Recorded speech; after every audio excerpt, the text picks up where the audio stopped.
Good afternoon, everyone. Again, this is Speaker Damon. Is there any members of the 24th Navajo Nation Council online?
Hello. Good afternoon, colleagues, members of the 24th Navajo Nation Council. This is Speaker Damon. Who do we all have online right now? Elmer Begay.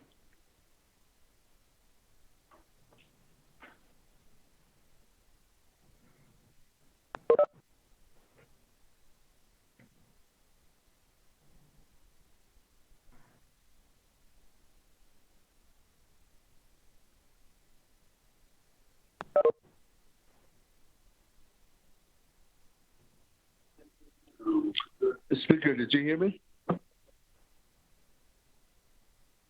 I heard Elmer Brigay. I hear you loud and clear. Cool. Thank you. Okay. Anybody else from the 24th Navajo Nation Council online? Naabik'iyati Committee.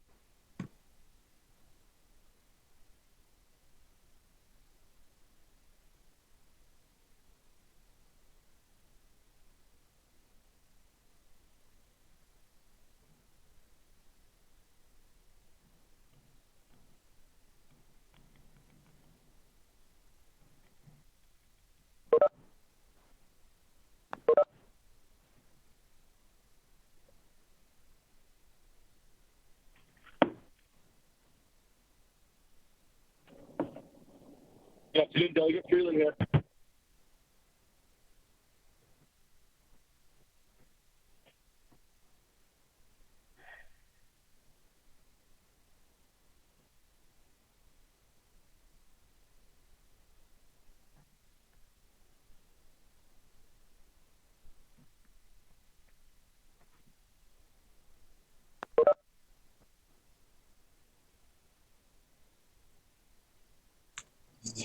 Good afternoon, colleagues. Again, this is Speaker Damon. I am requesting to see who's all on from the 24th Navajo Nation Council. Right now, I have Elmer Brigay. Anybody else? Freeland here. Honorable Freeland.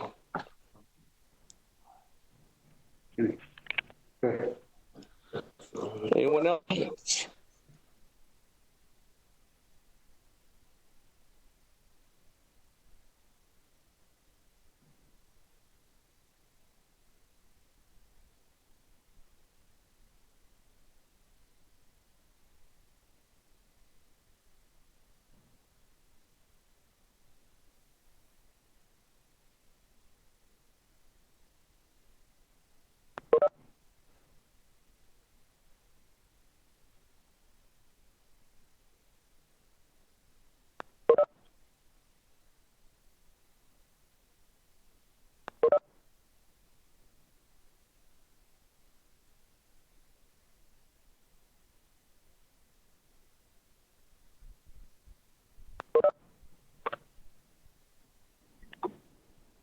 Hello.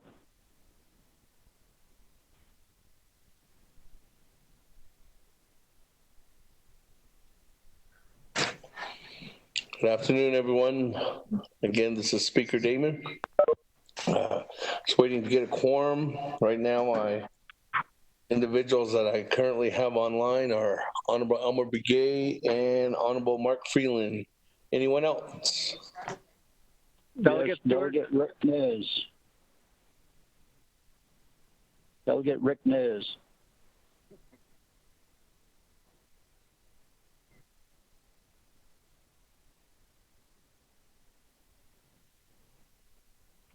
This is Delegate Crotty. I'm on the line. Thank you.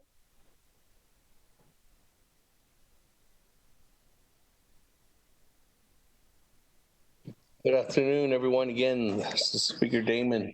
Just waiting to get a quorum, at least a two-committee rule, and then we can start.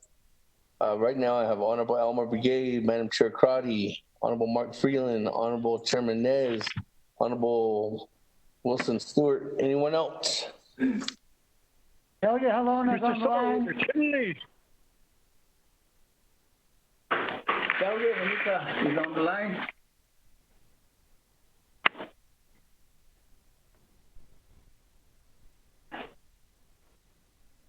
Delegate Nathaniel Brown's on the line. Oh, you're coming with a drink. That we have Honorable Brown, Honorable Wanika, Honorable Helena, and Honorable Eugene So on the line. Yes, sir, that's correct. Did you say my name? Want a Coke? Okay, not Coke. Yeah. Mute your line.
Good afternoon, everyone. Again, thank you for being on the call this afternoon for the Naabik'iyati Committee. As of right now, I do have Honorable Elmer Begay. Well, let me just go off from the committees. Budget and Finance, to see if we can do two committee rules. Budget and Finance Committee, Honorable Elmer Begay, Honorable Brown, Honorable Madam Chair Crotty. From Racial Human Services Committee, I have Honorable Helena and Honorable Wanika. From Law and Order Committee, I have Honorable Eugene So. Anybody else on the line?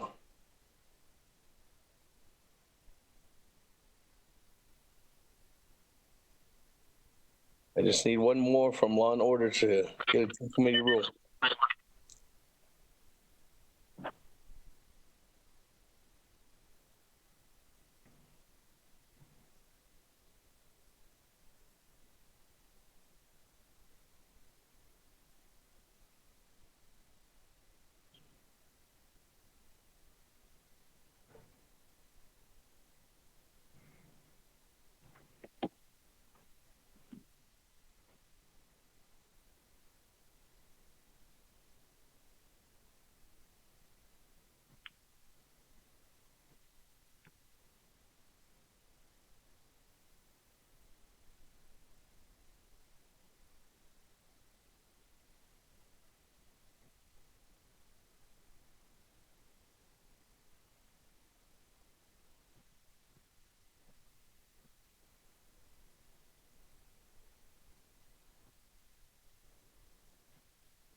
Okay.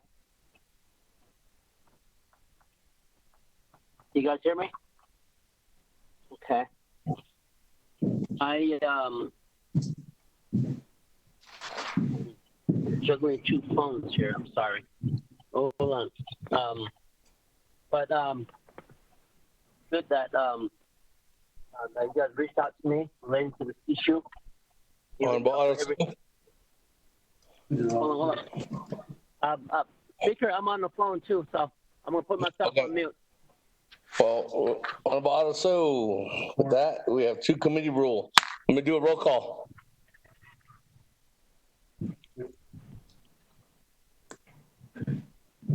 Honorable Elmer P. Begay. Green. Honorable Key Allen Begay Jr. Honorable Paul Begay. Honorable Nathaniel Brown.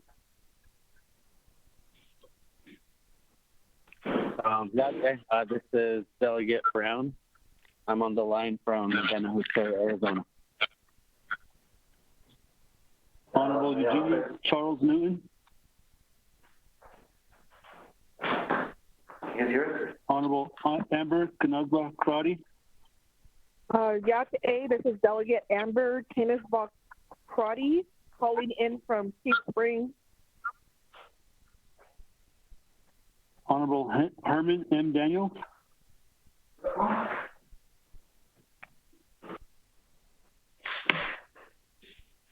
Honorable Mark Freeland. Delegate Freeland here from Lake Valley. I'm going to be on and off because of my cell signal. So thank you. That's good to know. Honorable Purnell Halona.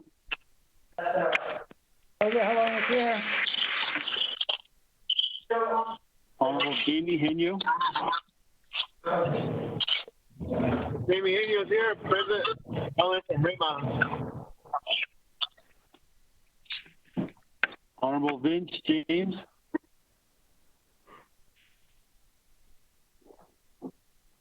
Honorable Ricky Nez. Delegate Rick Nez is here. Thank you. Honorable Carl R. Slater. Delegate Slater is present, live and direct from Round Rock, Arizona.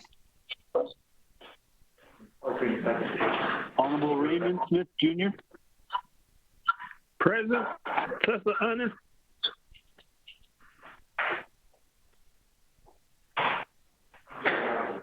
Honorable Wilson C. Stewart Jr.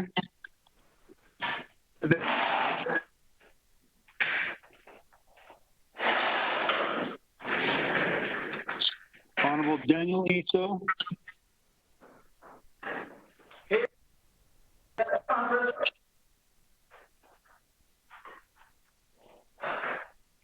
Honorable Charlene So.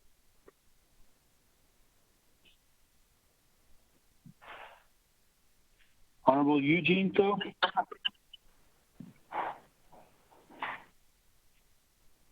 Here, Mr. Speaker, the Kansas City Wrangler.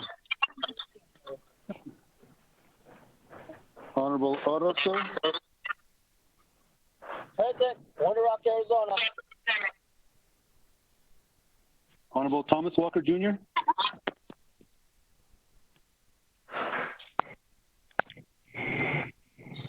Honorable Edison J. Wanika. Here. Honorable Edmund Yazdi. Honorable Jimmy Yellowhair. I'm here in the committee conference room.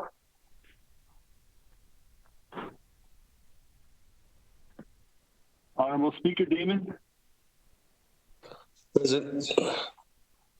Here in Winter Rock, Arizona.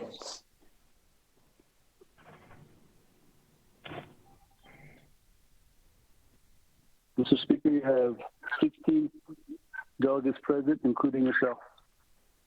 Okay, great. Thank you for the roll call. Thank you, colleagues. We do have a quorum. The time now is 1:19 p.m. Today's date is Thursday, May 14th, 2020. This is a regular Naabik'iyati committee meeting. Well, actually, it's regular, right? Yeah. Okay, no, actually, it's a special Naabik'iyati committee meeting. This is via for telecommunications. Naabik'iyati committee is the 24th Navajo Nation Council. We do have an agenda before you, colleagues, presented by myself, Seth Damon, Speaker of the Navajo Nation Council. We did have a couple of committee meetings this morning with an invocation, and thank you for that. We can go off of those invocations from that presented for the entire day. We did conclude that we did have a roll call, 16 members present, including myself. And for the record, roll call, Mayor, Honorable Charlene So is actually going to be excused for today's agenda, for today's meeting. With that, moving on down, recognizing guests and visiting officials. Thank you, everyone who is calling in, might be listening in, everybody out there on the World Wide Web too, as well as we are streaming live. And thank you to the staff for helping assist in making that happen. And welcome to the staff that are back. The IT staff, thank you for setting up today and able to have this meeting. With that, let me go on down to review and adopt the agenda. Mr. Patero.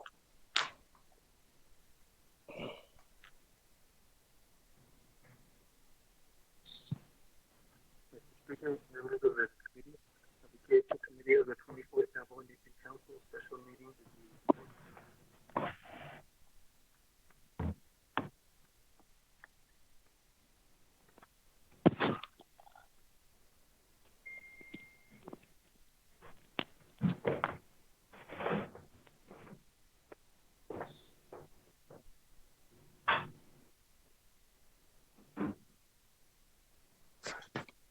Here you go, Tom. Mr. Speaker, members of the committee, Naabik'iyati Committee of the 24th Navajo Nation Council special meeting via telecommunication, Wind Rock, Navajo Nation, Thursday, May 14, 2020. Proposed agenda, presiding chair, Honorable Seth Damon, Speaker, Navajo Nation Council. 1, call meeting to order, roll call, invocation. 2, recognize guests and visiting officials. 3, review and adopt the agenda. 4, review and adopt the journals. None. 5, receive reports. A, report on chapter incident command centers by Dr. Pearl Yellowman, Executive Director, Division of Community Development.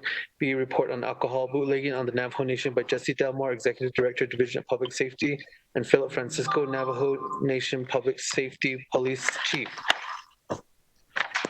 C, report on veterans issues by Olin Kiomia, Chairman of the Navajo Nation Veterans Advisory Council. D, report on facility use agreement needing tribal resolutions by Bartholomew Stevens, Regional Director, Navajo Region, Bureau of Indian Affairs. 6, old business, none. 7, new business. A, legislation 0047-20.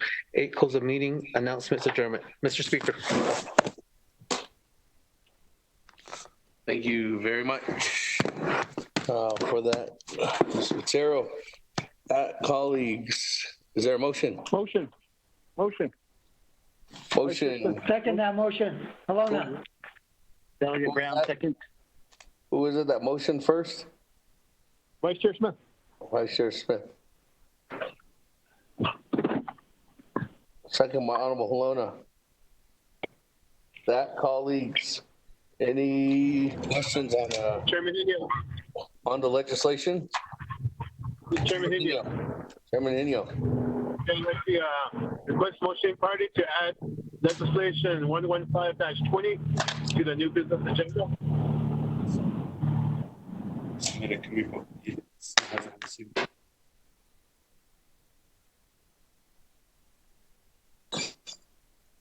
Chairman Hino, legislation 115 has been heard by Law and Order Committee, and this morning was heard by Budget and Finance Committee. But as of right now, I don't have a committee report for 0115-20. So when I get a committee report, I can come back to you and you can motion to add that on. But as of right now, I don't have a committee report here at the office. Okay, I'll get it to you right away. Thank you, Speaker. All right. Speaker Damon, this is Chairman Manager. Yes, Chairman Nez, go ahead. Yes, I would like to make a motion, Amendment 1, to add legislation 0109-20. The sponsor is myself. 0109-20.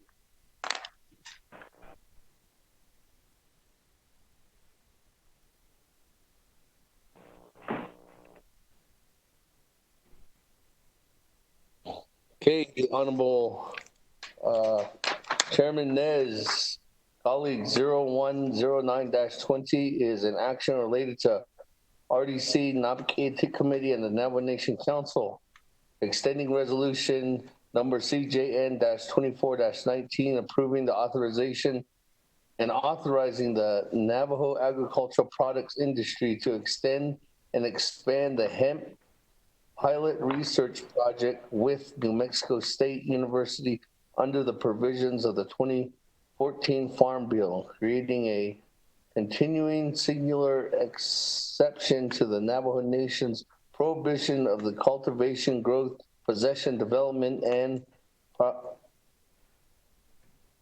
propagation of hemp. Sorry, colleagues.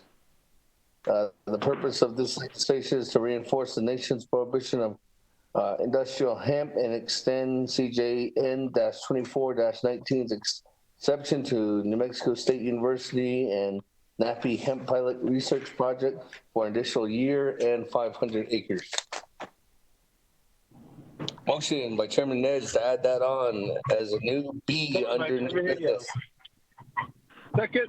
By Chairman Henio. Chairman Nez, second by Chairman Henio. Mr. Chair, Cecilia Seth Damon. Yes. Delegate Daniel, so? Yes. Would like to add legislation 0105 -20, and then 0107-20. I will sign on as the sponsor.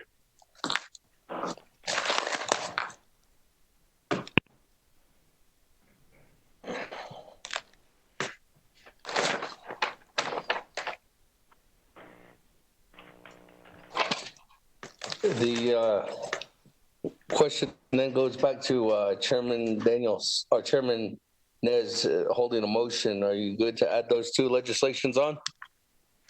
Honorable Speaker Damon, yes, I will honor Chairman Daniel So's legislation 0105-20 as well as 0107-20. Thank you. Colleagues, 0105-20 is an action related to HESI and Naabik'iyati Committee. Final authority is here at NABI supporting the Native American Disability Law Center request to the Indian Health Service to develop principles and protocols that ensure equal COVID-19 medical care is provided to persons with disabilities. 0107-20 is an action related to health education, human services, and NABI. NABI is final authority supporting House Bill 116, a bill introduced into the Utah State Legislature to create the Murdered and Missing Indigenous Women and Girls Task Force. Those are the two that are being added on. So for that, Chairman Henio, you good? Yes, I am. Okay, that, colleagues, item number B, C, and D. 0109 is B, 0105 is C, 0107 is D-20. Any other comments, questions on Amendment 1?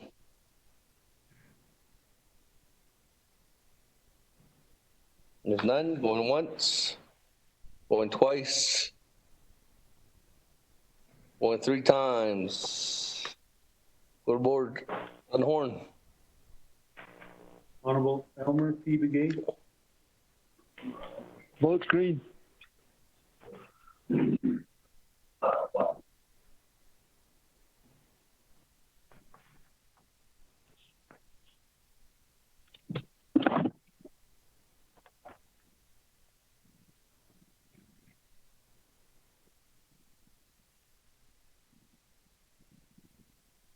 Hello? Hello? Delegate Allen votes green.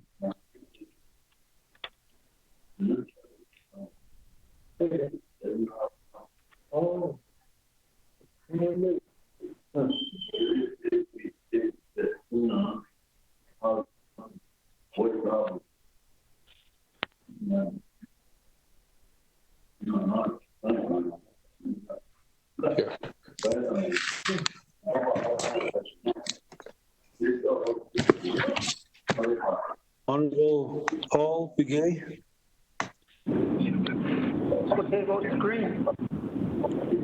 Honorable Paul Key Allen voting green. votes green. Honorable Key Allen McKay Jr. votes green. Honorable Nathaniel Brown.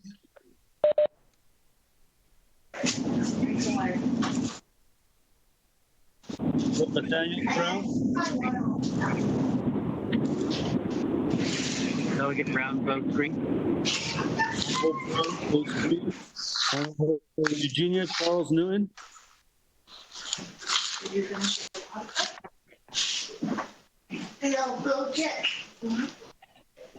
Colleagues, I have numerous individuals that have their phones not on mute.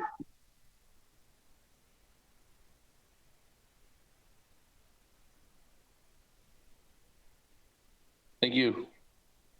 Honorable Eugenia Charles Newton. Honorable Amber Knazba Crotty. Delegate Amber Tanis-Crotty votes green. Thank you.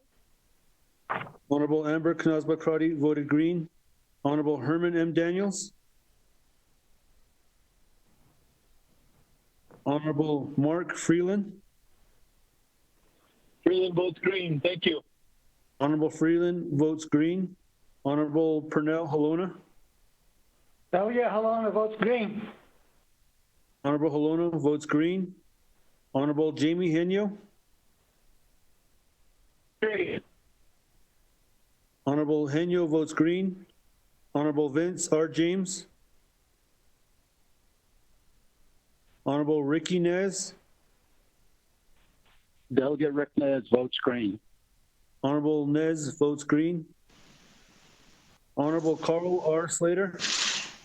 Delegate Slater, green. Honorable Slater votes green. Honorable Raymond Smith Jr. Green. Honorable Smith votes green. Honorable Wilson C. Stewart Jr. Delegate Stewart votes green. Honorable Stewart votes green. Honorable Daniel So.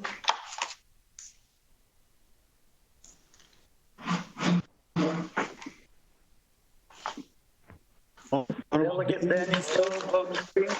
Honorable So votes green.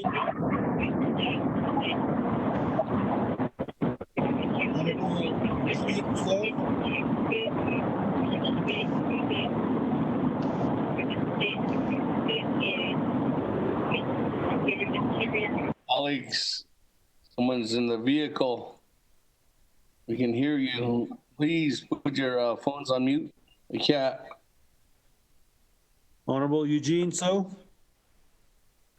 Honorable Eugene Augustus So votes green. Honorable So votes green.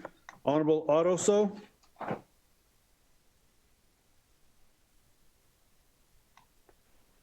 Honorable Otto So. Honorable Thomas Walker Jr. Thomas Walker votes green. Honorable Walker votes green. Honorable Edison J. Wanika. Green. Honorable Wanika votes green. Honorable Edmund Yazi. Honorable Jimmy Yellowhair. Honorable Jimmy Yellowhair votes green. Honorable Yellowhair votes green. Honorable Eugenia Charles Newton. Honorable Charles Newton votes green. Honorable Herman M. Daniels. Honorable Vince James. Honorable Ottoso. Honorable Edmund Yazzie.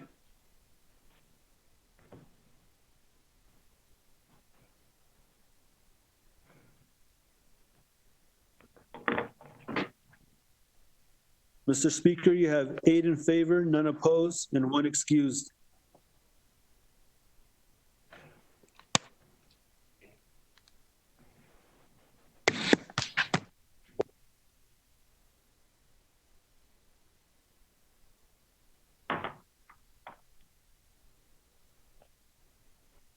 That, colleagues, 18 in favor, 0 opposed, 1 excused, and speaker not vote, or chair not voting. Amendment 1 passes. That, back to the main motion on the agenda. Any other comments, questions?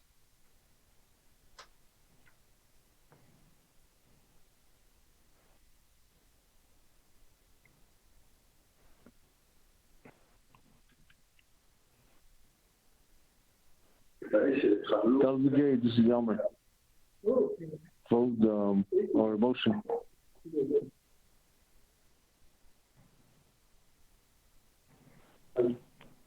Hello? Yes. Hello?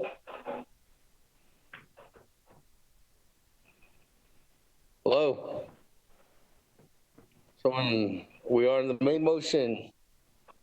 I don't have anybody else on deck. Anybody text? Nobody. Going once, going twice, going 3 times. Second reading.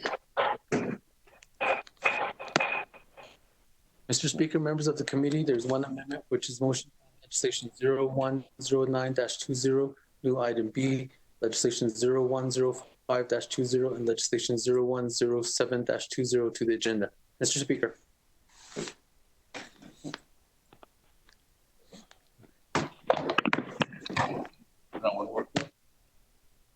No. Hello? Hello? Honorable Elmer P. Gay.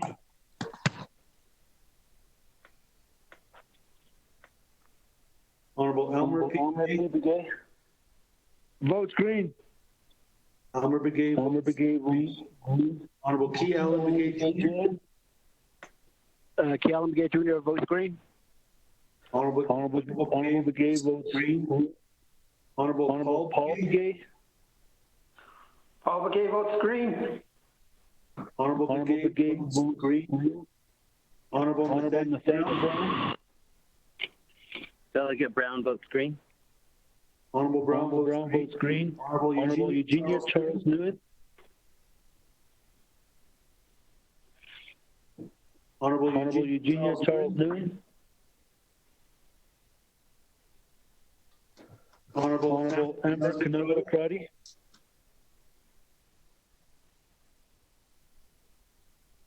Honorable Amber Canova Crotty. Honorable Herman M. Daniels. Honorable Herman M. Daniels. Honorable Mark Freeland.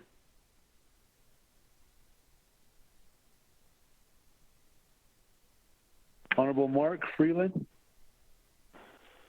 He was in a bad location. Oh, I see. I dropped. Honorable Pernell Halona. Alona votes green. Honorable Halona votes green. Honorable Jamie Henyo. Henyo votes green. Honorable Henyo votes green. Honorable Vince James. Honorable Ricky Nez. Delegate Rick Nez votes green. Honorable Nez votes green. Honorable Carl R. Slater. Delegate Slater, green. Honorable Slater votes green. Honorable Raymond Smith Jr. Green. Honorable Smith votes blue. Honorable Wilson C. Stewart Jr. Green. Honorable Stewart votes green. Honorable Daniel So. Delegate So votes green. Honorable Daniel So votes green. Honorable Eugene So. Green. Honorable Eugene So votes green. Honorable Otto So.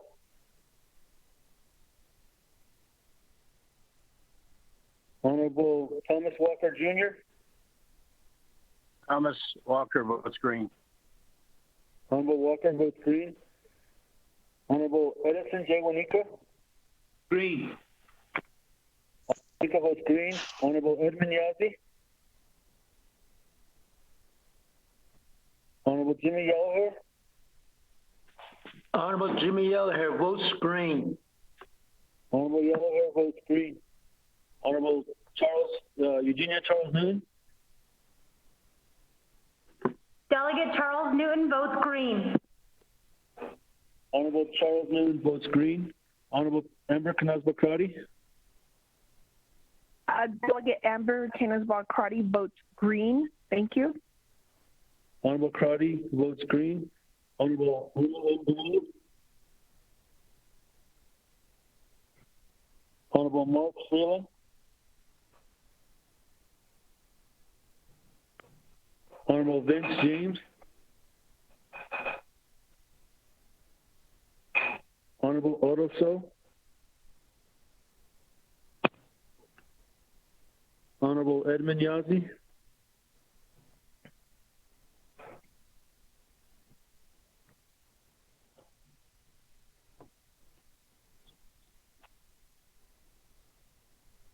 Mr. Speaker, you have 17 in favor, 0 opposed, and 1 excused.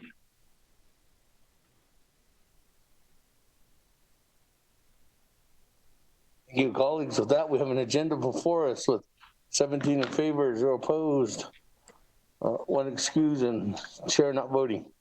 That, moving on down. Staff, as soon as you can get the new agenda out, you can send it out. Item number 4, review and adopt the journals. There are none at this time. Receiving reports, item number 5. First one, number A, report on chapter incident command center by Dr. Pearl Yellowman, Executive Director, Division of Community Development. Dr. Yellowman, are you online? Hello, this is Pearl. Can you hear me okay? I can hear you, Dr. Yellowman. You can? Yes, we can. Oh, okay. Thank you. All right. So the floor is yours, Dr. Yellowman. Thank you. Okay, thank you, Speaker. Naabik'iyati, members of the 24th Navajo Nation Council, Speaker Damon, and thank you for allowing me to give my report today. Shay Miss Yellowman in Shia Ado and Shlenigay Tanabiki in Shlen. So is a son of Bashishtin. Hobahanda Shiche Ado Hana Natashanala. And I do work for the Division of Community Development. I do have my report prepared, and I will be going down in a chronological order and referring to certain dated memos, and I will also be referencing the incident command structure as well, and also legislations that pertain to the declared emergency and to the COVID-19 relief efforts. So, Speaker, if I can begin,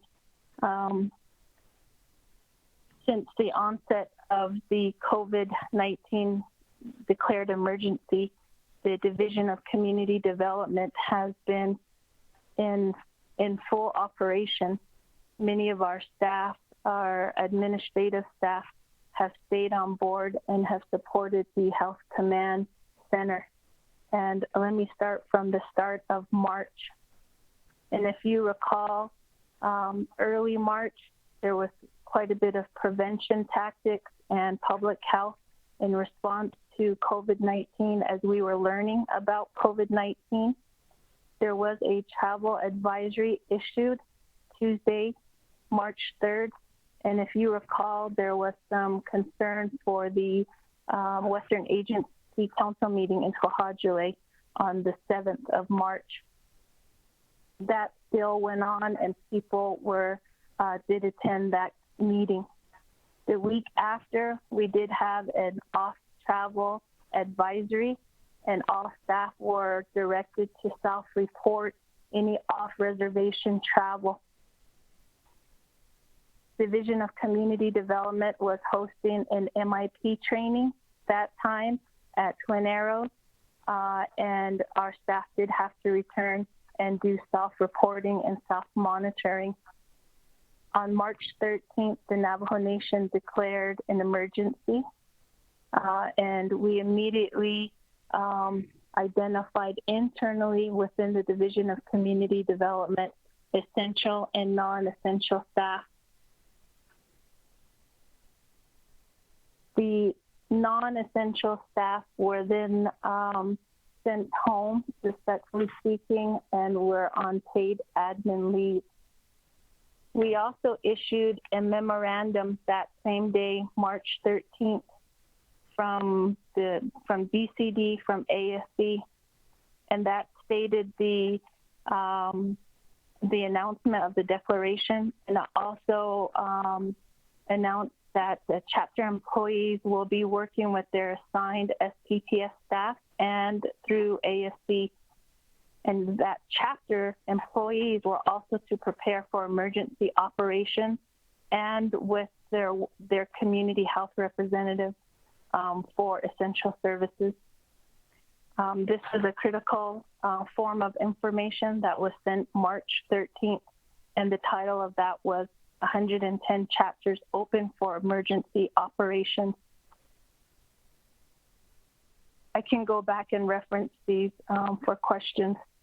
The following week, in mid-March, we started the OPV, or not OPV, but we started the COVID-19 meetings. Originally, they first started at INDOT, and we had a large group there, and that was the start of that first meeting where we started to work with partners, local medical staff, first responders, and the police Department of Public Safety.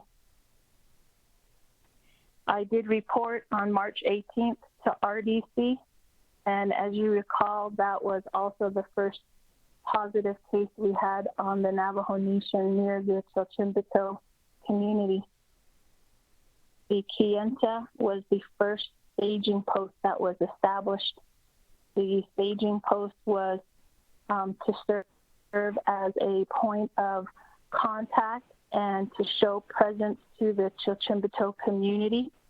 Also, there was communication going from Window to that staging post and then transferred to the Chilchimbito community.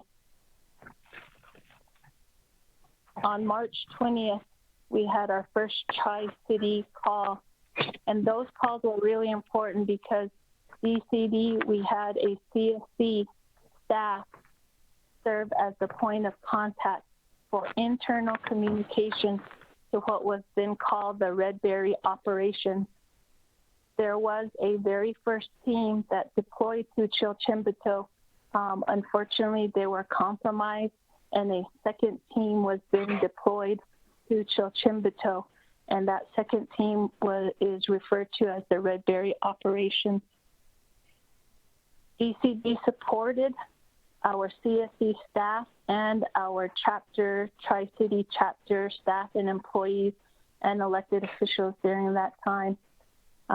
Those calls consisted of reports from CHRs from Kayenta area, and when available, the Red Berry team members. That was a really trying time to coordinate the first onset or the first outbreak of that community. There's 1,400 family members and about 500 homes. So to coordinate the efforts of mobilizing that first community was a tremendous task for the Red Berry team. And I give a lot of credit to our CSC and our chapter staff and the chapter officials internally who were a part of those early communication strings. Moving into the later part of March, we started to receive assistance, and the creation of the health command was in full operation, but not the chapter branch. At this point, DCD was a support system to the health command center. We remained a support system throughout the whole operation, and today we still are a support system, but the chapter branch had not been created. We had been communicating with the chapters and supporting the Health Command Center. But the later part of March, we had the Apache County partnership and the start of the COVID-19 meetings at NDOT. We also had CMA-11-20 legislation the last part of March, which allowed for the chapters to utilize or to access the $25,000. That took much of ASC and DCD's time in activating or assisting the chapters in receiving those funds. If you recall, DCD, we were receiving quite a bit of guidance from both DOJ and HCOC and CDC on how to implement an emergency implementation plan at every chapter. The intent of that was to have a zero contact plan and to identify the essential government function services that would be performed, again, with no contact, and to be delivered at each of the chapters. All the 110 chapters did implement their emergency implementation plans, and I feel like they had been, to this day, adhering to them. And again, the intent was safety, to keep the chapter staff and chapter community members safe. And these were on the early stages of learning about COVID-19.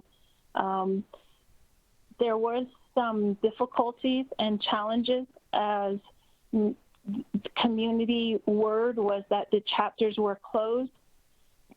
The chapters in a memo that we sent on April 8th reinforced that the chapters were only closed to the public. And that was a memo that we sent out April 8th. But that only reinforced the public health order, and it only reinforced the declared emergency. We had been consistent in that the essential government functions were water hauling services, solid waste management services, coal, wood, or hay services, food and supply storage. Some chapters provide U.S. postal mail that are located inside the chapter, and administrative emergency documents. So it was really important that we let the public know that the chapter was closed for social gathering and public events, but the administrative and the essential government functions had always been available. And so we reinforced that with the emergency chapter plan, that in order to perform those essential government functions or services, that they had to implement their chapter plans. So moving on, we started to see more, and we started to participate in more regional calls. There was the Utah chapter calls that was happening, the continuing of the Tri-City calls. DCD accepted, participated or initiated a large food distribution. It was one of the first large food distributions, and at that time the numbers on the Western Agency were on the rise, and that was with To the City.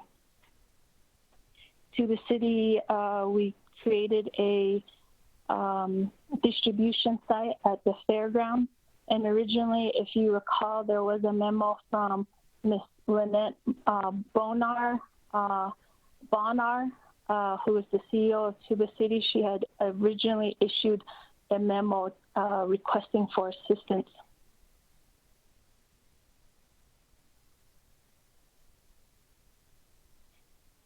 Moving into the month of April, with the anticipation being high regarding the first of the month, that was our first of the month under the declared emergency.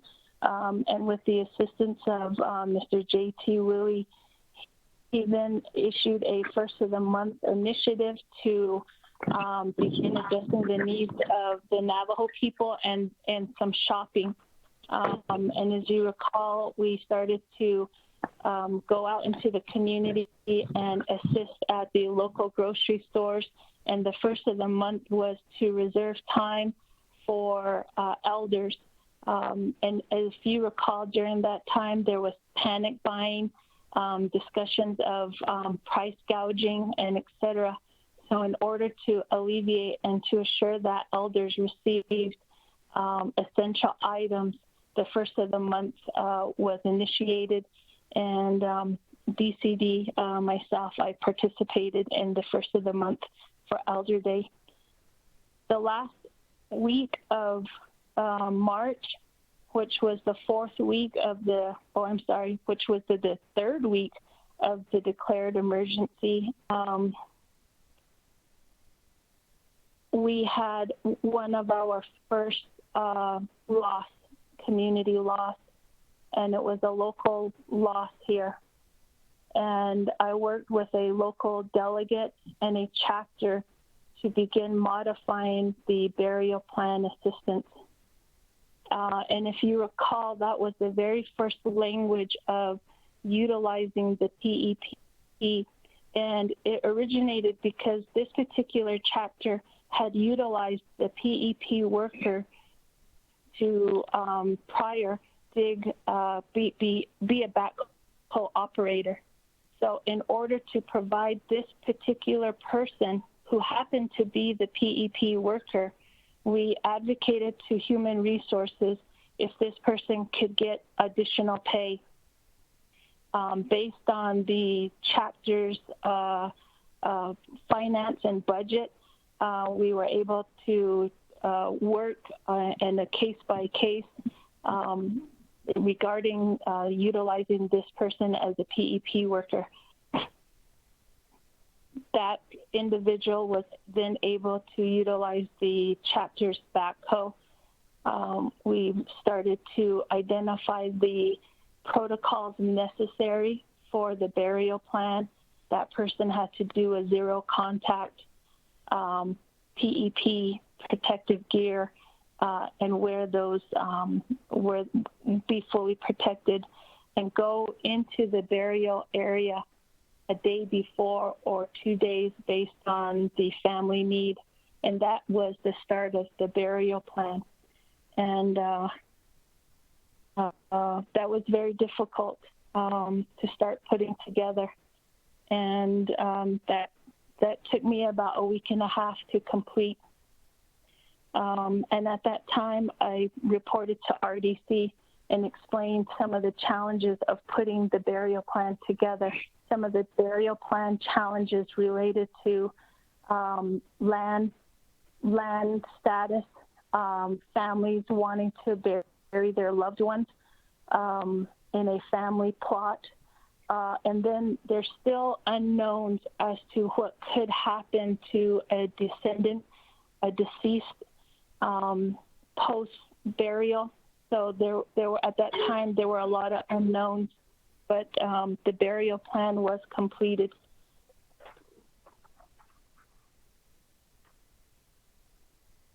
So moving on, we did complete the burial plan in the first part of April, and DCD started participating and discussing the topics of the homeless and the unsheltered populations that, as you know, and as we've seen throughout Navajo Nation, has been a very important topic. And IHS and other members of the medical field have taken that lead in addressing the unsheltered and the homeless population, as we've later seen some of the results of the closure of Gallup and et cetera. But those conversations were initiated back at the end of March and the early part of April. The formation of the chapter branch started to begin. And please keep in mind that the original HCOC had this huge wheel, if I can provide the most accurate or appropriate metaphor, but there were several wheels going, but the largest wheel was the HCOC and the Department of Health, focusing on positive cases, partnerships with local medical experts, local hospital facilities, and primarily led by Dr. Jim. So Dr. Jim had this huge responsibility and wheel going. All under the Health Command is the Health Command Commander, and that's Mr. David Nez. Smaller wheel at the time that was beginning to emerge under David Nez and under the Health Command was the establishment or the creation of the chapter branches. At this point, we were now looking at the data, and as you now can think of your own communities, there was more community spread, so to speak. And we were seeing COVID positives throughout more of our Navajo Nation communities. In order to mobilize those communities and in order to assist in sheltering in place, the chapter branches created 9 staging posts. And those 9 staging posts originally were developed to assist local communities and to assist chapter distribution and also to receive. So some items that were being received were water, some were food, and they were intermittent. They were not consistent. So intermittently, those staging posts were receiving water, food, some hay, some wood, and serving as points of contact for chapters. And the creation of the incident command structure of the chapter branch started at the start of April. Again, there's no playbook for this, and definitely no plays ever created for this. But very thankfully, and a lot of gratitude to the chapters that have been very resilient and adaptive to ever-changing structures each week and evolving. And so the chapter branch was then created at the start of April, and actually April 5th.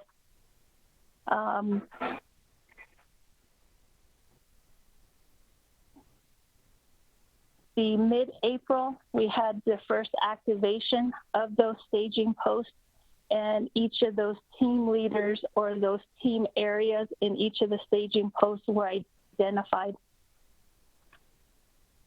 Those team leaders had a large responsibility of coordinating with local community leadership and local family members and CHRs. And the purpose of that was to identify any families that were self-quarantining, self-monitoring, or even case positive. The design or the intent was that if a family was case positive they would work with the local CHR, PHN, or their local hospital to monitor if the family or in any families that were identified as high need. So now we're entering another structure of community need, but those who are identified as high need at this point were elders, maybe local people who, as you know, your own community, you may know elders who live far out in rural dirt roads and who may not have reliable transportation. Or you have some families and some parents who are single parents. And by now, businesses were beginning to regulate customers and requiring customers to leave their children at home. So single parents became identified as high need. And then again, the highest need were those who were self-quarantining, self-isolating, or even presented symptoms or were case positive. As a support system to the Health Command Center, respectfully speaking, DCD, we did not have access to that information as we were explaining to chapter staff and chapter employees at that time the HIPAA laws and the importance of HIPAA, and that presented some challenges. However,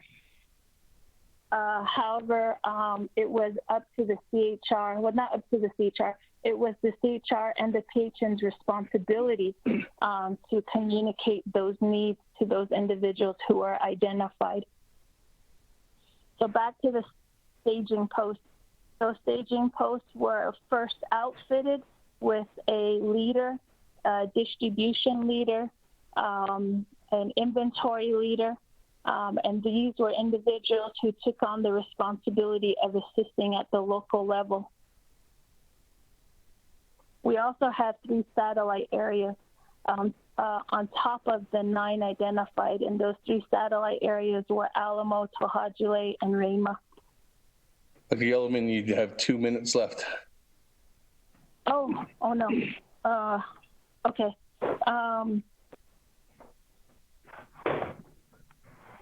Okay, sorry, Speaker. I didn't realize I was on a time here. Okay, so DCD and the chapter branches have evolved. One of the biggest challenges, or I guess not challenges, but one of the most critical need to merge now with the chapter branches is now we're under the leadership of Harlan Cleveland from DEM, who is now heading the humanitarian efforts. I don't want to call it the challenge, but the critical merge is now identifying those items that have been donated to the Navajo Nation, and then incoming items that can now be transferred and distributed in a timely manner to the communities. That is a really critical piece and crossroad where we're at, and that takes quite a bit of partnership and collaboration. I've seen that process work, and it's really important that we have continued communication with council delegates. That has been really important, and I'm very grateful for the support from RDC and other members of the council that we've been receiving in coordinating these efforts and making sure that we streamline donations. Again, the case positive families need reoccurring items, and sometimes those donations are not reoccurring items. They come in bulk items like bulk masses of flour, or bulk masses of water, or bulk masses of potatoes. They're not reoccurring that a family needs or can use to self-sustain themselves in quarantine for two weeks. So those reoccurring items need to be organized in a fashionable way that we can help mobilize, or we can help the family shelter in place, and they'll have their resource resources available to them. So trying to coordinate that with 110 chapters in a short matter of time has been an unprecedented challenge.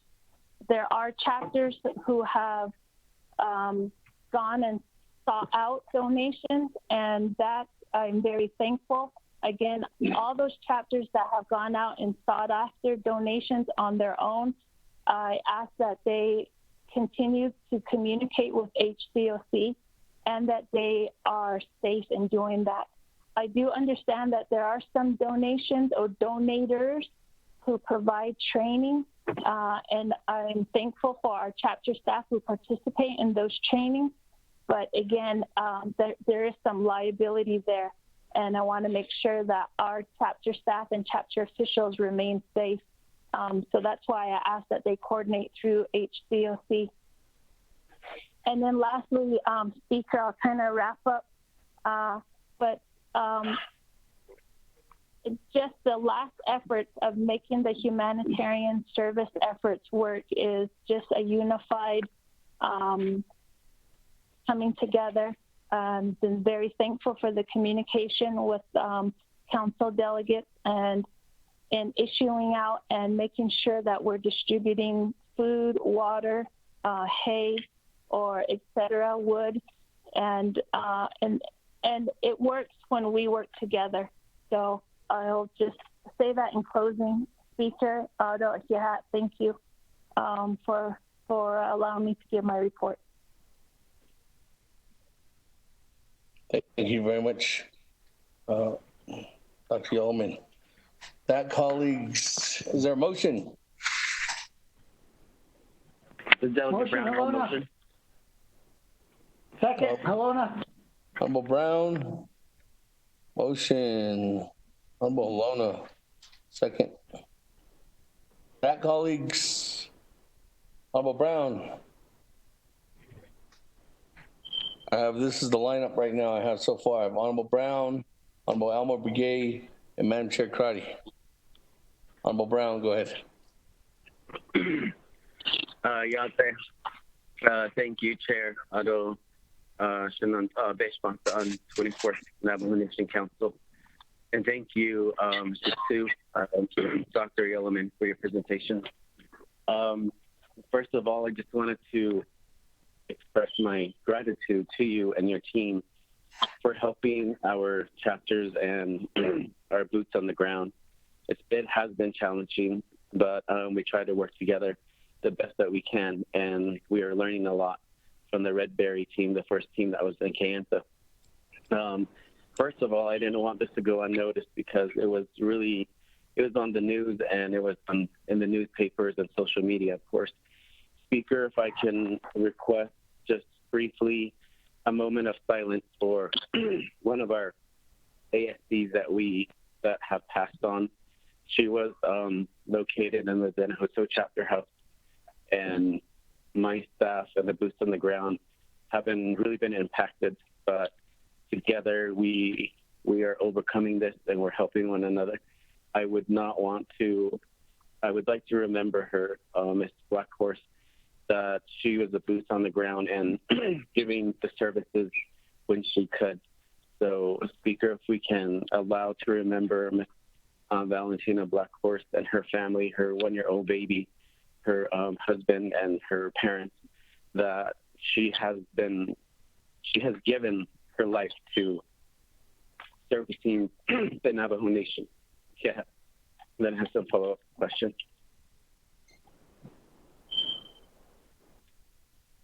Thank you, Honorable Brown. With that, colleagues, staff members, individuals recognizing that it's time we have first responders like that have given their life and dedication for everything. So with that, we'll go ahead and do a moment of silence.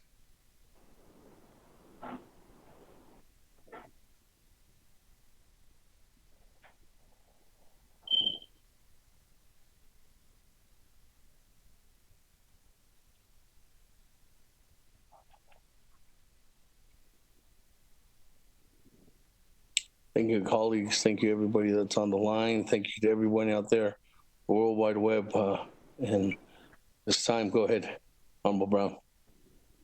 Yeah, thank you so much. Again, we're during this unprecedented times. We're requesting a lot of different stuff. But to my colleagues and to everyone listening, the Navajo Nation does need help. We do need support.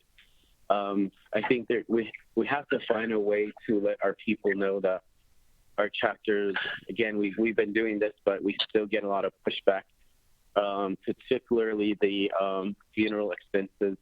I understand that the COVID related deaths, the individuals only have two choices in the casket,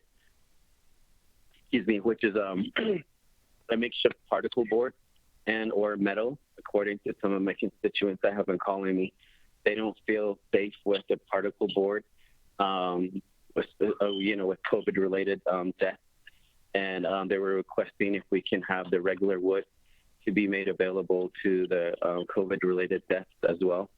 And then the other thing is, if we as council can stand together on no family plots right now. My staff we're very limited on staff, especially when we have some of them compromised. So we literally have only one person in Chilchimbito who is basically organizing and delivering and just doing a mass amount of work. And I feel if I can get some help, Ms. Yellowman to Chilchimbito, with proper PPEs and everything that, taking the safety precautions to help my community of Chilchimbito.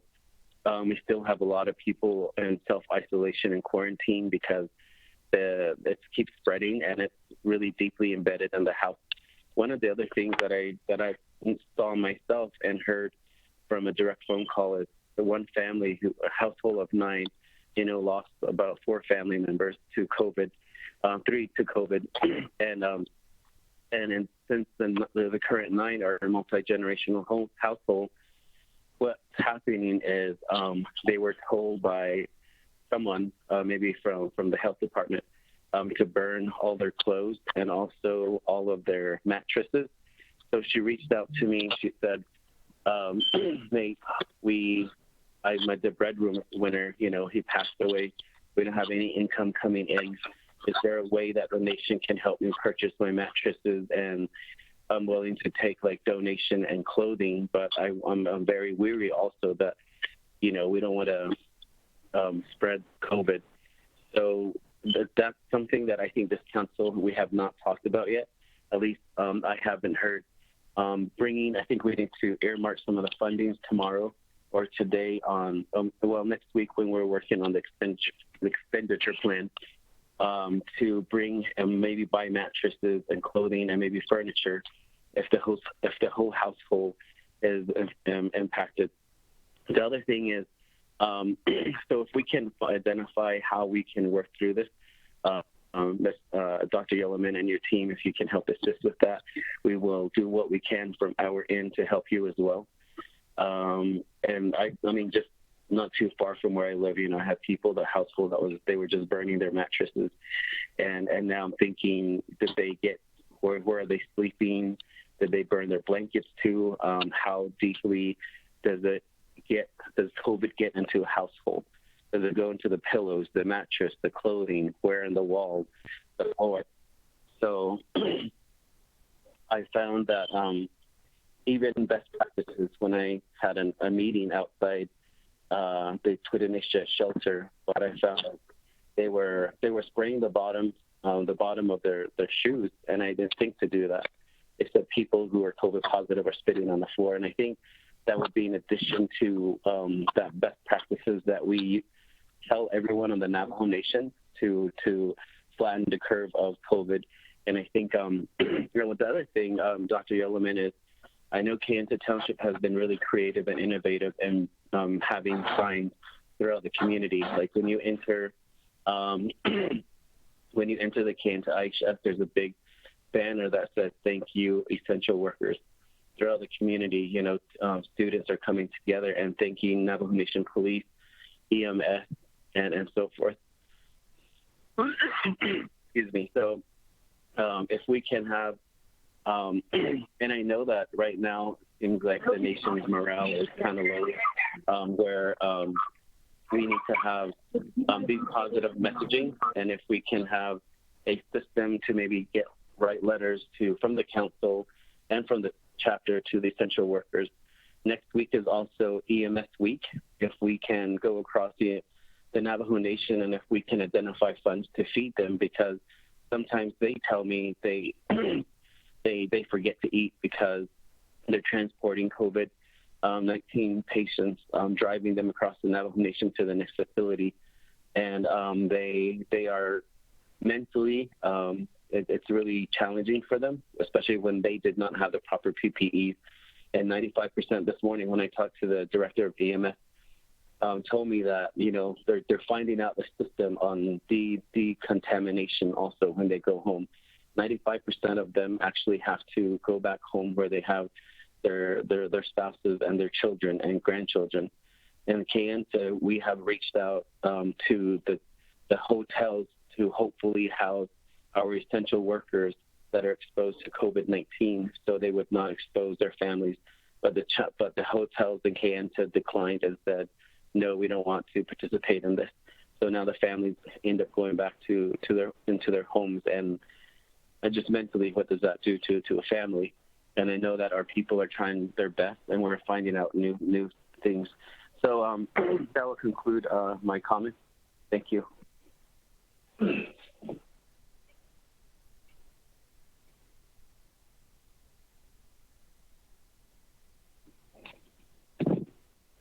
We're on down. Thank you, Honorable Brown. Honorable Brigade, floor is yours. Good afternoon, Speaker. I don't know that. Thank you for your report to Dr. Yellowman. I know that my fellow delegates, Yate Jidini Dolis. I know my question here is, I know that we mentioned that we have mostly every Wednesday we have a teleconference with all my 5 chapters from here. Called when we do that, I know that Dr. Yellman, you've been on the line calling in with us. During that time, and I would ask you that there's some buildings that are available from NHA, which we could use it, and it can be like a modular building or any building that we could use, maybe for the frontline people like nurse, doctors, also the CHR, but we wanted to know where we could put it. But the only the close hospital that we work with is Winslow to the Healthcare Center, which is about 35 miles from here to Winslow. And this is the building that we're requesting is for quarantine, maybe for people that are the one that is self-quarantine. The other one was isolation. They're being put on to isolate from when they're sick or even get or they said no. But then they said that they have to be closer to the hospital which could be Winslow. But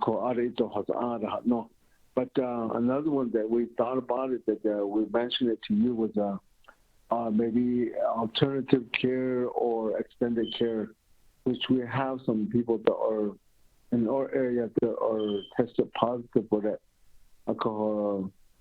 Seems like they do it on their own. I don't know how they do it, but we don't know who those people are to the same time because of the people rules. Even it seems like right now we're hoping that don't happen. Is people that in a small home, according to OU, there's a lot of families that are in there. When one of them or tested positive, what do they do? Where do they go? And we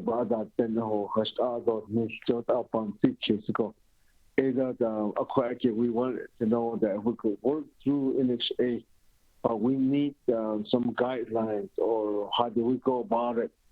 So see that we could somehow give us guidance.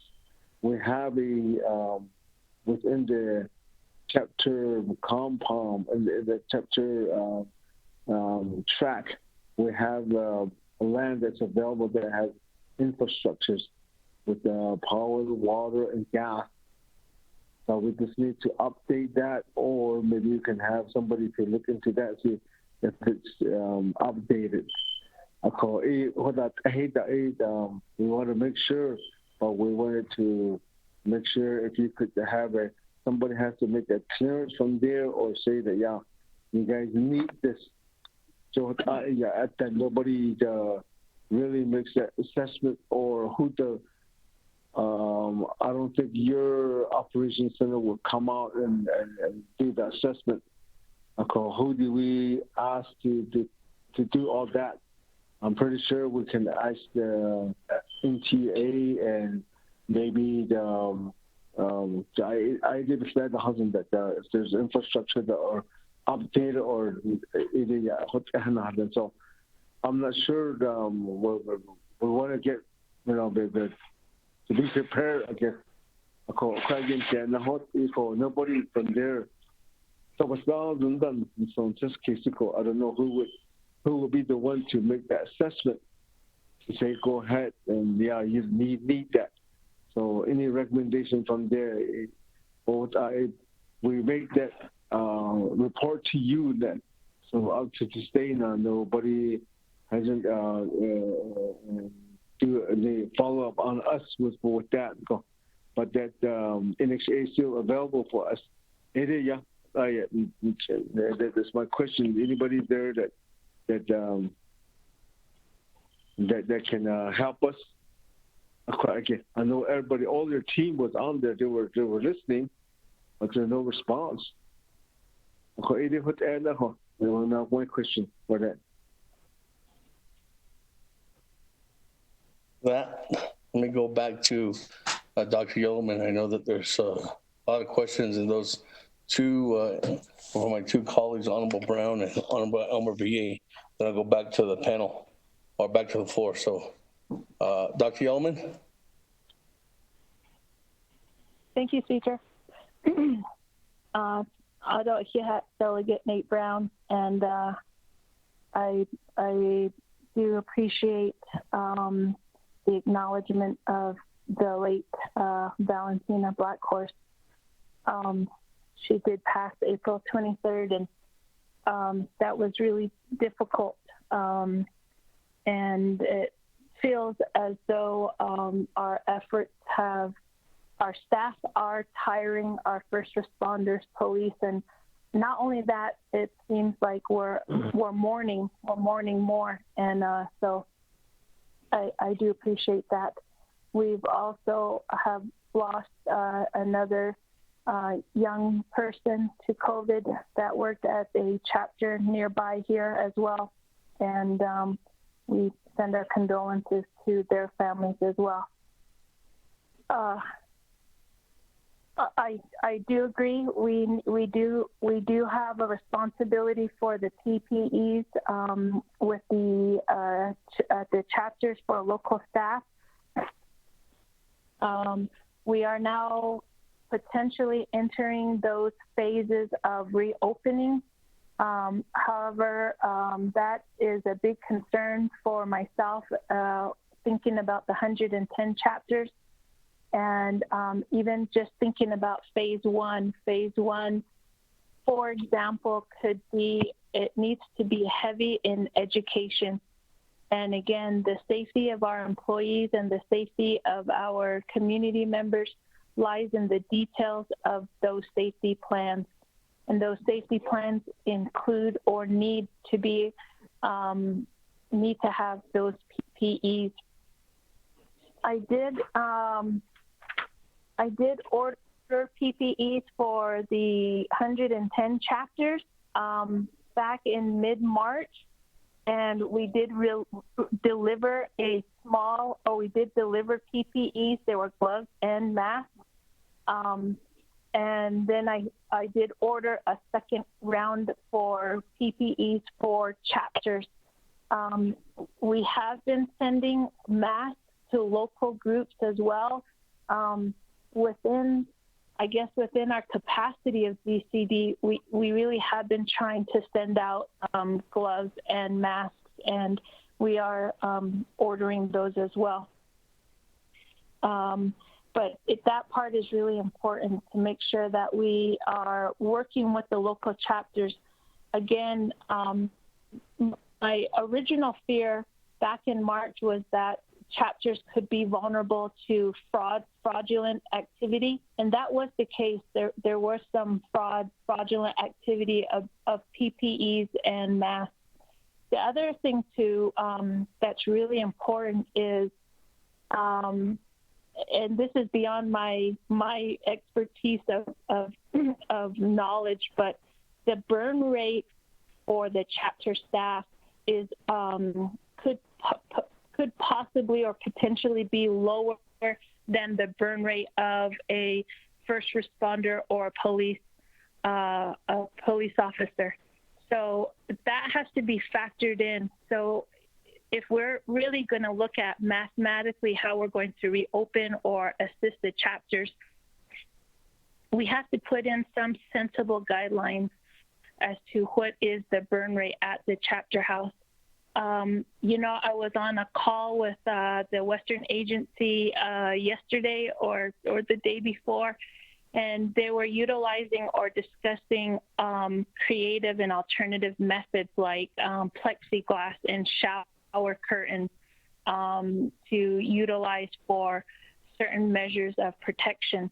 And those are items that we're going to have to be discussing. And it's a part of our new norm, so to speak, is looking at all of these alternative forms of protection and then addressing our burn rate at the chapter level for staff. Our staff utilizing a high burn rate, and if so, why would that be? And the burn rate I'm referring to is the use of gloves and masks. So those things we have to really take into consideration when we start to, consider phase one of reopening. But even now, the need is now and the need is immediate. So how do we adjust that now and immediate? And we are DCD, ASC. We have been looking for vendors. We have been seeking vendors and trying to get the supplies that we can get a hold of. We do try to send those out to chapters. And also, this may possibly tie into Delegate Elmer Begay's question, but a little bit more on the mattresses. There's just still unknown and growing knowledge of COVID-19 and its, the type of destruction this virus can have. We recently, DCD and our members of DCD have been working closely with FEMA. We have guidance with FEMA.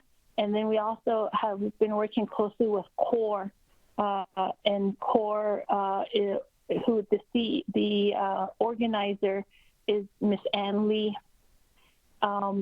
So combined with FEMA has been assisting us in looking for items or procuring items to assist for families that are sheltering in place. The need is hand sanitation stations, showering kits, and then again earlier in my report I mentioned the food. And then, as you know, DCD has CHID, and CHID we have somewhat of the capacity to work with CORE in building small sheltered units. to help the families isolate. FEMA was referring to these as 10 kits, and we've since reframed that to recovery kits. So these recovery kits could possibly have the small, like a 8x8 sheltered, possibly in coordination with CHID and other companies and other partners in producing a recovery kit with shelter. Those are kind of some short-term remedies that are now being discussed. But again, we also need to look at long-term. What do our people need for long-term, and for those maybe possible down, knock on wood, but the second wave possibly.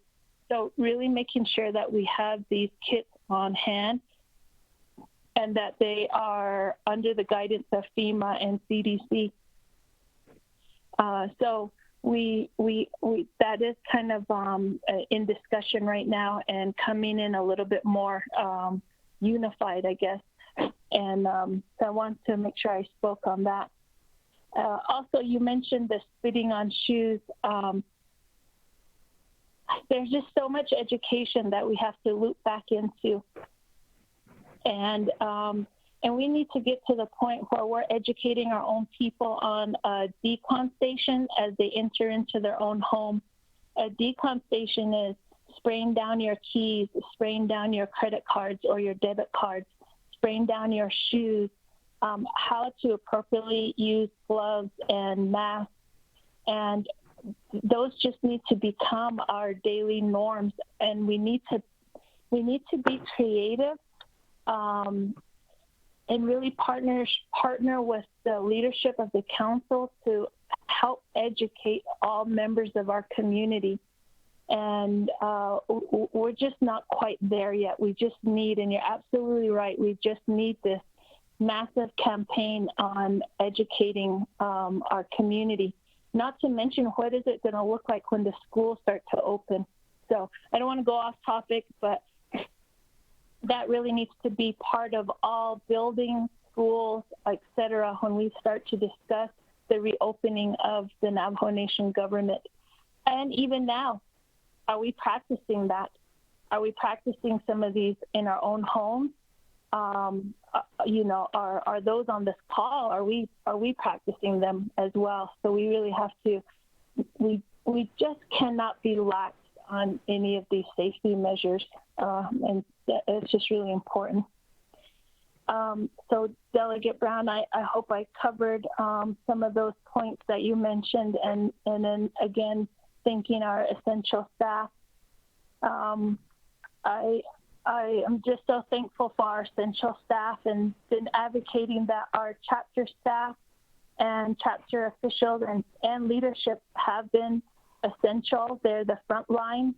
Our first responders, our police officers have been front line, our medical staff, all really being lifesavers and just working hard. Again, you do feel that there is some burnout, and we are going into more than our second month now. And that's hard to see when parts of the rest of the United States is beginning to open up, and we're still in curfew here, and we're still having to adjust our own situation here, and looking at and assisting our own families who are in need. So if you and I can discuss how we can do that, how we can send a special message out to essential staff and utilizing messaging board, I'm more than open to that. If I can turn my response to Shiche Delegate Elmer Begay. Thank you. I have been on your Wednesday call, and I apologize for the question that you posed here. That I can help facilitate that the need for an alternative care site or even to utilize a quarantine or a non-congregate isolation spot for that area. That is a big need, and I'd be more than willing to facilitate that conversation between the FEMA and Dr. Jim. She is part of the COVID-19 response section under the ICS, and I can make sure that we connect and that she is, I can't speak for her completely, but just facilitate that she responds to this need, as well as other members from FEMA and CDC, as we have that unified assistance here. So Delegate Elmer Begay, if you can allow me, I'll relay and facilitate through emails and perhaps a conversation as well, if that's okay. Yeah.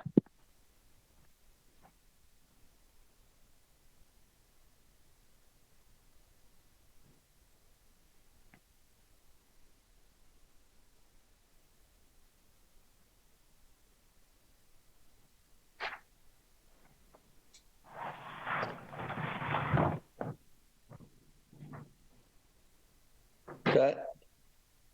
Honorable Crotty?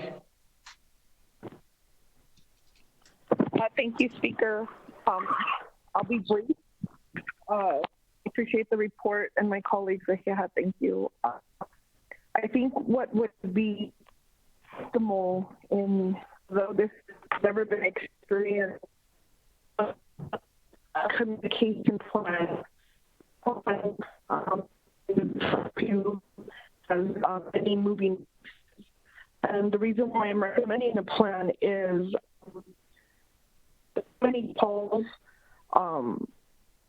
we have to wait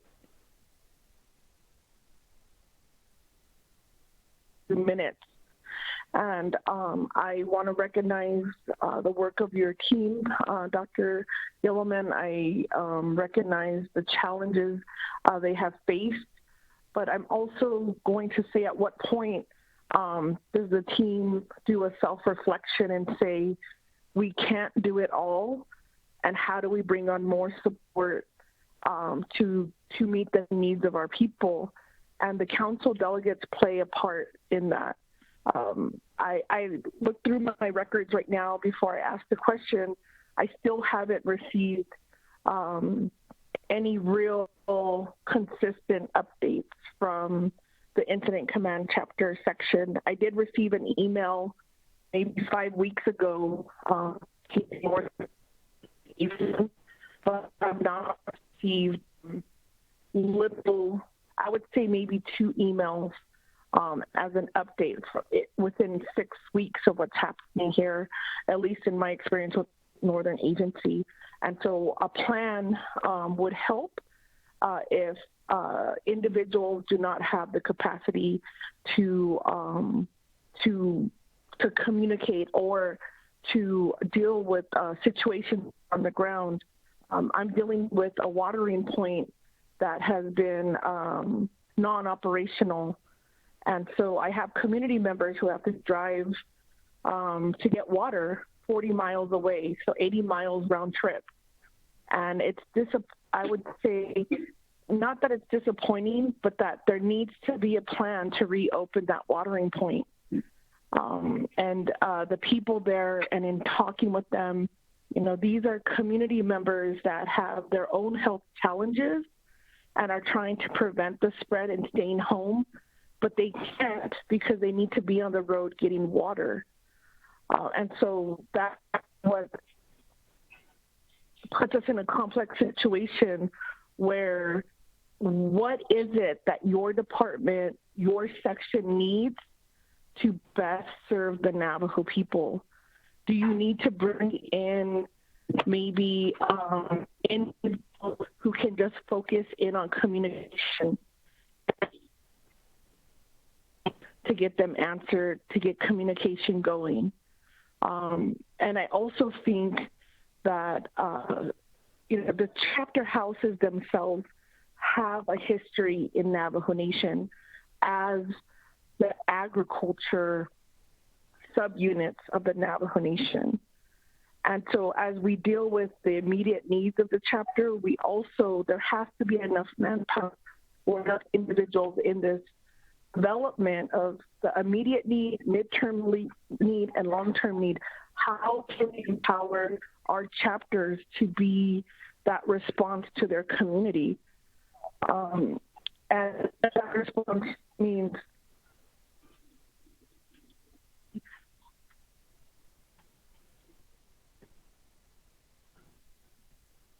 and also upcoming winter conditions. We'll have monsoon coming up, and then we've got drought. We have road conditions, and then we fall back into the winter time with winter conditions. And so what is the plan? And I have ideas, and I will be trying to share those ideas that really there should be a regional plan, and maybe it is off of the staging areas. What were the benefits that you saw when chapters were able to help coordinate these staging areas and decentralize the efforts out of the rock? I'm good at asking about the PPEs. There's really personal experience with the PPEs. Myself looking for masks, getting glove donations to make sure individuals were covered. And that includes at the staging area at the very first day. I know that I had to bring my little sanitation gear to help or sanitize the food that was coming in from the National Guard. And so again, it's talking about the requirement was do the FEMA training, get your training done. And thankfully, I come from a region where we have alert and CERT team members and who we work together on these areas so that we were at least somewhat prepared. And I think that's what's then the plan for this more regional response.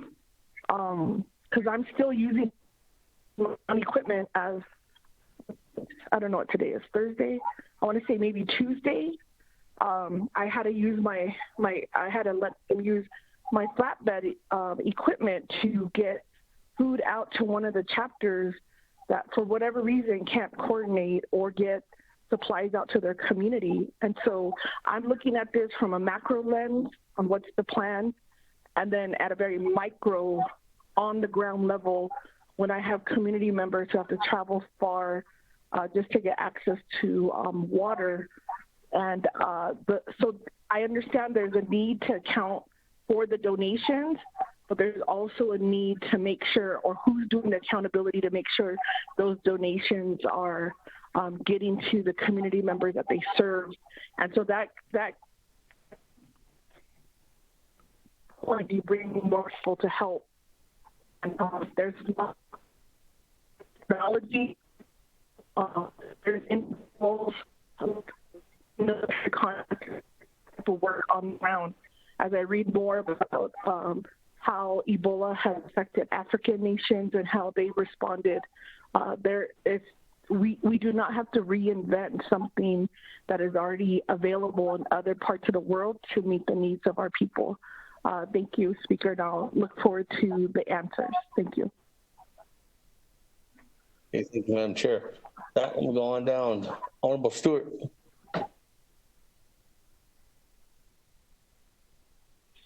Thank you, Chair. Dr. Yellman, thank you for your report, and thank you for the assistance that you have given us. The only other areas I wanted clarification on, you may have mentioned it when you first gave your report, but I was traveling back from Sawmill at the time, was that with the cases that were positive or that are positive at the command center and also at the warehouse, does that mean that those distribution of services will be slowed down for a bit? And then also, kind of in lines with the same way Amber Crotty, Delegate Crotty went and mentioned is with the chapters receiving donations directly to them, either the chapter coordinator or elected official or both are getting donations or from different individuals, maybe from outside community members that live outside, and they're saying that it's for the community. Now, with that, I have some officials and some coordinators saying it's for everybody to use that lives in that community for distribution of that, and which I don't have a problem with. But then there was one area where it came up with, if it's using the budget, then that would be for the registered voters. But any donation coming in would then just be for the general public to receive, just like what has happened in what's being received to the nation as well. The other area is that the masks that have come into some of the chapters, they're from out of state. So I've been asking officials and also the chapter staff to make sure they rewash them and clean them before distributing them out to the community. Then the last one is going to be the equipment. Some chapters don't have the equipment needed, so they're relying on nearby chapters. So now we have chapters saying yes and no at the spur of a moment. So how can we deal with that? I know you've assisted me in the past with that, but how can we do we do an agreement between the chapters as cost sharing, or what can we do? That's all. Thank you, Chair. And thank you, Dr. Yeoman, again. Thank you. Let me go on down to Honorable Keon Begay, and then I'll come back to you, Dr. Yeoman. Honorable Keon Begay. Speaker. Yes. Speaker. Yes, Honorable Keon Begay. Okay. My main question is the Chinle agency, Dr. Yellman, he's reporting lagi. I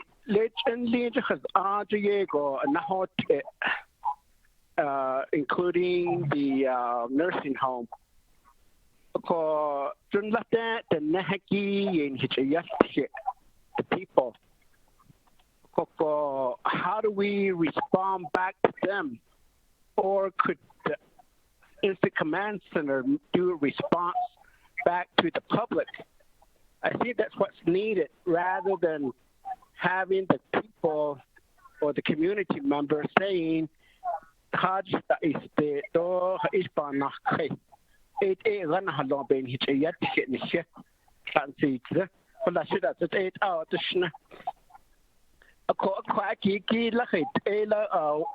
would like to request, Speaker, I'd like to request for specific agency reports being forwarded to the community. That way we share those information to the public. Be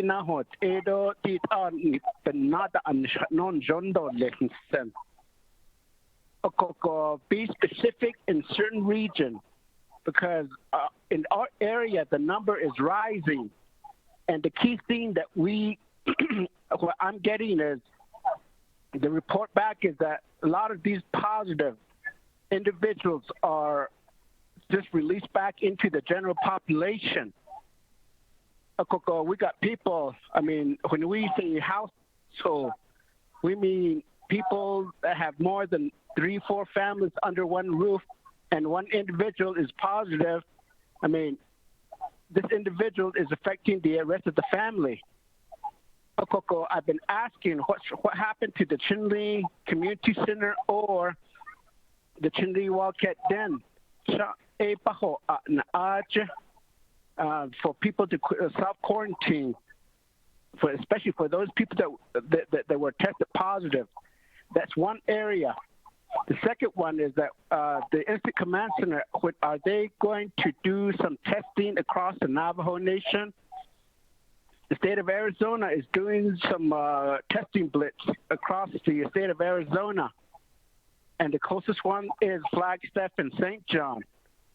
On the Navajo Nation, a lot of those people are asking for that as well. Testing. So I see those are some of the main things that the 213 form submitted. We don't get a response right away.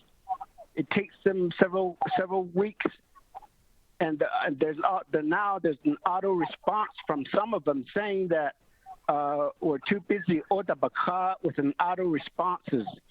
And I don't know if that's normal for a command center.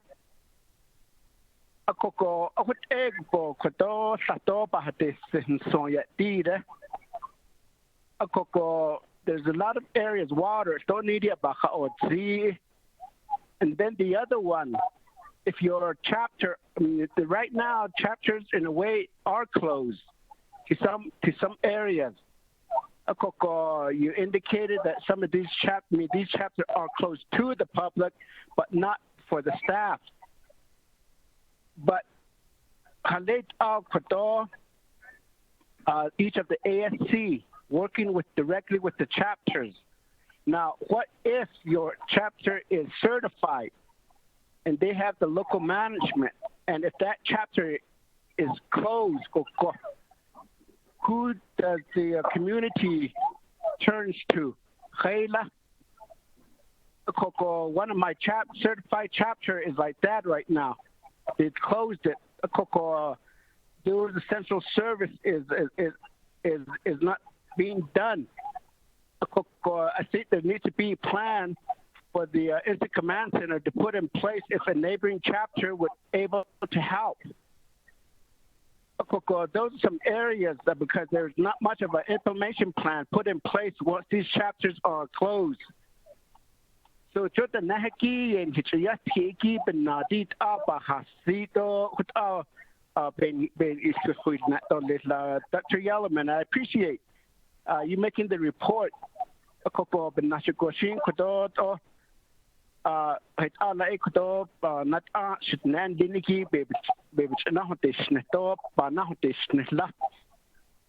five chapters that I represent, especially Low Mountain, Outer Touchy Blue Gap, Selani Cottonwood, Mini Farms, and Noslini. Those are the areas that I really am asking for additional support. So Mr. Speaker. Dr. Yellowman, let me go ahead and go back to you. I think, why?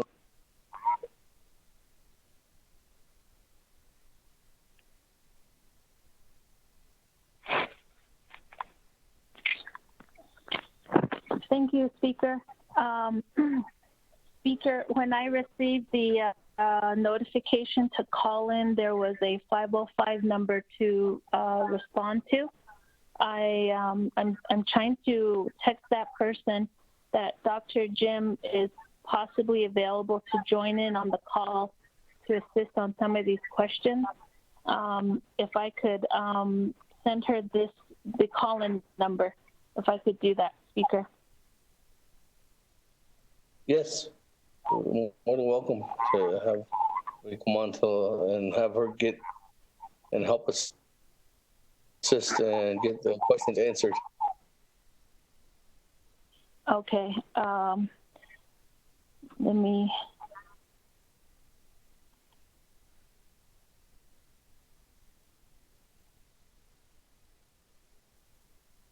Okay. Well, if she's able to join in, she'll join in. I did send her the call-in information. If I could start with Delegate Crotty. Again, some questions I will be able to answer, and some I may refer to Dr. Jim or to the HCOC.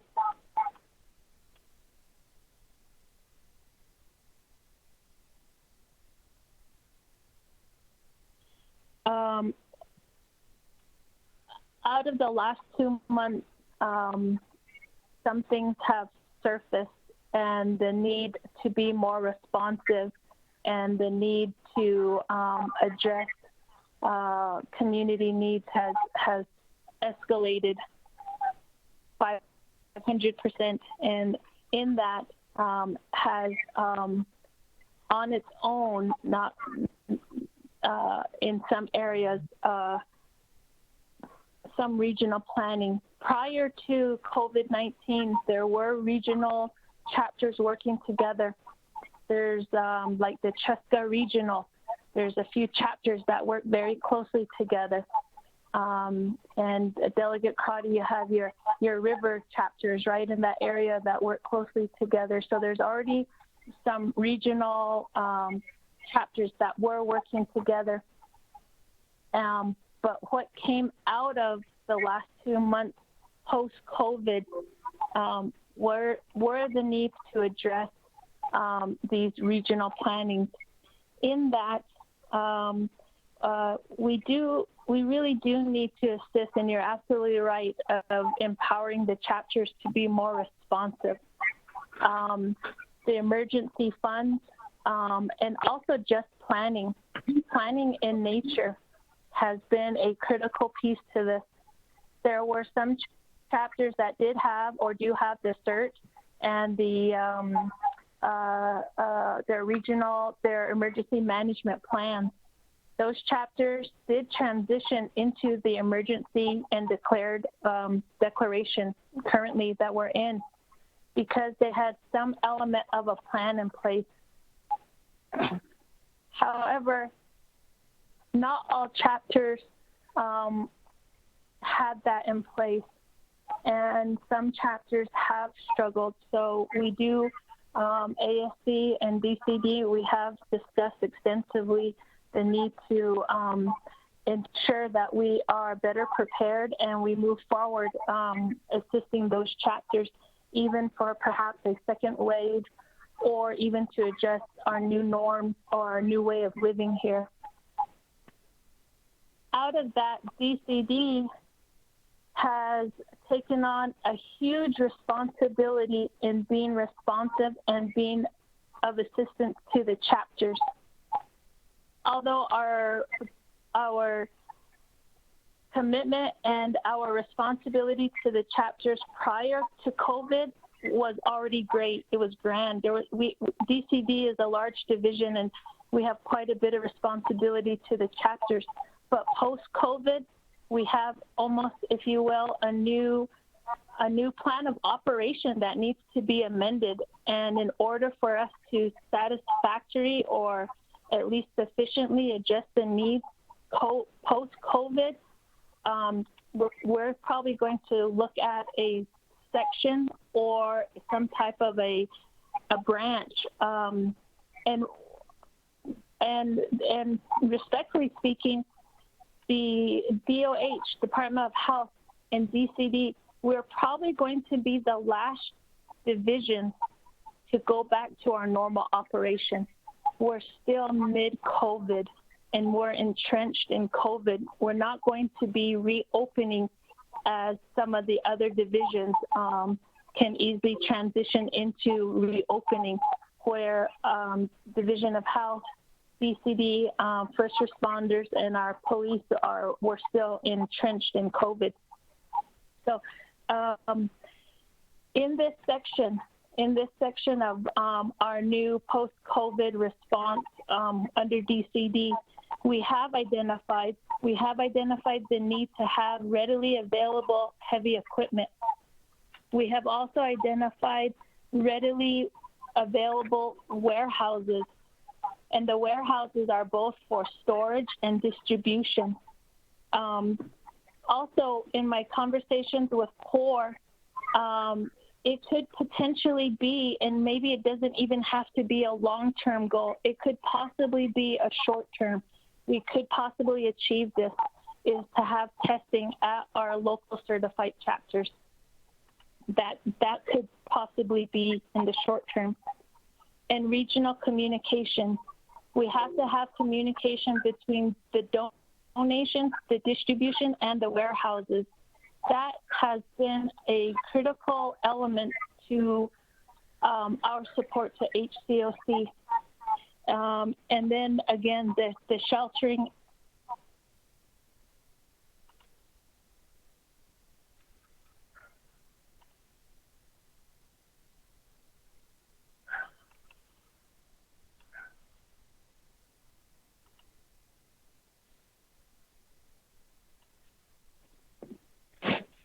Dr. Yellowman?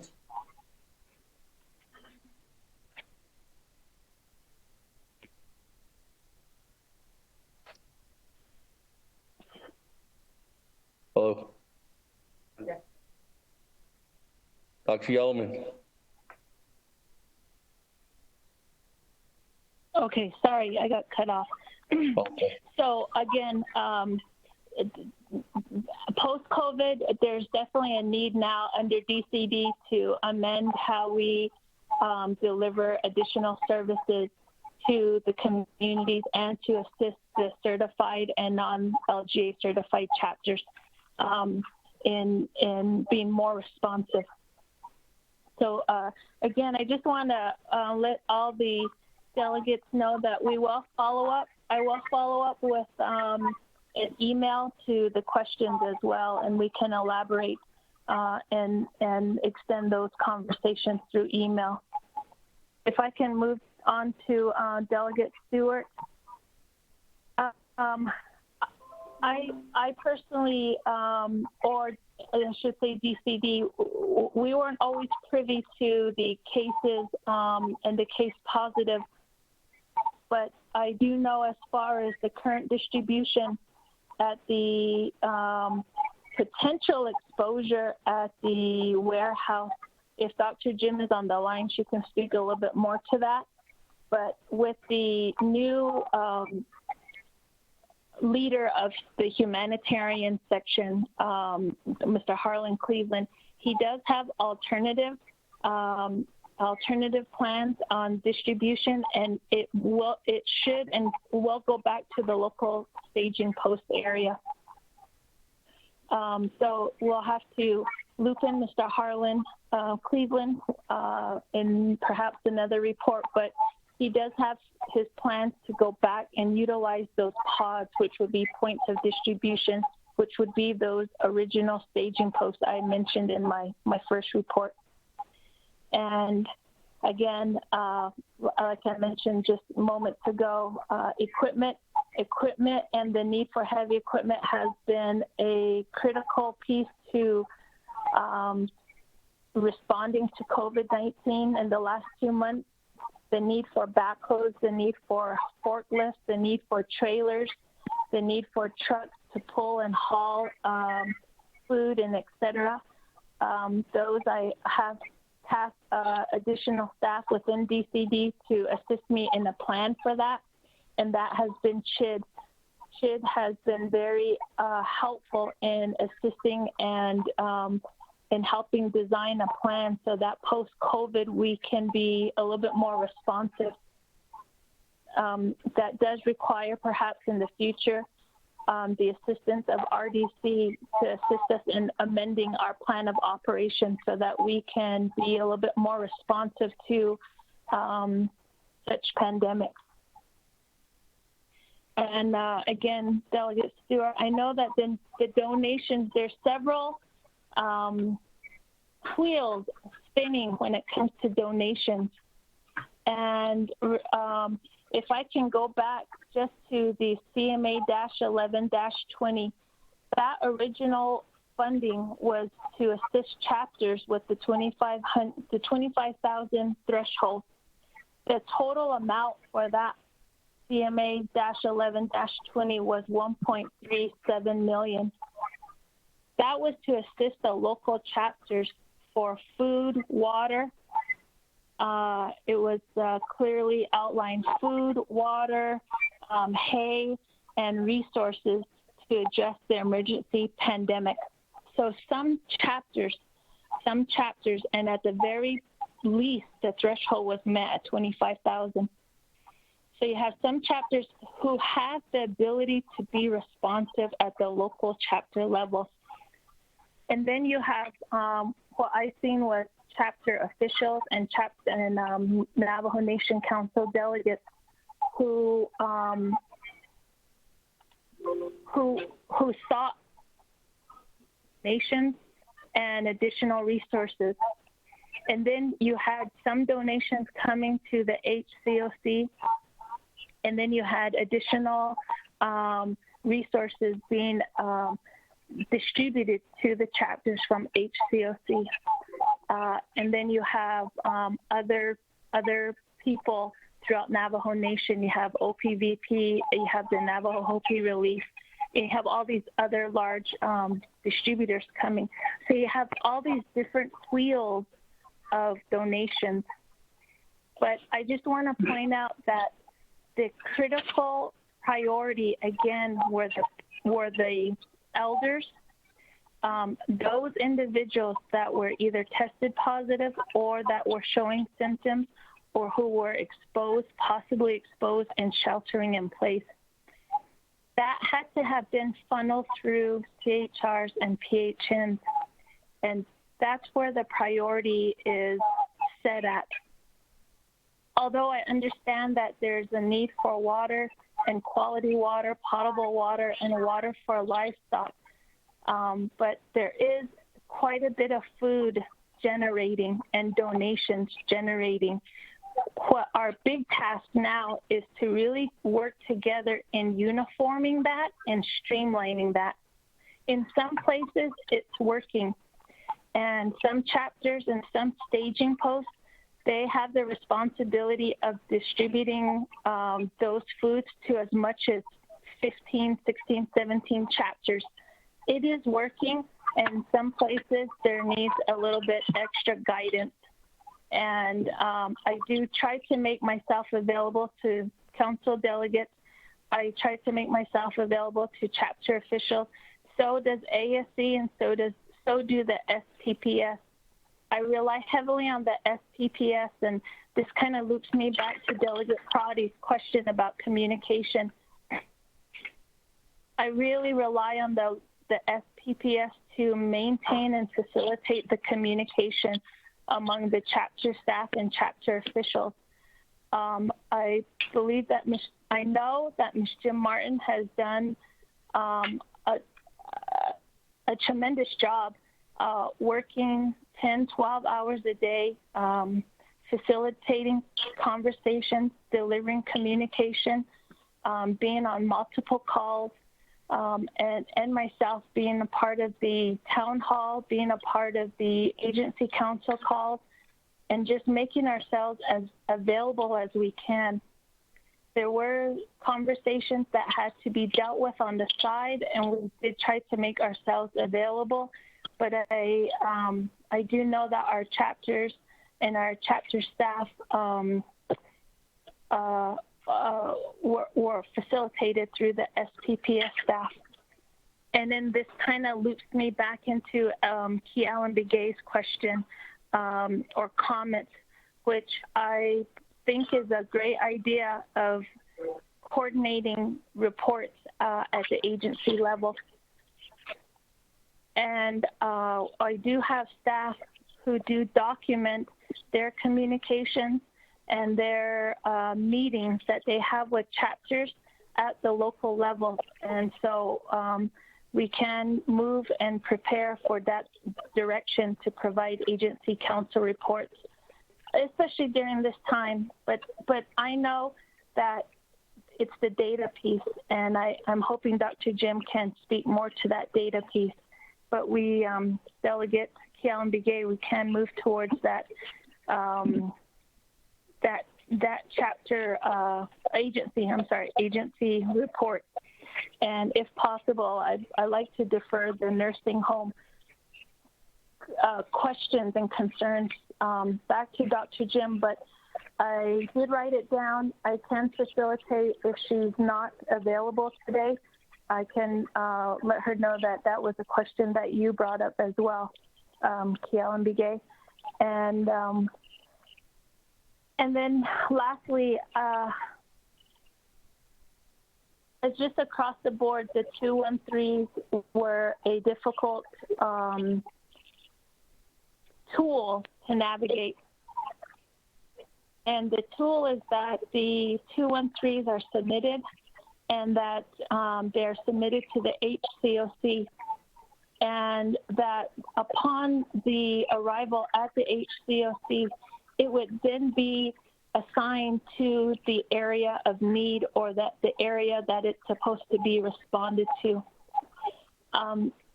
Again, DCD being a support system to HCOC, we often tried our best to facilitate or walk those 213s through the system of HCOC.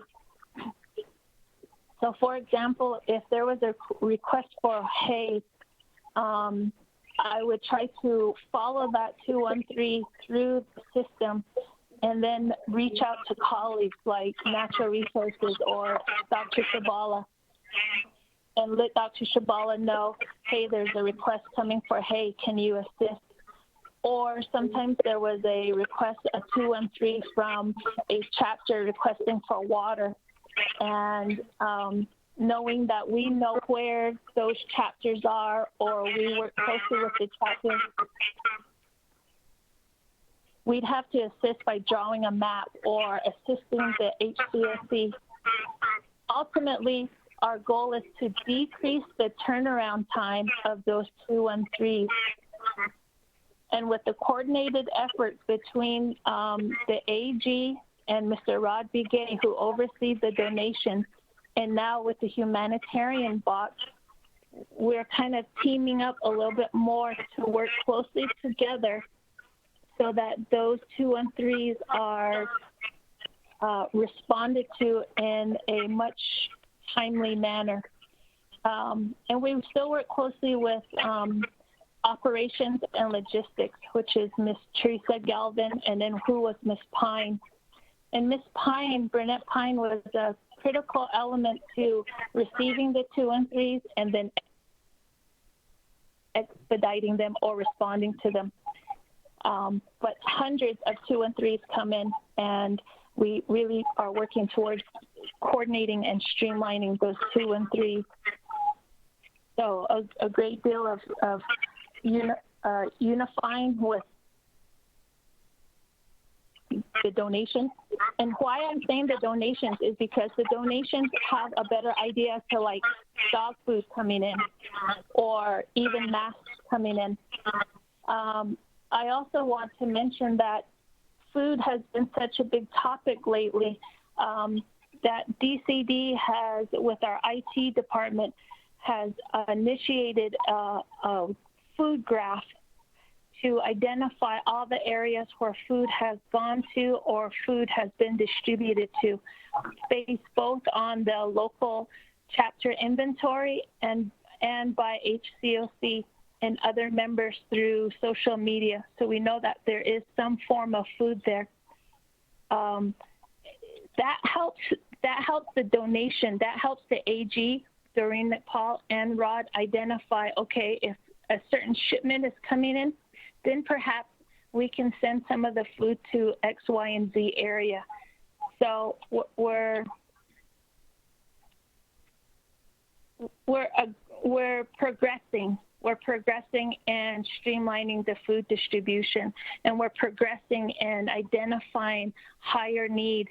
And when there is need identified in the community, we're able to call out to different areas and resources and ask for water to be addressed here. There was a water need identified in the Coyote Canyon area recently. So now we know, and we have a better system in place to identify how to get water to certain areas. So I just want to relay back to T. Allen Bigay that the agency report is a good idea, and that we are working diligently to address the 213 responses. Yeah, and maybe we can call to see if Dr. Jim is on the line as well.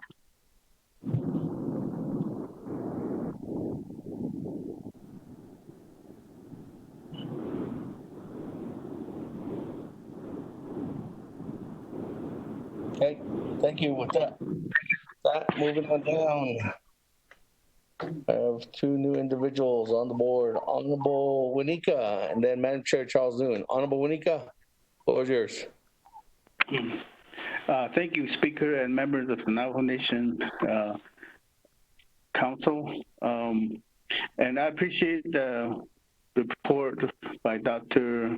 Yellowman. Appreciate the information that's being provided. But I have a question in reference to the instant command structure. It is a good structure if everybody complies with it. But I think there's some inconsistency you told us that on April 8th, a memo was sent out to the chapter saying that it'd be closed to the public, specifically in reference to social gathering. So I don't know in what form or when the two commands were given out. There was a letter from your office in reference to the instant command, and then there was also an executive order by the president. So it seems like most of the staff are listening to the executive order. And I don't know if there was, I think there was a mention of essential staff, but now at this particular time, I think a lot of the chapter staff are saying that there was an executive order to stay home, and I think a lot of them at this time are saying, you know, that the executive order has been extended to June the 8th, and so some of them don't want to come back to work. But in reference to the memo you're talking about, is that the CSC and other staff at the chapter are essential.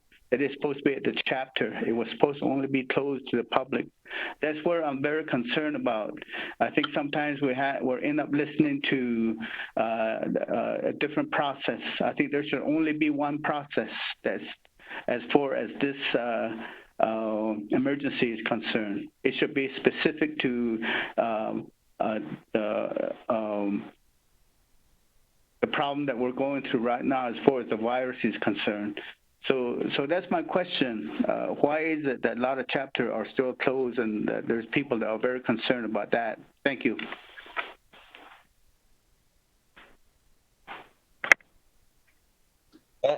Moving on down. Madam Chair, Charles Newman, the floor is yours. Shitilla Speaker Damon. Ms. Yellowman, thank you for the report that you provided. But as Shahjad just now indicated, I think there's a lot of inconsistencies in the report that you're providing, and then also what we are seeing directly from our chapters and from the community. I have sent you several emails with my concerns regarding the food distribution that's being handled by the chapter. As of today, you have yet to respond, nor have you given me any indication that everything is flowing smoothly within our chapter. I have come to realize that I am not the only chapter that's having these concerns. There are other chapters that have similar concerns. I understand that you are extremely busy these days with the pandemic, but I think that these concerns were concerns that were brought up prior to the pandemic, and they were not addressed at that time. And so they're kind of building upon each other right now. And I want to say that, you know, I appreciate the work that you do, and also how much time you've been giving to assist our Navajo people. But the bottom line is, without reaching out to people who are within the community, you're gonna, the calls and the concerns are going to overburden you, and it's gonna be too much. And in my opinion, I think that that's what's happening. Shiprock right now, I can report, I have no idea what is happening in the Shiprock community. I am happy to report that had we not jumped into action and created our own grassroots efforts, most of the families would not be served. I delivered food last week. I was one of 9 volunteers who showed up. In that one day, we delivered 66 boxes of food to people in the Shiprock community in one day. My understanding, and again, because I have not received reports from the chapter is only distributing food to only 40 individuals, 40 people who have been served over and over again.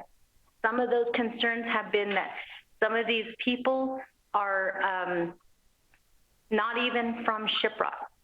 We don't know at this point what to believe anymore, because we have tried to reach out to your office several times to ask you to intervene so that we can ensure that our community is being served.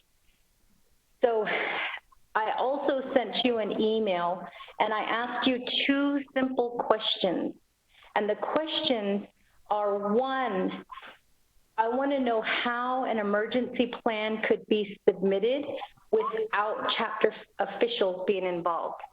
So my understanding is that only one person made the decision to put the plan together. There was no official, chapter official involvement. You received this email on April 20th, 2020 at 3:27 p.m. That was what time I sent the email out to you. The second concern that I have in regards to the chapters is, do chapter funds that have or will be expended need chapter approval? To date, Shiprock has not called an official chapter meeting.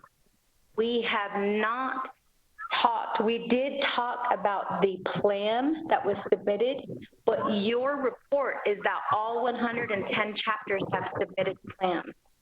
In the event the officials were not involved in the plan, who was the one that decided what the plans were going to be and who was contacted to get those plans in place? That is what my concern is. There is absolutely no accountability coming from my chapter. And I have reached out to you on several occasions only to have my emails and my requests sitting there. So I'd like some attention in addressing these questions, because I think they're very simple questions. More importantly, I think if we're talking about accountability, that accountability needs to come from the chapter. The chapter is under the executive branch. We understand that. And some chapters are working directly with council delegates and they're working directly with their officials. But in the event that the chapter is not working with officials, not working with the council delegates, what I want to know is, how are we keeping these chapters accountable? Requests have been made to the chapter asking for assurance that families are being assisted, only to have our emails sit there. So I'm wondering when you are going to assist, and I can only speak for myself, but when am I going to receive some answers to these questions? And I believe these questions to be valid because council delegates have a fiduciary duty to the Navajo people. So when people are asking me questions about where the food is going to the community, I would like to be able to say that they are going out to the families that need them. At this point, I cannot say that. So I hope that you can assist us. And I know, again, I know that I'm not the only chapter that's having this issue. I hope that you can assist us during this time. Thank you.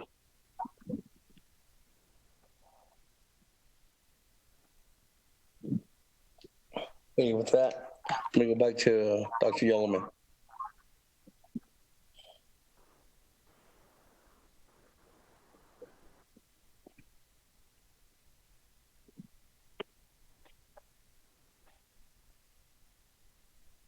Thank you, Speaker.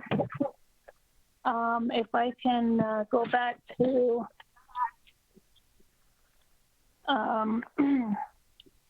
Delegate Edison Juanita's question about the consistency of communication. I just want to share, and I've shared this on several other phone calls, that prior to DCD sending out any type of memos or communication, we often have it vetted and secured or vetted and reviewed by DOJ. And DCD did send a memo out, but the memo did not supersede or did not go out prior to the memo sent by President Jonathan Nez on March 18th. And then shortly after that, and actually on the same day, there was the memo that was sent out March 18th by President Jonathan Nez, Vice President Myron Lizer, on community gatherings and travel restrictions. It also did acknowledge the closure. And then on the same day, March 18th, Honorable Seth Damon and from the 24th Navajo Nation Council also issued a memo out March 18th with the legislative branch closure. The language there also spoke to all supervisors are directed to close public access and office buildings. In the second paragraph, it also to the temporary employees and paid administrative leave. DCD used the same language from both memos and vetted it through DOJ, and we issued the same memo explaining the process to the chapters, utilizing the language from both branches. So I just want to share that we didn't supersede any type of leadership in issuing out a memo, and we also utilize our DOJ unit, chapter unit, Mr. Rod Begay, in assisting us so that our communication is consistent. And again, it spoke to the employees of the Navajo Nation or to the non-certified chapters. The certified LGA chapters, they do have their policy, and their policy does address closures. Their policies do address emergency responses, and their policies address funding expenditures.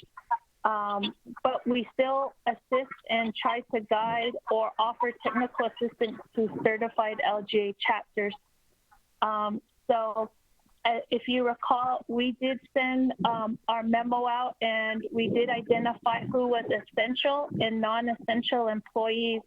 We identified the CSCs and the AMSs, but the certified chapters, they have alternative or they have alternate names, but similar to the role of the CSC. Their process identified how they were going to address the closure or how they were going to address essential government function for the certified chapters. So Delegate Winita, I hope that answers your question there, and I can provide you a copy of all three of those memos and how they correspond or supplement each other. But I just want to share with you, DCD did not send a memo out before OPVP, nor did we send a memo out before the legislative branch. We sent our memo out after, and we utilized the public health order and the languages from leadership to support our need to communicate with the chapters.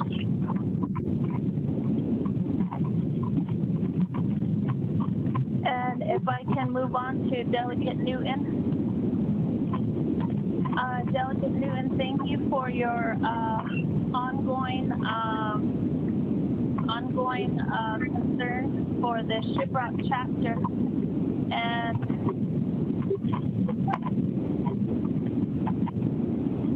I'm sorry, I'm getting some feedback. I'm not sure if you can hear me. Colleagues, whoever's driving, can you please put your phone on mute?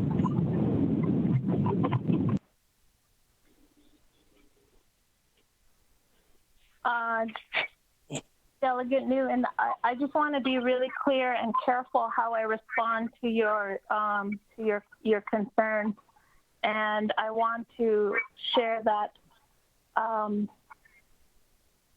the last conversation that I did have with you, I do recall the conversation, and I do recall the email.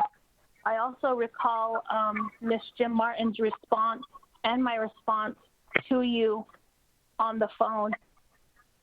And I quote unquote, Ms. Jim Martin said, unfortunately, that prior to COVID, that there was some conflict at some chapters.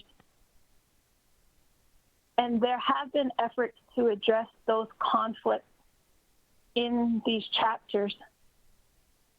However, in order to fully address some of these conflicts at the chapter level, really requires the full participation of all members of leadership.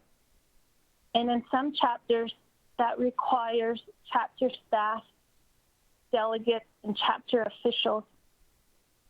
In some situations, in order to fully address conflict at the chapter level, or even conflict in general, makes it very ineffective just to address one person and then expect things to flourish. In most cases, the conflict is with multiple parties. And if I divulge any more, I would be going into confidential information. And unfortunately, we've had these conversations, and I will get to your two questions. How was the emergency plan submitted? And there's no approval of the emergency chapter plan that was required. It did not need to be signed off in any manner, so to speak. The CSCs were trusted to develop the plan, and to our knowledge, the CSC worked with the supervisor, and those questions can be facilitated. I can facilitate those questions, and the questions that you do have really can be answered at the chapter level.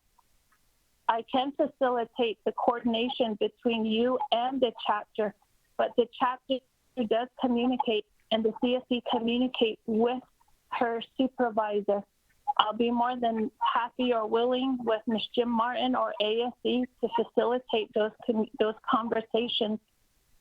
But if I divulge any more, there is some confidentiality there. And do the chapter funds need to be approved? I'm seeking my notes here from Rod Begay, but I do want to follow that up with a clear answer from our chapter unit. But I'm looking at the CMA-11-20, and also I'm looking at CMA-09-20, which was the 3 quorums, which allowed the chapter meeting to consist with the chapter, the 3 chapter members. So I just want to share that those funds and the funds being expended during the declared emergency have to comply with CMA-9-20 with ratification afterwards. And that's because of transparency. So I hope that satisfies your question there, Delegate Newton. Thank you. Thank you, Speaker Damon.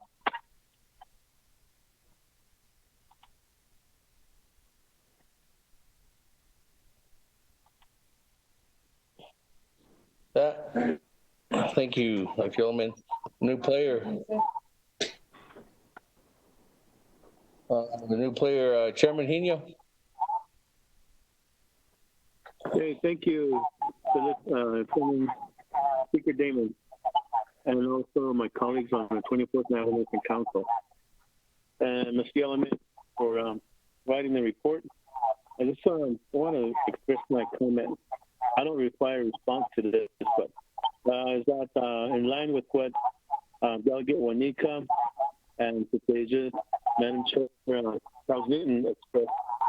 Is that ever since the executive branch administrative order to be on administrative leave and close the chapter houses to the public, it seems like some of the essential staff that were supposed to be there have checked out. And that's the case in my area. And as we try to move things forward and get some of these services to the people moving, there's really no cooperation. I expressed this through an email to you too also, and you're aware of what my issue is. I just wanted to make it known again that I am still waiting for some sort of response from the ASD program manager to address this issue with what's happening out there, because of the fact that there are other programs within the communities that are actively working. They're out there, they're taking donation, they're manning the staging area, they're making sure people are given the needed essentials such as food and other sanitary. When it comes to the future, there's nobody there. There's nobody there. But chapter, you guys are supposed to be on the front line of it. No, but officials really can't do nothing because they have no control over the administrative staff, which is under your control. And so I wish you would put your foot down with your staff, and therefore have them involved in the community's efforts to battle the COVID-19. Maybe if you can't, let us know, and we can let's do legislation to put the CSCs under the legislative branch, and maybe that way, when the council delegates used to supervise the community services coordinator when the program was under the legislative branch. I think that was most effective because that's what I've been hearing. So I just wanted to make that comment. I don't require a response. I just see your response to be the actions taken out there to make sure that the people are going to be working. If there's nothing happening, then that's your response to me. Thank you.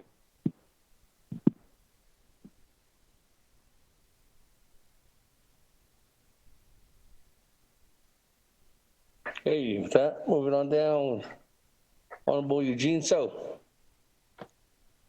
Yate, National Authority, Auto, National Hashi, 2024 Nation Council. Auto has made a report. Piso to all this so equal. I ask for this time. The way the Chris Kanashe, yeah, that's what's been the G 25,000. Although Chris Kanata for million. Even as you go, I just always try to stay out of the people's way. And this part it although they lay at any so I kind of let them do their thing here in Chinle. My chapter manager, Walton Yazi, is not another way. So he's really, I think, sometimes he gets ahead of himself. And then I push you and that's the Asian in the year need. So it's need aid, that's what I expect. We're not ready for anything. I think it's about time we start planning for the future. So anything that happens, I think, we're ready, we're there. But we're not ready for them to save them from these kind of situations. This pandemic, any see, at the hot, you don't that start, you know, preaching, and then education, they still teaching what are the has on out at Ilya. The Shirik and I doctor. You don't need your Konaika. We're too educated. We're technology. All these kind of stuff that's coming up. We're beginning to invent something that's going to really do away the whole people around this world. I don't we had the atomic bomb and then the nuclear bomb. And that's sort of so these are some of the things that we're looking at. These are the things that we're told not to bother. That's which was in the earth, which we took up and start rebreathing itself.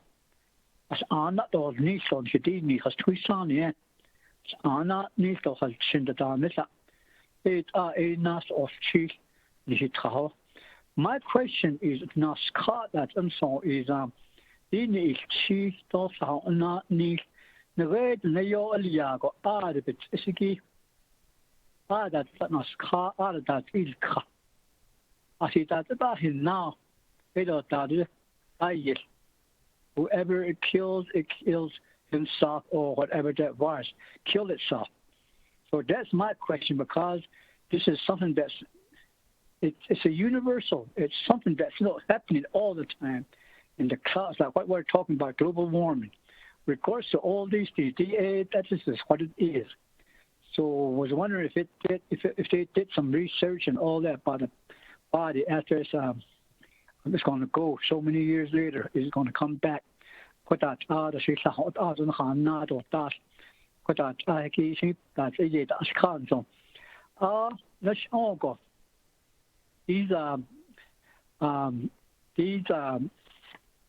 when you're thinking about this, it takes a lot out of you. Like me, as my age at 66, I'll be 67 2 weeks, 2 months. 68, I'm 67 now. It makes you think a lot. It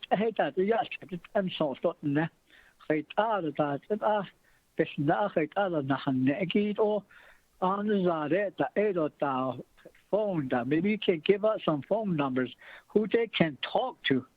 Or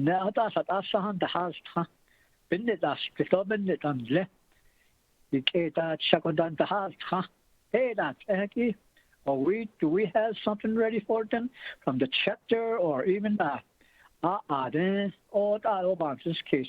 That's where we should be going to, because that's where the strength is. If we can give them the strength, they can fight it. And I always said, how come we don't have recovery numbers? Every time the report comes out, there's no numbers on the report. There's a positive side of that positive results, which is, it's another hospital. I see the states, it has recovery. It seems that if you look at that, how many died, comparing and subtracting it, seems like there's more percentage in recovery.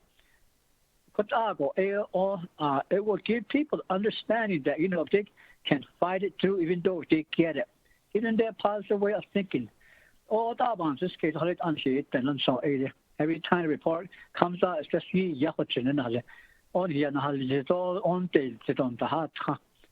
so it all on the recovery, how many people are recovered. So anyway, it is not just kid of the things that not Hagi, Hale, I don't know what he does that him. His cars, I don't expect a husband. And then to plan, at the same time, we need to be ready for our younger generation. Late 20, 50, 100 years down the line, what's going to happen again? We should all be ready for them. Have a plan for them already. I think that's where we should go. Whoever is going to be on top of things next year, don't watch it. This thing, what they're talking about, there's going to be a second wave. And then the scientists and the doctors, and then we can't open up school because so there's a lot of things that's going on. So I try to listen to the doctors and the scientists and see if they're right or wrong, and trying to figure them out. So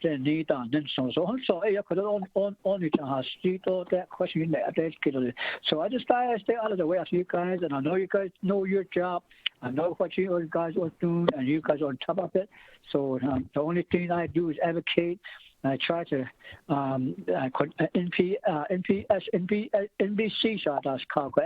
That's kid at OHC, but it was from John Hopkins, and John Hopkins said to me after that video, the donation really jumped sky high. It shared, so that's my job to advocate. So thank you.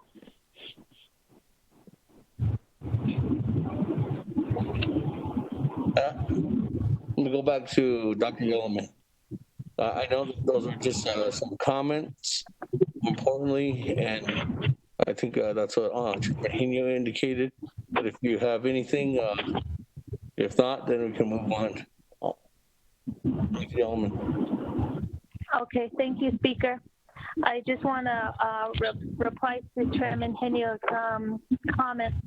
I appreciate that, and I appreciate the call for action. I do need the assistance of DOJ. I do need the assistance in identifying our change in plan of operation. Currently, right now, some of the CSCs do report to their local, they have identified a local supervisor, and we have to change our plan of operation to amend that.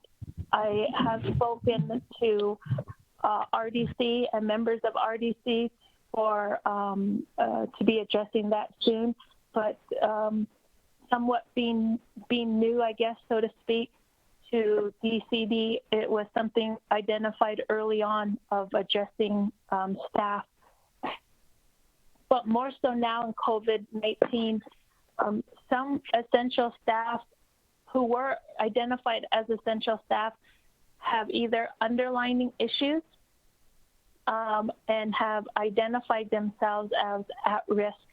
In those cases, we do work with those chapters case by case. And most recently, Ms. Jim Martin has offered herself to be a point of contact and act within the capacity of such in the SPPS role as well in your area. So I know we are in communication with your LDA as well, and we're trying to be as accessible and responsive to this particular concern that I know you've brought up. And I do recall our conversation March 7th at the Tohajili Agency Council, and I've been trying to be responsive to that request as well. And we did make changes to that request if you have noticed or known. So we just need to make sure that we amend some changes under our current plan of operation as to the supervision and the identification of supervision under some staff. So moving forward, that is a priority that we need to address, and I'll be working with RDC on that. And if I can move on to Delegate Eugene.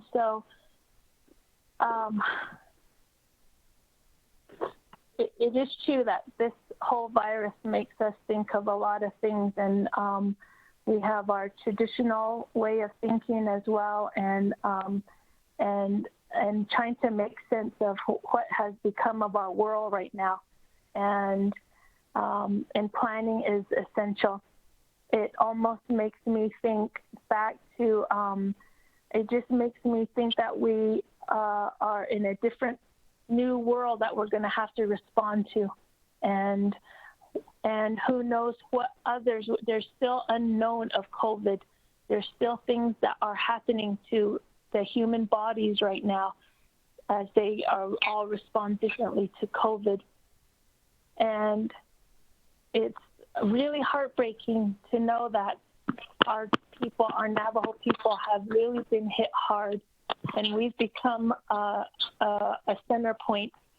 There's a lot of eyes watching and how we respond and how we work together to address this. So it's true. It really makes you think how come this is happening, and how can we better plan for this. And there are medical experts. We have FEMA, we have CDC, but we also have our own medical Navajo doctors. We have traditional medicine men, and we have our own Navajo experts, and they have been assisting. They have been stepping up. We have cabinet members that are experts in their respectful field, and they have been working diligently to address the needs of the Navajo people. We have leadership that has been working hard, council, chapter leaders. We just all around have had a response to this. So I just want to make sure that I mention that. So, Speaker.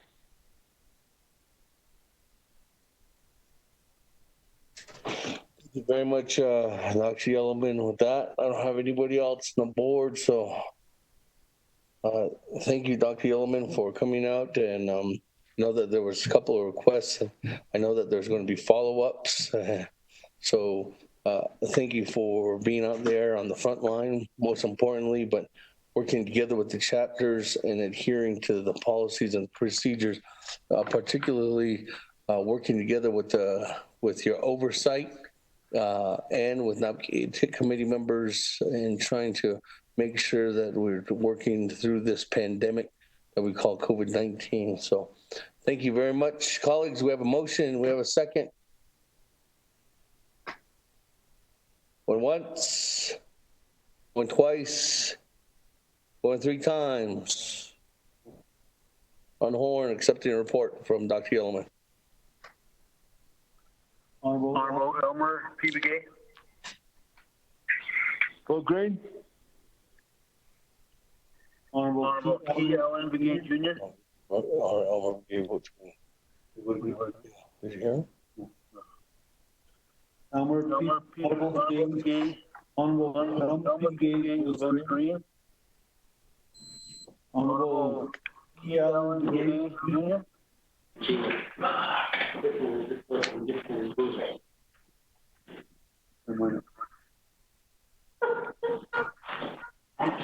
Honorable Begay. Mine's off. Where's it? Honorable Paul Begay. Honorable Nathaniel Brown. Delegate Brown votes green. Honorable Brown voted green. Honorable Eugenia Charles Newton. Charles Newton votes green. Honorable Charles Newton voted green. Honorable Amber Knuzluk.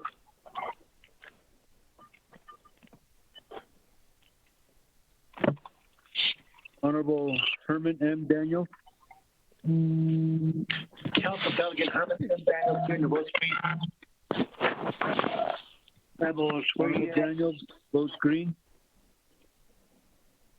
Honorable Mark A. Freeland. Delegate Freeland votes green from Crown Point Airport. Honorable Freeland votes green. Honorable Pernell Halona. Delegate Halona votes green. Thank you. Honorable Halona votes green. Honorable Jamie Zinio. I don't know how my friends is going to go over there. Honorable Vince James.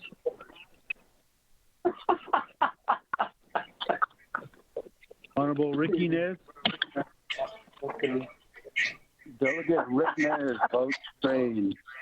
Hey, Speaker, put your phone on me. Colleagues, hold on. Colleagues, your phones need to be on mute.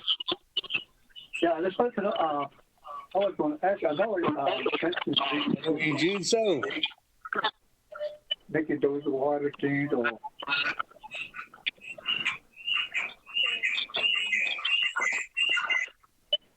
So I was wondering about, I was thinking about finding some plywood and put it around.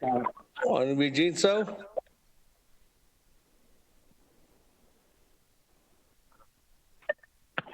Honorable Nez voted green. Honorable Carl R. Slater.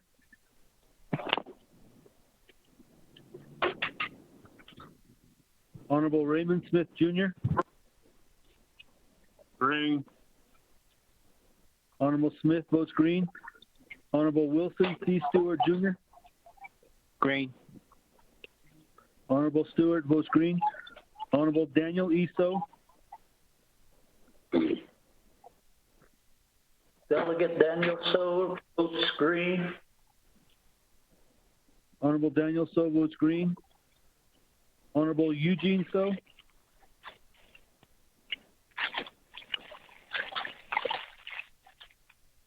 Honorable Otto So.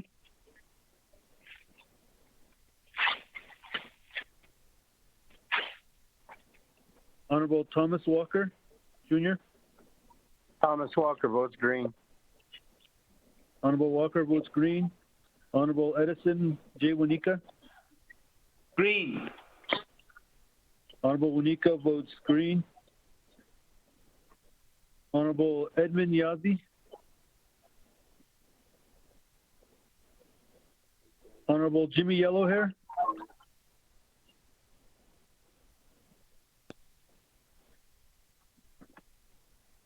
Honorable Key Allen Begay Jr.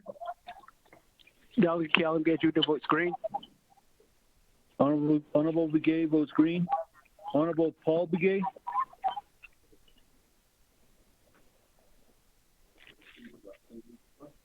Honorable Amber Knazbakrati. Delegate Amber Cannon-Clardy votes red. My water question was not answered.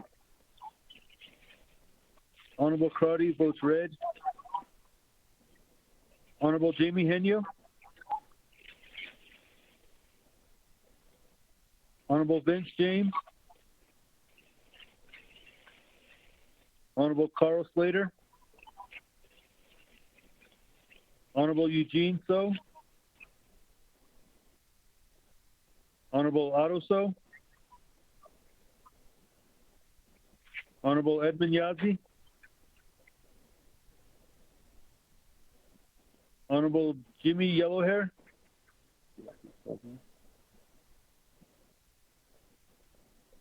Honorable Eugenia Charles Nguyen.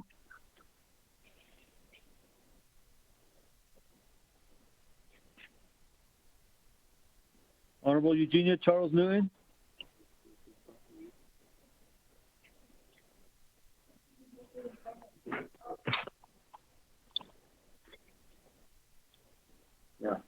Honorable Eugenia Charles Newton.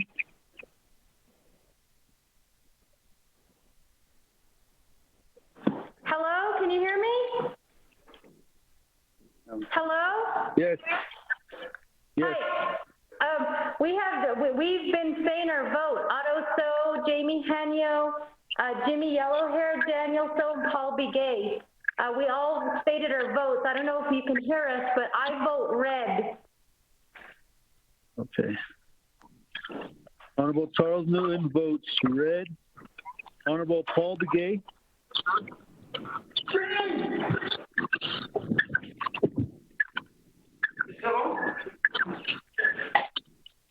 Honorable Paul Begay votes green. Honorable Paul Begay votes green. Honorable Jamie Henyo.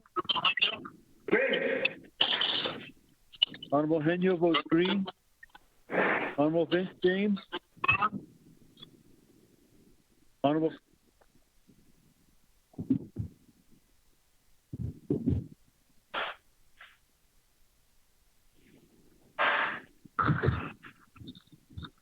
Honorable Otto So. Red. Honorable Otto So votes red. Honorable Edmund Yazzie. Honorable Jimmy Yellowhair. I'll vote green. Honorable Yellowhair votes green.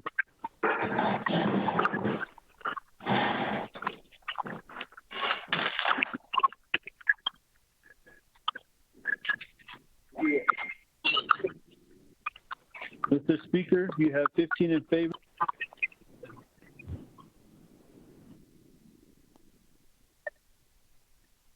Mr. Speaker, you have 15 in favor, 3 opposed, and 1 excused.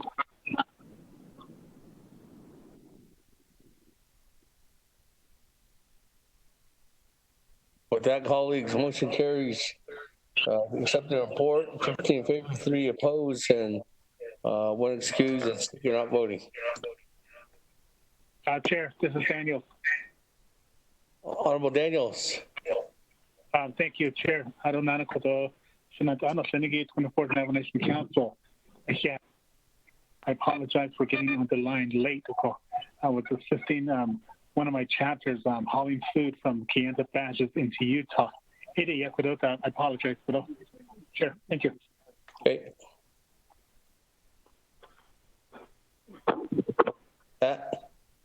Hey.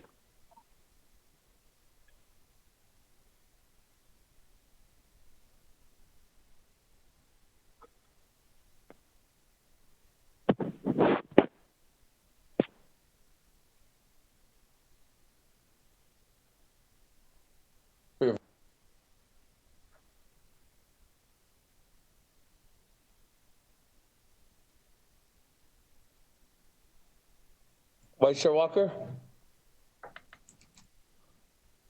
Yes. Hello. Go ahead, you're on. Yes, Yatehu. I'd like to offer a motion to add on 2 items under new business. Legislations 113-20 and legislation 115-20. Am I in order, Speaker? Chair?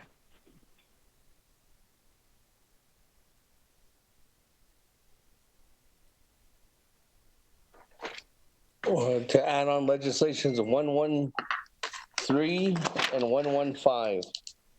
Yes. B, C, D. Am I in order to do that? Yes, you are in order. Okay. So I accept the motion. 20 and 115-20. Motion I'll by. second that motion. Rick Nez. Motion by Chairman, Vice Chair Walker, Thomas Walker.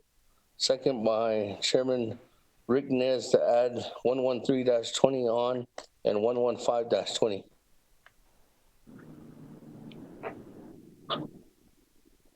Okay, with that, go to the floor on the motion to add on legislations. Chairman Zoe. Yes, I was wanting to also suspend the floor rules to defer the reports and go straight to the legislations. Chairman So, let me, I have a motion on the floor right now, so let me accept this motion and then I'll come back to you once this, Okay. if it passes or not. Okay. Okay.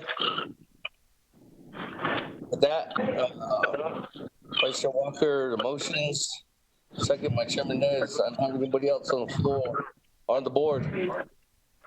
Going once, going twice, going 3 times. How you gone? Good. To the board. Honorable Elmer P. Begay. Vote green.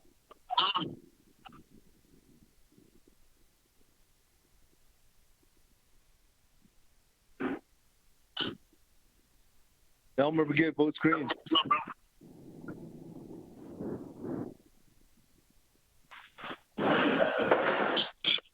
Honorable Begay, vote green. Honorable P. Allen Begay Jr. T. Allen votes green. Honorable P. Allen Begay Jr. votes green. Honorable Paul Begay. Paul Begay votes green. Honorable Begay votes green. Honorable Nathaniel Brown. Delegate Brown votes green. Honorable Brown votes green. Honorable Eugenia Charles Newton. Charles Newton votes green. Honorable Charles Newton votes green. Honorable Amber Knezbach-Crotty. Delegate Amber Knezbach-Crotty votes green. Thank you. Honorable Crotty votes green. Honorable Herman M. Daniel. Council Delegate Herman M. Daniels Jr. votes green. Honorable Daniels votes green. Honorable Mark A. Freeland.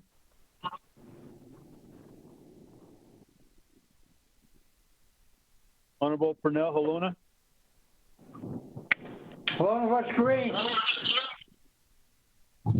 Honorable Halona votes green. Honorable Jamie Henyo. Henyo votes green. Honorable Henyo votes green. Honorable Vince James. Honorable Ricky Nez. Delegate Rick Nez votes green. Honorable Nez votes green. Honorable Carl Slater.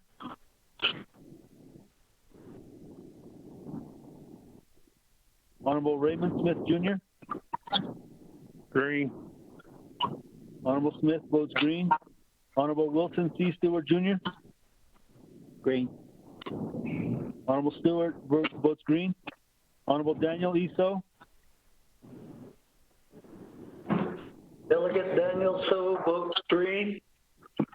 Honorable So votes green. Honorable Eugene So. Green. Honorable So votes green. Honorable Otto So. Green. Honorable Otto So votes green. Honorable Thomas Walker Jr. Thomas Walker votes green. Honorable Walker votes green. Honorable Edison J. Wanika. Green. Honorable Wanika votes green. Honorable Edmund Yazzie. Honorable Jimmy Yellowhair. Delegate Yellowhair votes green. Honorable Yellowhair votes green. Honorable Mark Freeland. Honorable Vince James. Honorable Carl Slater. Honorable Edmund Yazzie.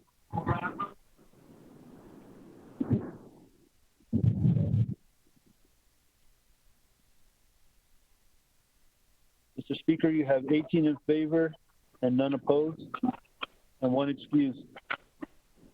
Okay, with that, colleagues, motion carries to add on 113-20 as item E, 115-20 as item F. With 18 in favor, 0 opposed, 1 excused, and chair not voting. That, let me go back to Honorable Daniels. Chairman Daniels. Daniel So. Thank you, Speaker, Chair, Seth Damon, Otto, distinguished and honorable Naabik'iyati committee members. I'd like to make a motion to suspend the floor rules and go to new business, the legislations that we've basically adopted into our agenda and added to our agenda just now. That would be my motion. Second, Wanika. Okay, motion to suspend the floor rules, go down to legislations. Chairman Daniel So, second by Honorable Edison Wanika.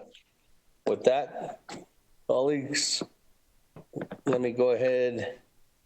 Going once, any discussion? Going twice. Going 3 times. I don't have anybody bored. No one's texting. That on the horn, go ahead. Vote. Honorable Delmer P. Begay. Delmer Begay votes green. Honorable Begay votes green. Honorable Key Allen Begay Jr. Delegate Key Allen votes green. Honorable Key Allen Begay Jr. votes green. Honorable Paul Begay. Delegate Paul Begay votes green. Honorable Begay votes green. Honorable Nathaniel Brown. Green. Honorable Brown votes green. Honorable Eugenia Charles Newton. Charles Newton votes green. Honorable Charles Newton votes green. Honorable Ember Knazba-Crotty. Delegate Amber Canisbach-Crotty votes green. Thank you. Honorable Crotty votes green. Honorable Herman M. Daniel. Council Delegate Herman M. Daniels votes red. Honorable Daniels votes red. Honorable Mark A. Freeland. Freeland votes green. Thank you. Honorable Freeland votes green. Honorable Pernell Halona. If you need technical assistance during your call, Delegate Halona votes Honorable green. Honorable Halona votes green. Honorable Jamie Henyo.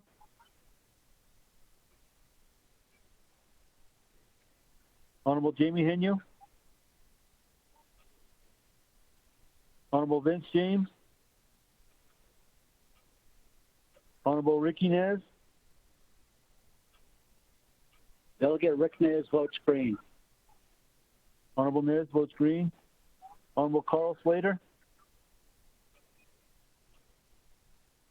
Honorable Raymond Smith Jr. Green. Honorable Smith votes green. Honorable Wilson Stewart Jr. Green. Honorable Stewart votes green. Honorable Daniel Eso. Daniel So votes green. Honorable So votes green. Honorable Eugene So. Mr. So votes green. Honorable So votes green. Honorable Otto So. I vote green. Honorable Otto So votes green. Honorable Thomas Walker Jr. Thomas Walker votes green. Honorable Walker votes green. Honorable Edison J. Wanika. Green. Honorable Wanika votes green. Honorable Edmund Yazi. Honorable Jimmy Yellowhair. Delegate Yellowhair votes green. Honorable Jamie Henyo. Honorable Vince James. Honorable Carl Slater. Honorable Edmund Yazi.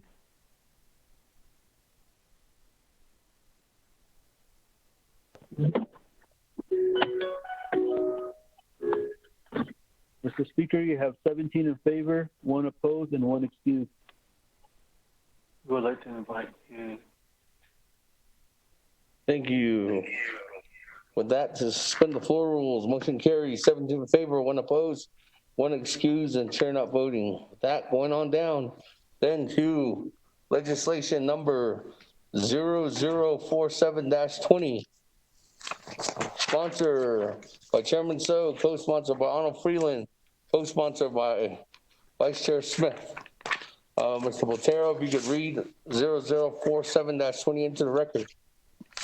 Mr. Speaker, members of the committee, tracking number 0047-20, an action relating to resources and development and Naabik'iyati committees requesting the Bureau of Land Management and Bureau of Indian Affairs to extend the deadlines for Navajo Nation input into the programmatic agreement for fluid mineral leasing applications for permit to drill and associated rights-of-way development under the Farmington Main Coast Gallup Resource Management Plan Amendment and associated environmental impact statement. This is final authority. There's an amendment from the Resources and Development Committee. Amendment 1, page 1, line 14, delete the programmatic agreement for fluid mineral leasing applications for permit to drill and associated rights of way development under the Farmington Main Coast Gallup Resource Management Plan Amendment and associated environmental impact statement, and insert underscore the Farmington Main Coast Gallup Resource Management Plan Amendment and underlying programmatic agreement for fluid mineral leasing applications for permit to drill and associated rights of way development. 2, page 3, line 13, at the end of the sentence, insert underscore semicolon. The BLM has also indicated through email that comments to the Farmington Main Coast Gallup Resource Management Plan Amendment C Exhibit C will only be accepted through May 28th. C, insert, or 3, insert new Exhibit C. 4, page 3, line 14, insert new paragraph. Underscore M, COVID-19 is a dangerous and extremely contagious respiratory virus. The COVID-19 virus is pandemic and is spreading at an alarming rate within the Navajo Nation. As of April 22, 2020, the Navajo Nation has reported 1,282 confirmed cases of COVID-19 and 49 related deaths. And on March 11, 2020, the Navajo Nation Commission on Emergency Management, with the concurrence of the President and Vice President of the Navajo Nation, declared a public health state of emergency, CEM-20-03-11, due to the outbreak of COVID-19. And on March 20, 2020, the Navajo Department of Health issued a shelter-in-place order for all residents of the Navajo Nation Public Health Emergency Order number 2020-003 in response to the COVID-19 pandemic and in support of the public health state of emergency declaration. The Speaker of the Navajo Nation Council closed the Navajo Nation Legislative Branch on March 19, 2020, and the President of the Navajo Nation closed the Navajo Nation Executive Branch on March 31, 2020. P. The Navajo Nation's declaration of public health state of emergency and shelter-in-place order due to the outbreak of COVID-19 are still in effect and have not been downgraded. The Navajo Nation legislative branch and executive branch are still closed. O. Due to the pandemic and need to mitigate the spread of COVID-19, Navajo Nation leadership is struggling to have substantive interaction with its chapters and communities. 5. On page 3, line 14, after the word draft, insert Farmington Mancos Gallup Resource Management Plan Amendment and underline.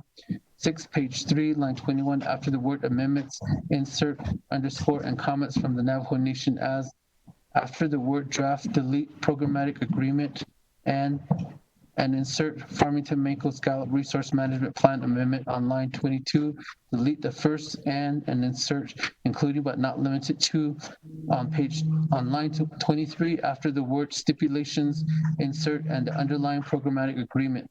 7, renumber accordingly. This is final authority. Legislation has been read into the record by electronic voice recording. Mr. Speaker.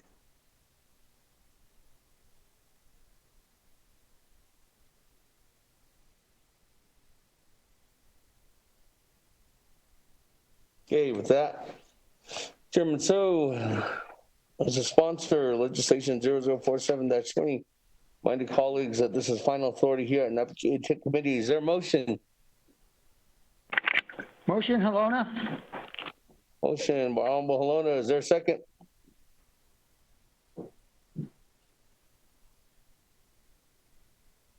Second. Second, Allen. Keelan Begay. That, comments, questions? Everybody on the board? No one's texting in? Going once? Going twice? Going 3 times? Vote on legislation 0074 or 0047-20. Main motion. Honorable Elmer P. Begay. Delegate Begay votes green. Honorable Begay votes green. Honorable Key Allen Begay Jr. Key Allen votes green. Honorable Begay votes green. Honorable Paul Begay. Delegate Begay votes green. Honorable Paul Begay votes green. Honorable Nathaniel Brown. Delegate Brown votes green. Honorable Brown votes green. Honorable Eugenia Charles Newton. Honorable Charles Newton votes green. Honorable Charles Newton votes green. Honorable Amber Knut-Bakrati. Amber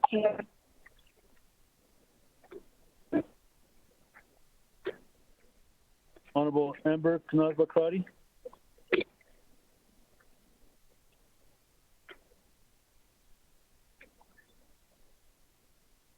Honorable Amber Knut-Bakrati.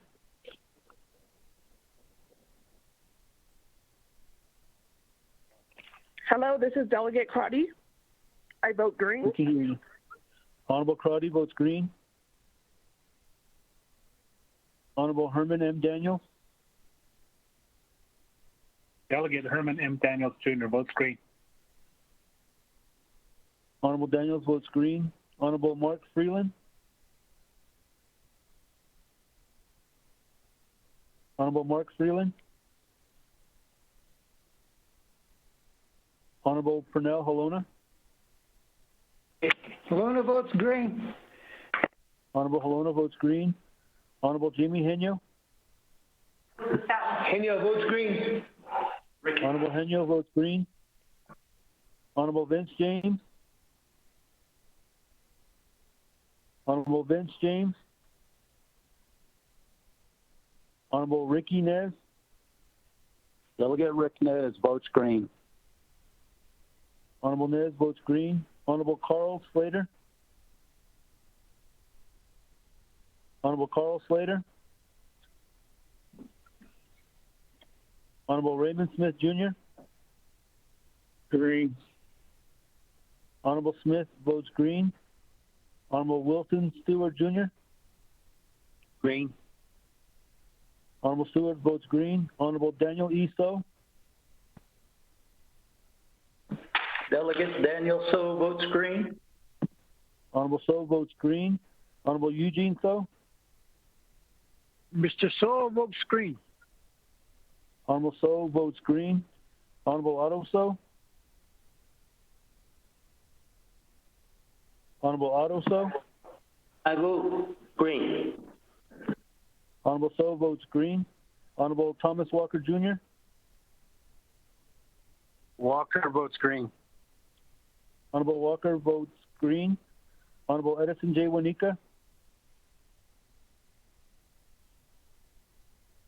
Honorable Edison J. Wanika. Honorable Edmund Yazzie. Honorable Edmund Yazzie. Honorable Jimmy Yellowhair. I'll vote green. Honorable Yellowhair votes green. Honorable Mark Freeland. Honorable Vince James. Honorable Carl Slater. Honorable Edison J. Wanika. Honorable Edmund Yazzie. Wanika votes green. Honorable Wanika votes green.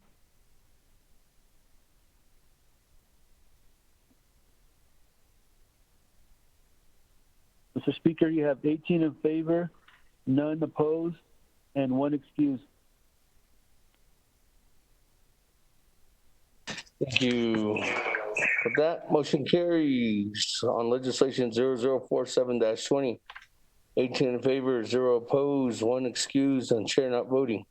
That, moving on down, item number B under legislation 0109-20, sponsored by Chairman Rick Nez. Ms. Fatero, if we could read it into the record.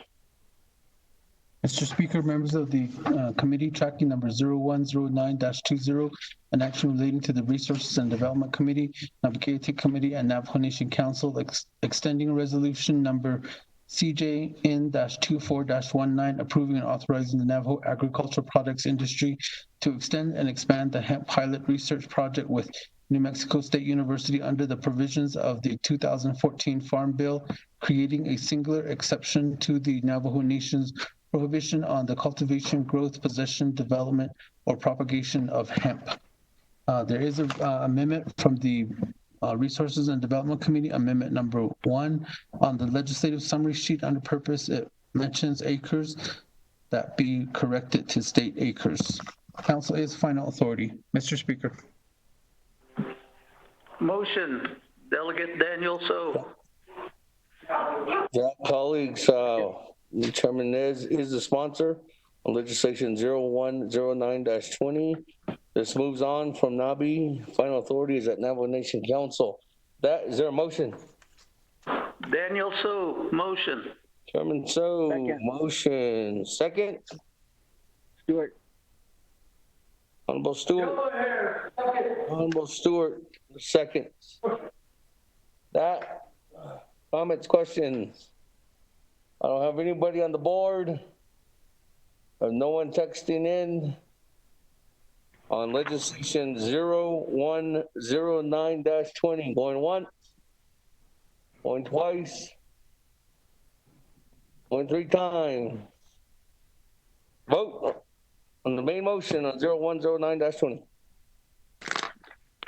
Honorable Elmer P. Begay.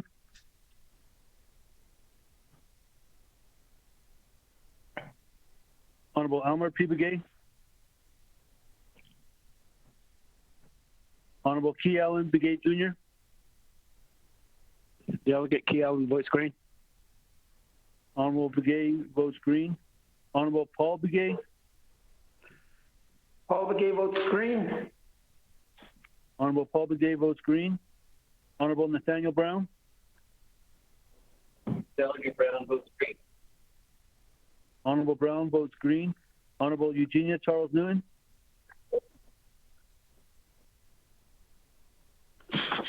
Delegate Charles Newton votes green. Honorable Charles Newton votes green. Honorable Amber Knazbakrati. Delegate Amber Knazbakrati. Thank you. Can you repeat that? Votes in favor. Honorable Crotty votes green. Honorable Herman M. Daniel. Response on Herman M. Daniels Jr. Votes green. Honorable Daniels votes green. Honorable Mark Freeland. Honorable Pernell Holona. One votes green. Honorable Holona votes green. Honorable Jamie Henyo. Honorable Jamie Henyo. Henyo votes green. Honorable Henyo votes green. Honorable Vince James. Honorable Vince James. Honorable Ricky Nez. Delegate Rick Nez votes green. Yeah. Honorable Nez votes green. Honorable Carl Slater. Honorable Carl Slater. Honorable Raymond Smith Jr. Green. Honorable Smith votes green. Honorable Wilson Stewart Jr. Green. Honorable Stewart votes green. Honorable Daniel E. So. Delegate Daniel So votes green. Honorable So votes green. Honorable Eugene So. I vote green. Honorable Eugene So votes green. Honorable Otto So. Green. Honorable So votes green. Honorable Thomas Walker Jr. Walker votes green. No. Honorable Walker votes green. Honorable Edison J. Wanika. Green. Honorable Wanika votes green. Honorable Edmund Yazzie. Honorable Jimmy Yellowhair. Yellowhair votes green. Honorable Yellowhair votes green. Honorable Mark Freeland. Green. Honorable Freeland votes green. Honorable Vince James. Honorable Carl Slater. Honorable Edmund Yazzie. Honorable Elmer P. Begay.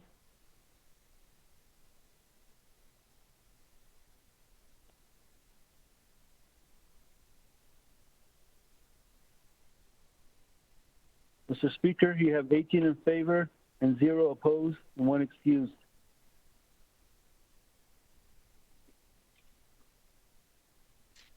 With that, colleagues, 0109-20 move forward with 18 in favor, 0 opposed, 1 excused, and chair not voting. Move to council.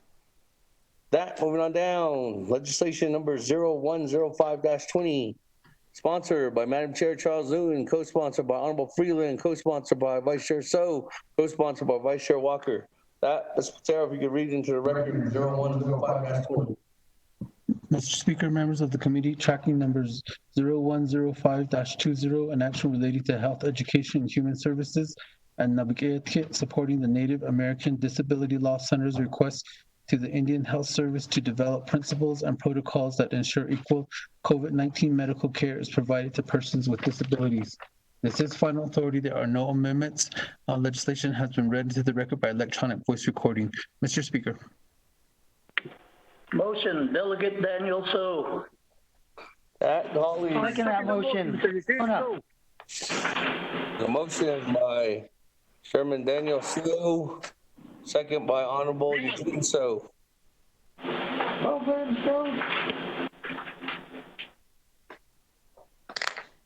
That, colleagues, I don't have anybody on the board. Huh? No text Second by who? messages. On main motion for 0105-20. That, going once. Going twice. Hello, this is Who was the second? There was a motion by Chairman So. Second was by Honorable Eugene So. Once, twice, 3 times. Vote on legislation 0105-20. Did I lose it or lost it? Honorable Elmer P. Begay. Honorable Key Allen Begay Jr. Delegate Key Allen Begay Jr. votes green. Honorable Begay votes green. Honorable Paul Begay. Green. Honorable Paul Begay votes green. Honorable Nathaniel Brown. Very funny, brother. Honorable Nathaniel Brown.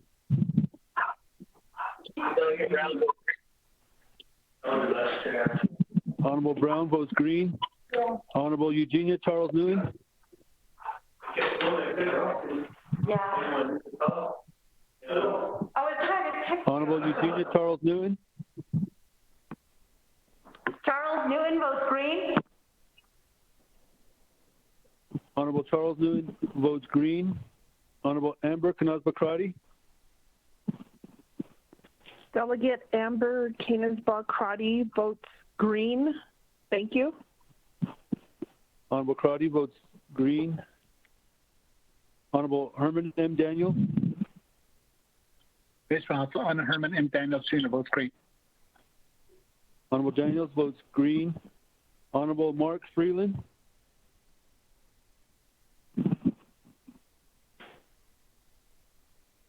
Honorable Mark Freeland. Honorable Pernell Halona. Halona votes green. Honorable Halona votes green. Honorable Jamie Henyo. Henyo votes green. Honorable Henyo votes green. Honorable Vince James. Honorable Ricky Nares. Delegate Rick Nez votes green. Honorable Rick Nares votes green. Honorable Carl Slater. Honorable Raymond Smith Jr. Green. Honorable Smith votes green. Honorable Wilson Stewart Jr. Green. Stewart votes green. Honorable Daniel Iso.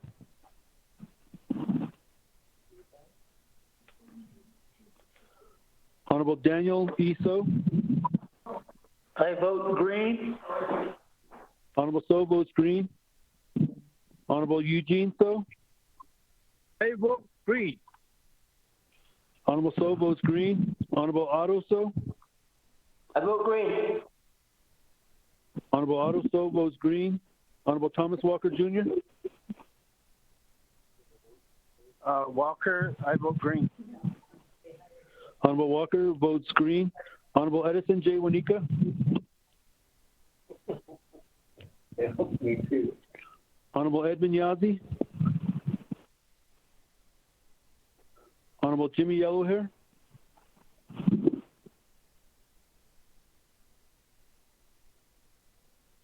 Honorable Jimmy Yellowhair. Delegate Yellowhair votes green. Honorable Yellowhair votes green. Honorable Elmer P. Begay. Vote green.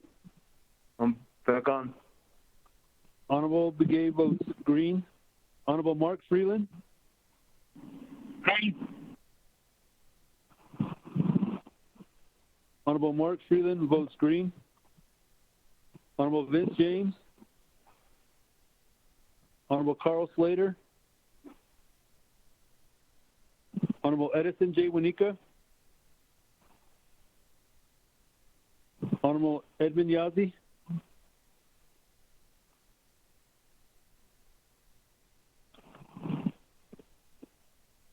Mr. Speaker, you have 18 in favor, 0 opposed, and 1 excused. All right, colleagues. 0105-20. Final authority here at Naabik'iyati Committee passes 18 in favor, 0 opposed, 1 excused, and chair not voting. That, moving on down. Legislation number 0107-20. Sponsored by Honorable Charlene So, co-sponsor by Honorable Vice Chair Otto So. And Honorable co-sponsor Chairman Daniel So. With that, Mr. Botero, if you could read it into the record. Mr. Speaker, members of the committee, tracking number 0107-20, an action relating to health, education, and human services and Naabik'iyati, supporting House Bill 116, a bill introduced in the Utah State Legislature to create the Murdered and Missing Indigenous Women and Girls Task Force. This is final authority. There are no amendments. Legislation has been read into the record by electronic voice recording. Mr. Speaker. Vice Chair, motions. That, colleagues, legislation 0107-20. Again, as Mr. Cordero indicated, its final authority is here. And there's a motion by Vice Chair Smith. Is there a second? Eugene So. Second by Honorable Eugene So. Comments, questions on this legislation? I don't have anybody texting in. Have anybody on the board? Checking everybody's phones. Going once. Going twice. Going 3 times. Vote on the main motion on legislation 0107-20.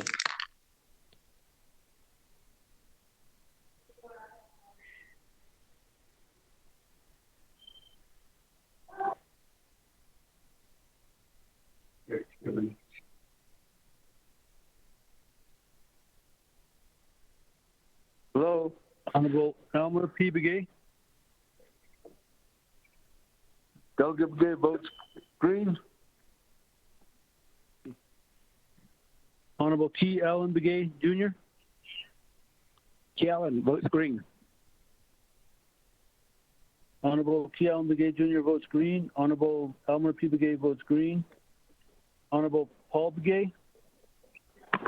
Paul Begay votes green. Honorable Paul Begay votes green. Honorable Nathaniel Brown. Delegate Brown votes green. Yeah. Honorable Brown votes green. Honorable Eugenia Charles Newton. Charles Newton votes green. Honorable Charles Newton votes green. Honorable Amber Kanazba-Crotty. Delegate Amber Kanazba-Crotty votes green. Thank you. Honorable Crotty votes green. Honorable Herman M. Daniel. Green. Honorable Daniels votes green. Honorable Mark Freeland. Green. Honorable Freeland votes green. Honorable Pernell Halona. Halona votes green. Honorable Halona votes green. Honorable Jamie Henyo. Green. Honorable Henyo votes green. Honorable Vince James. Honorable Ricky Nair. Delegate Rick Nez votes green. Honorable Nez votes green. Honorable Carl Slater. Honorable Raymond Smith Jr. Green. Honorable Smith votes green. Honorable Wilson C. Stewart Jr. Green. Honorable Stewart votes green. Honorable Daniel E. So. I vote green. Honorable So votes green. Honorable Eugene So. E. So votes green. Honorable So votes green. Honorable Otto So. I vote green. Honorable Otto votes green. Honorable Thomas Walker Jr. Walker votes green. Honorable Walker votes green. Honorable Edison J. Wanika. Green. Honorable Wanika votes green. Honorable Edmund Yazzie. Honorable Jimmy Yellowhair. I'll vote green. Honorable Yellowhair votes green. Honorable Vince James. Honorable Carl Slater. Honorable Edmund Yazzie.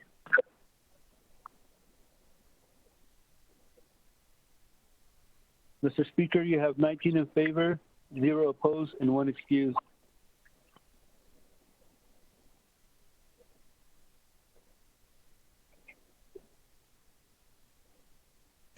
Okay, 19 in favor, 0 opposed, 1 excused, and chair not voting.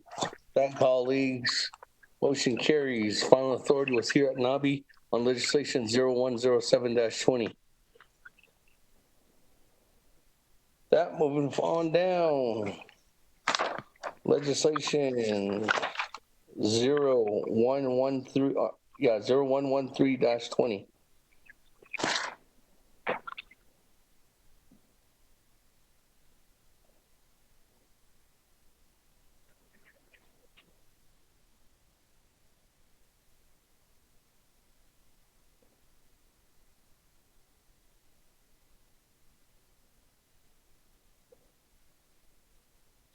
Sponsor on 0113-20 is Honorable Vice Chair Walker. Co-sponsor is myself, Honorable Damon. With that, Ms. Patero, could read into the record legislation 0113-20. Mr. Speaker, members of the committee, tracking number 0113-20, an act relating to Law and Order Committee, Naabik'iyati Committee, and the Navajo Nation Council, enacting 17 NNC Section 338, excessive pricing during a declared state of emergency. Council is final authority. There are no amendments. Mr. Speaker. Motion, Speaker. Kelowna. Okay. That, colleagues, DE 011. Question. Motion is Honorable Kelowna. Second.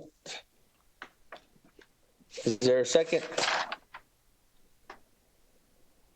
Second, Charles Newman. Second by Madam Chair Charles Newman. That question.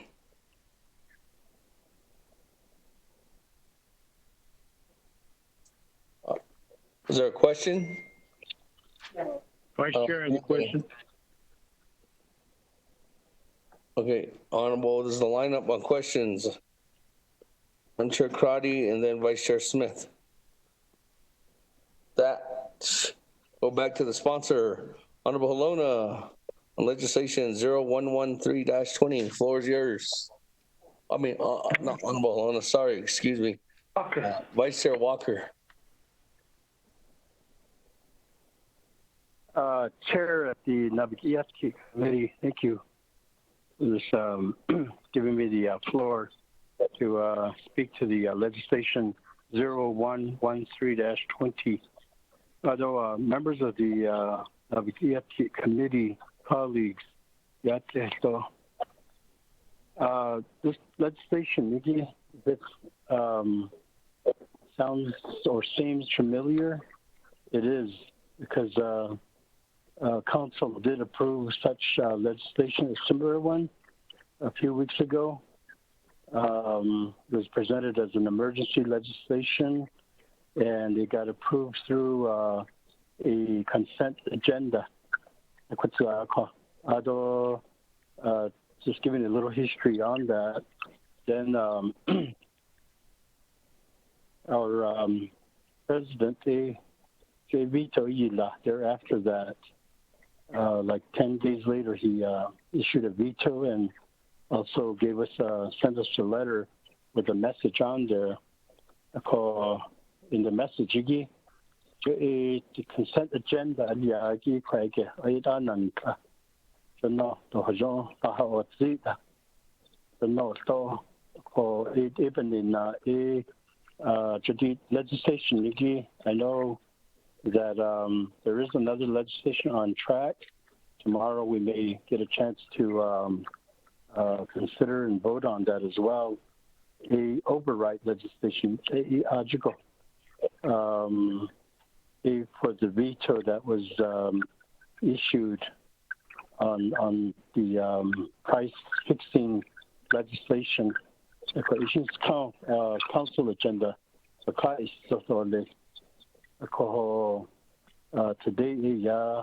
the legislation it went to Law and Order Committee yesterday, and they voted on it and recommended they do pass.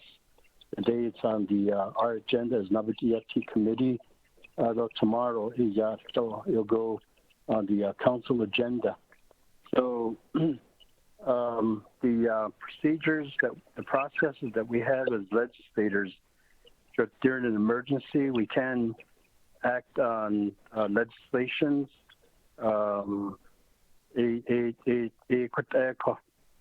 Non-emergencies, we use our legislative processes with, using all the steps.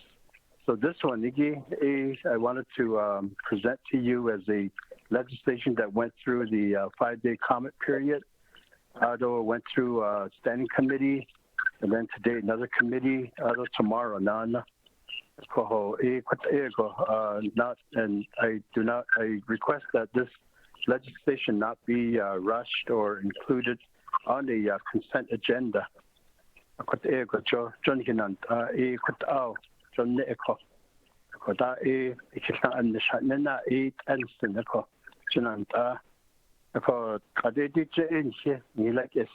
is your legislation. Should they, as a sponsor, I would ask respectfully that you consider this with favor, vote, and give it the support, and then refer it to the council tomorrow. So price fixing, another name for that is price gouging. So the environment that we're in today, which is a pandemic emergency, do lockdown, do curfew, so we're stressing to our Navajo Nation citizens, not to go anywhere. Lockdown, especially don't go off the reservation. Only for essential items and essential services. So on the Nation Day, of course, we encourage that they go to the nearby stores and make their purchases there for food or gasoline and whatever necessary items. If stores are taking advantage of that and increasing their prices, during an emergency. Let me rephrase that.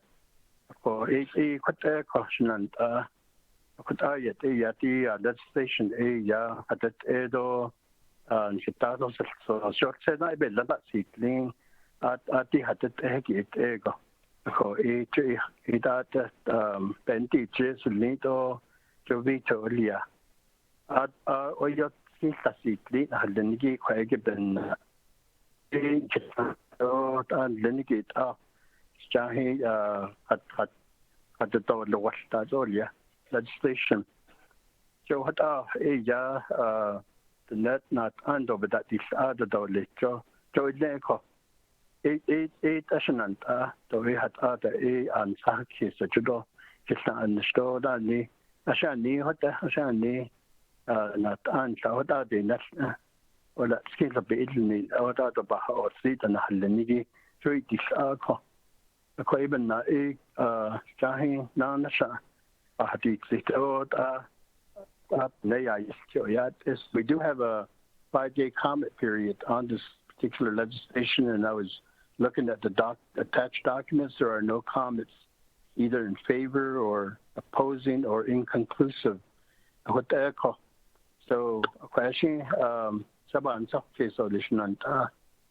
thank you, Chair and Speaker. Eda.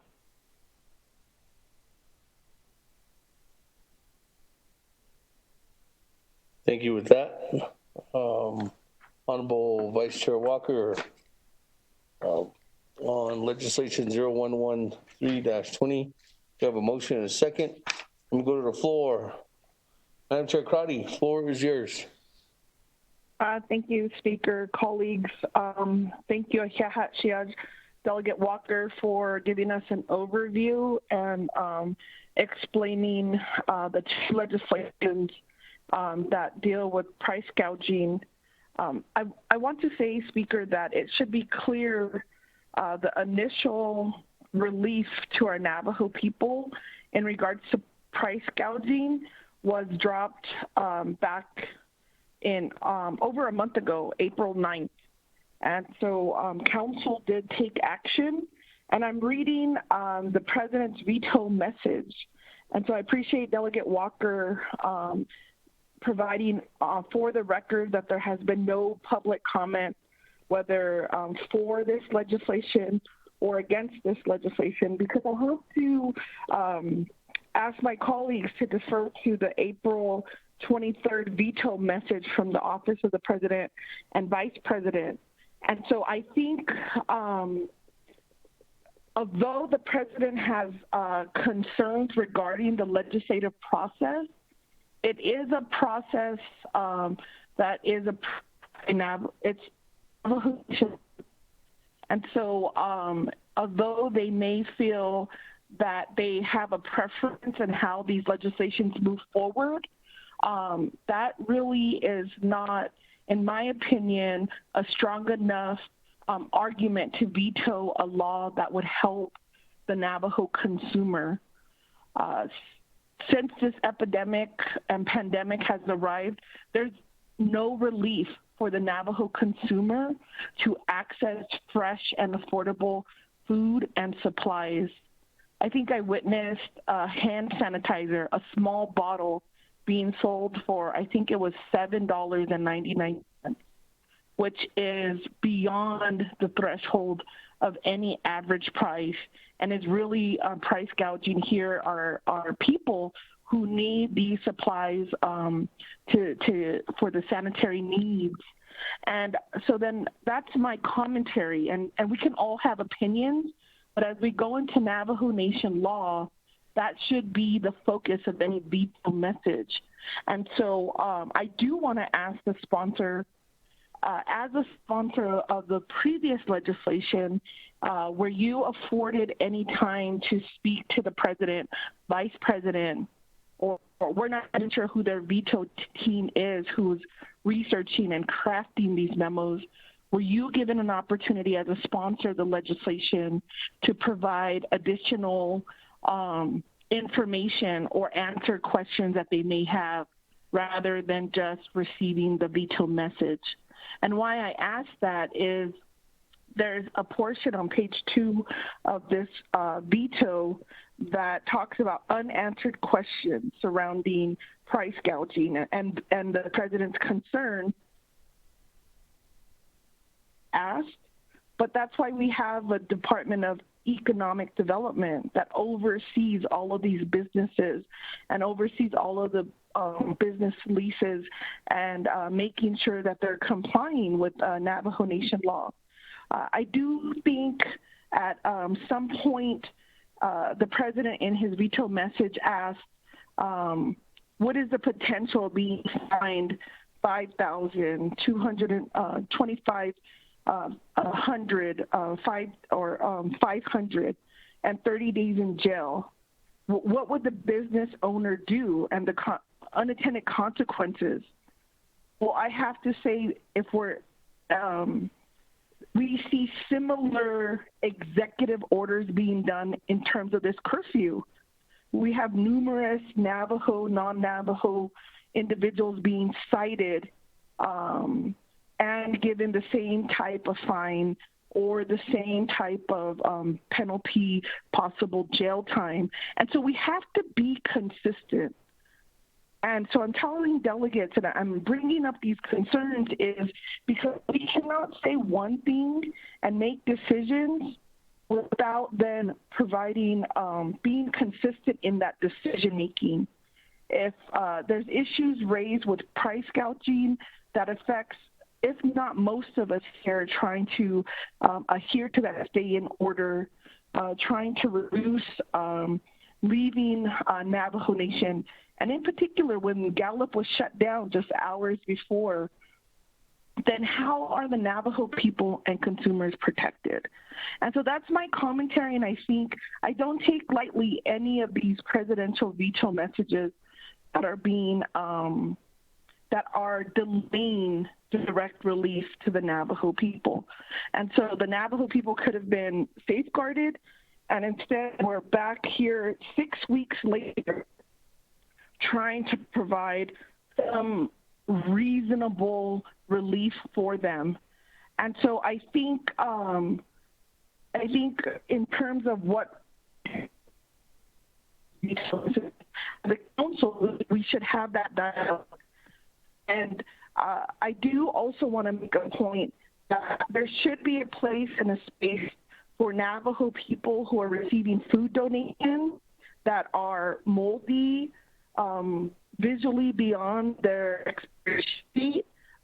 We should not be providing food that is moldy, that is have leakages in the vegetables, because our people deserve better, and I think it's time to raise the bar. So those are my questions to the sponsor regarding, was he ever provided any type of courtesy to answer any questions? Second is the commentary in terms of how we make decisions, especially when it comes to citation and protecting the people and these curfew citations and who's the oversight over it, and then how we make sure that we're protecting our Navajo consumer. And I understand that the sponsor is asking, please do not put this on a consent agenda. And if one delegate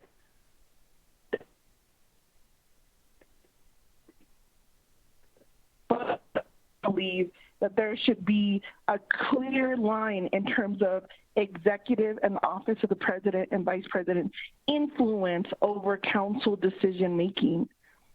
My understanding, it's through the constituents' request and our need in working with our communities on why we develop these legislations, and we should continue to honor their request and move forward. And if the executive, president, vice president has a concern on the legislative process, they are also can provide recommendations unless that language is amended, it's improper and it's in order. So thank you, sponsor, for this, my colleagues, but I would like those questions answered, because I have not seen any report back from the president's office when they mentioned in their veto message if they're going to talk to business owners on the impact of business owners and entrepreneurs. They were not given an opportunity to give input on this important. I have not seen a report from any executive program giving us an update or the impact on the entrepreneur if they are price gouging. And so we have dramatically changed the perception of trying to protect the business owner who is price gouging our Navajo people, who mostly are on a limited or fixed income or just trying to survive during these stay-at-home orders, curfews, shutting down essential supplies. The Navajo Nation people also need relief, and that's what this price gouging will give. So please, thank you. I'll go on mute. Thank you, Madam Chair Crowdy. Moving on down, Vice Chair Smith. Thank you, Chair Alderson, for sponsoring this legislation, and those that are here with us listening in on the legislation 0113-20. As we all well know, we have a big problem on the Navajo Nation, and it'll be continuing a problem. The number one is they're always price gouging, is bootlegging. Bootlegging is a big problem on the Navajo Nation. For something to purchase for folks on the Navajo Nation, they jack up the price. Could that be an avenue? Because we were supposed to hear a report on the Navajo Nation by Jesse Delmar on the bootlegging activity. Anywhere you go in the Navajo Nation, it's happening. How can we apply this to their so-called business, illegal business? The other one is, this is a criminal code. Could there be also a civil code or infraction of civil? Because on criminal code, I see in here you have to show beyond reasonable doubt. And that beyond reasonable doubt would be regarded as, in this language here, if I can find it, it was stating something to the fact that you have to prove knowingly, recklessly. I can't find it, but it was in here regarding that. That's the criminal statute. And if you can't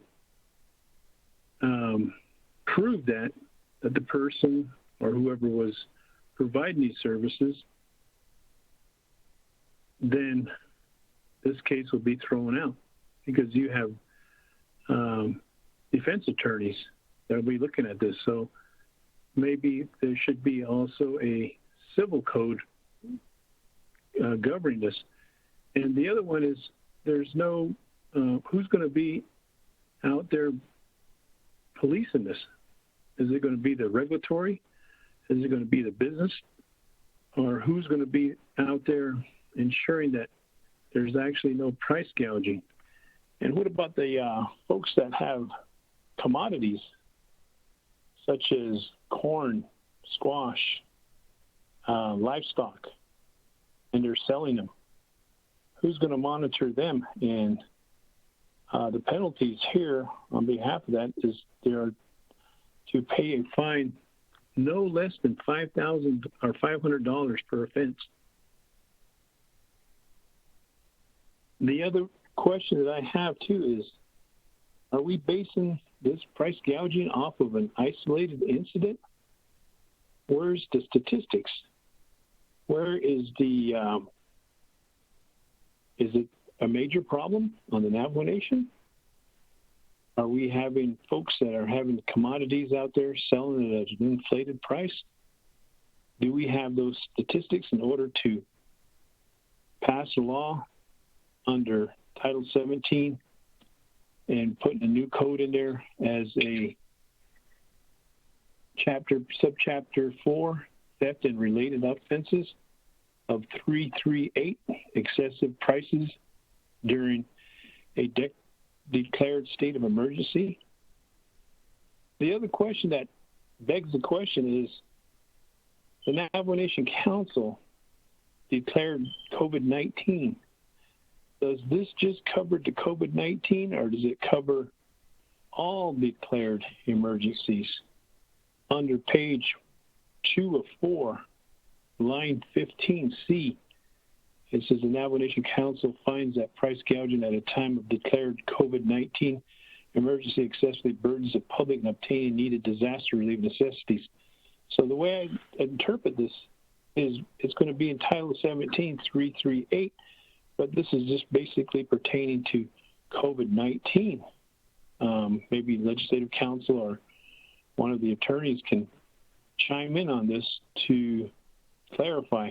If we're doing this overall for all emergencies pertaining to price gouging, then that would be something that we could utilize. And also, Shanai, maybe we could put in language in here provide language, no price increase. So I understand that each business out there should not increase prices because of an emergency. Somewhere maybe put it in there relating that no price increase under maybe the definitions or under excessive pricing, maybe number 3 under page 3 or 4. Those are my thoughts and those are my questions, Shanada. Thank you.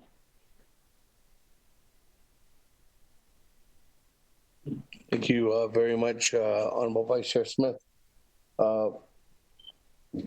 Moving on down, I have 2 more players, Honorable Halona and Honorable Stewart, but let me go back to Vice Chair Walker, and I want to go ahead and answer some of the questions that were posed by a couple of your colleagues, Madam Chair Crowdy and Honorable Vice Chair Smith. Vice Chair Walker, the floor is yours. Yes, thank you, Chair, Speaker Damon. I will try my best to answer those questions. Amber Crowdy, your questions on whether if I was contacted by the Honorable President or Honorable Vice President or staff over at OPVP, no, I was not contacted. Any way, phone call or text messaging or Facebook or even by email.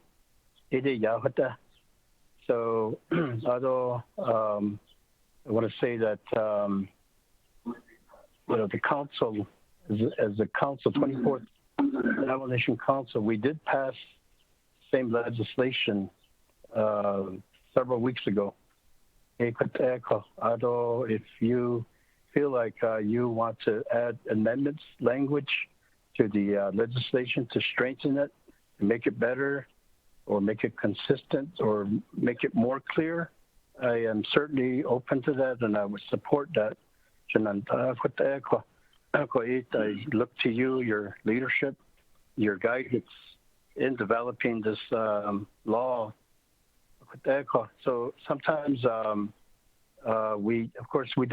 don't have the data or the statistics or testimonies to show you, maybe in what areas or what regions or what communities, what stores are practicing price fixing.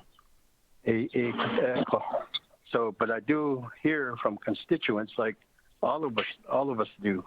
We respond to concerns of our constituents when they tell us that there's a drought. Okay, that's obvious and that's evident. Or if there's illegal activities, like someone mentioned the bootlegging. If somebody, our constituent says le housing, I guess we would act on that, because our constituents are coming to their elected leader who's in a position to do something about these issues, these matters. So as lawmakers, I would tell you that has been the case. So to the city, just a carton of eggs being sold for more than $6. Up north towards Utah, one of the stores up there, bag of bluebird flour close to $14. And then I also received information on one of the stores selling a gallon of water for like over $3. And then, of course, we heard from Ms. Crotty about the hand sanitizer. So it's out there. I'm not going to try to do my own investigative work and so forth. I'm going to take the words of my people who are concerned about what's going on. Even, then across the board, of course, emergencies. We've had emergencies in the past. drought, weather-related inclement weather, those kinds of emergencies. They're short-lived emergencies. So DDG, it's prolonged. And again, what's not known is how long we're going to be in this state of emergency, this pandemic. Although we hear from medical experts there could be a second wave, even possibility of a third wave, and we wish and we hope, we pray that doesn't happen. Back to what we're trying to do here as a council, as leaders, whose responsibility is to make laws that address the needs of people, protecting people or serving the people or promoting the interests of people.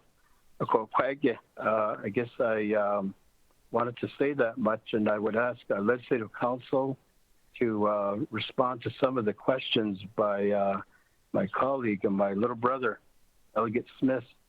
The civil law versus criminal, or civil and criminal, laws in this area of consumer protection. I did approach our legislative council to draft this law. They did the research certainly and said, okay, this is what it looks like. Is this sufficient? I said, yes, it is. Let's move with this. I know that there are other questions like who will be policing this.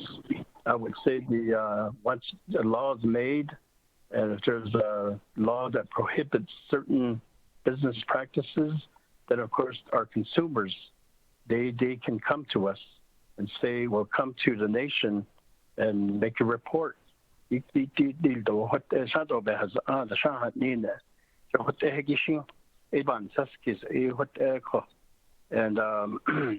so I wanted to just respond in that manner. Again, back to the bootlegging. I don't know how to respond to that one. I don't know what the prices are on alcohol that are sold out there illegally. And I don't know how to control anything like that. But your comment and concern is certainly appreciated. Wanting to add language to help this legislation. This is your legislation. So I again want to defer some of the legal questions of a legal nature to Legislative Council, Mr. Speaker, Chair. Thank you.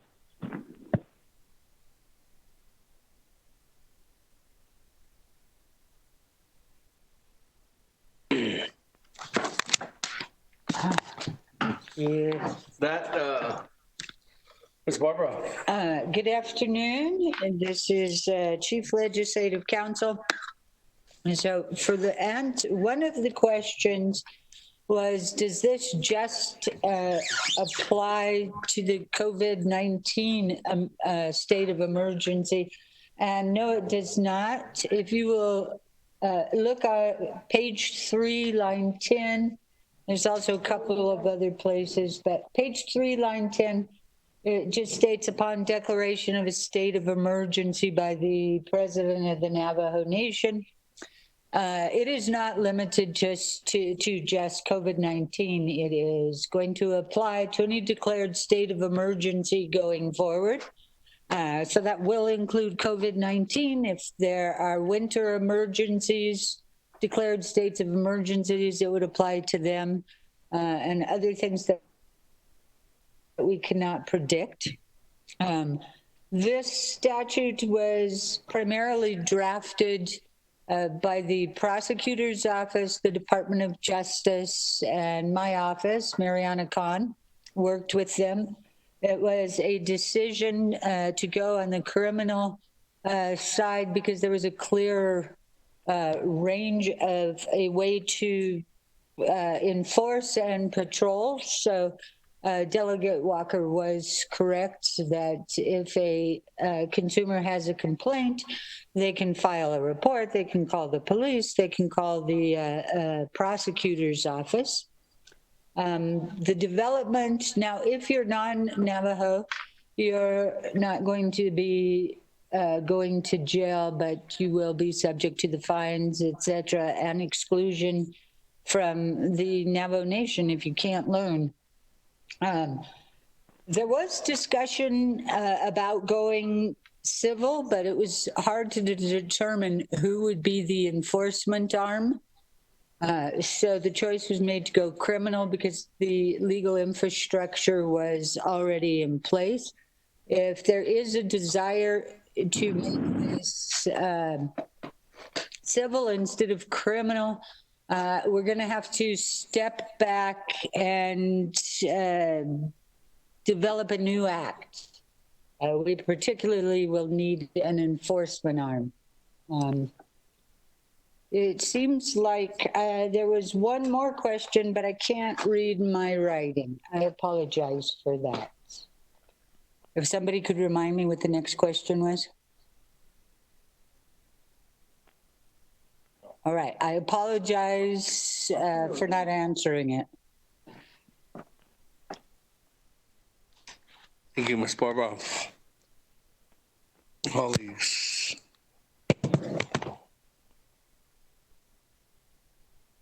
With that, let me go ahead and go back to the floor. Colleagues, its time now is 5:21. We do have this legislation plus another one. And as indicated at all other committee meetings, there is staff here in Window Rock that are having to stay. And we do have curfew at 8 o'clock this evening again. And I just wanted to make that announcement again, colleagues. That, I do have two more individuals on the board. Honorable Halona. Thank you, Speaker. I'll make this quick. I just have a statement that I want to let everybody know and think about how we're going to work this legislation out. Also, my colleagues on 24th Navajo Nation Council, good day to everybody. I hope you're all having a fine day. But, you know, my point on this legislation is that, you know, when out there in all of the world economy, in the economy of the United States, all the food prices are already subject right now to go up high. There's already an inflation rate that's going up. Prices are going up because, you know, the restaurants, motels, they're all closed up right now. This is a big thing, and so how do you decide about how you want to regulate the pricing here? And notoriously, anyway, over the Navajo Nation, prices are already higher than normal out there than the border towns, and it's due to the consumer, to the people who are selling. They have to haul their products onto the reservation. The shipping cost, everything involved in getting that product to the reservation increases the price. And so, you know, we don't have any control over the economy out there as a whole. Again, like I said, all the prices all over the United States are increasing because of this pandemic. The shortages of food, there's an abundance of food out there, but still, the market is not taking it in the way a normal market would do. Like the milk, there's milk being poured out into the sewers. There's chickens and hogs that are being slaughtered and being tossed away. And so all our meat prices and all the poultry prices, the milk and everything is going to be automatically increasing all over the country. So it's going to go up higher here within the reservation. Now, if you find somebody that, like right today, I think it was, I bought, 7 dozen eggs from Sam's Club the other day, and it was $18. Last month, it was $10. So the economy as a whole is increasing. So how do you govern this how do we govern the prices? And like Dana said, who polices that? You know, we don't really have any price control over the prices because of supply and demand. That's what sets the price. If you're out there on selling commodities or selling furniture or whatever, and you have to buy that furniture and ship it into you, you're not going to sell it for less than you bought it for. And that's what these growers and markets and everybody is having to deal with now, because the suppliers are raising their prices because they have a limited amount of commodities and that they're making, and it's costing them to make it more because they have less employees to build all the or to harvest the fruits, the commodities that need to be harvested. So it's easier for the farmer out there just to destroy it because it doesn't cost them that much to destroy it, instead of trying to find people to harvest and make it to the marketplace. So in the whole real world scenario, it's affected by the economy. We don't have control of that economy. We don't have control of any of those aspects as far as supply and demand. We're having to start to get these higher prices, yes, but if it's one store who is if they're going to be charging $15 for a gallon amount, yeah, I can see that. We could go over there and everybody else is probably charging $4 or $5 a gallon. Then these issues would come up because those are exactly what price gouging is. But I just wanted to let everybody know that overall, we're all paying higher prices at the grocery markets for different products that we're buying. And it's because of the world economy and this pandemic. If it was a snowfall, when we were getting 2 foot of snow on the ground, and you get price gouging from these places that are selling, but that's a local thing because it's not affecting the whole economy all across the United States. It's affecting one local area. So I could see how this legislation could help us in that respect if it was just a short-term deal, like 2 foot of snow. But right now, this is a world issue and a world economy issue. So those are just some of the comments that I want to bring up on this legislation.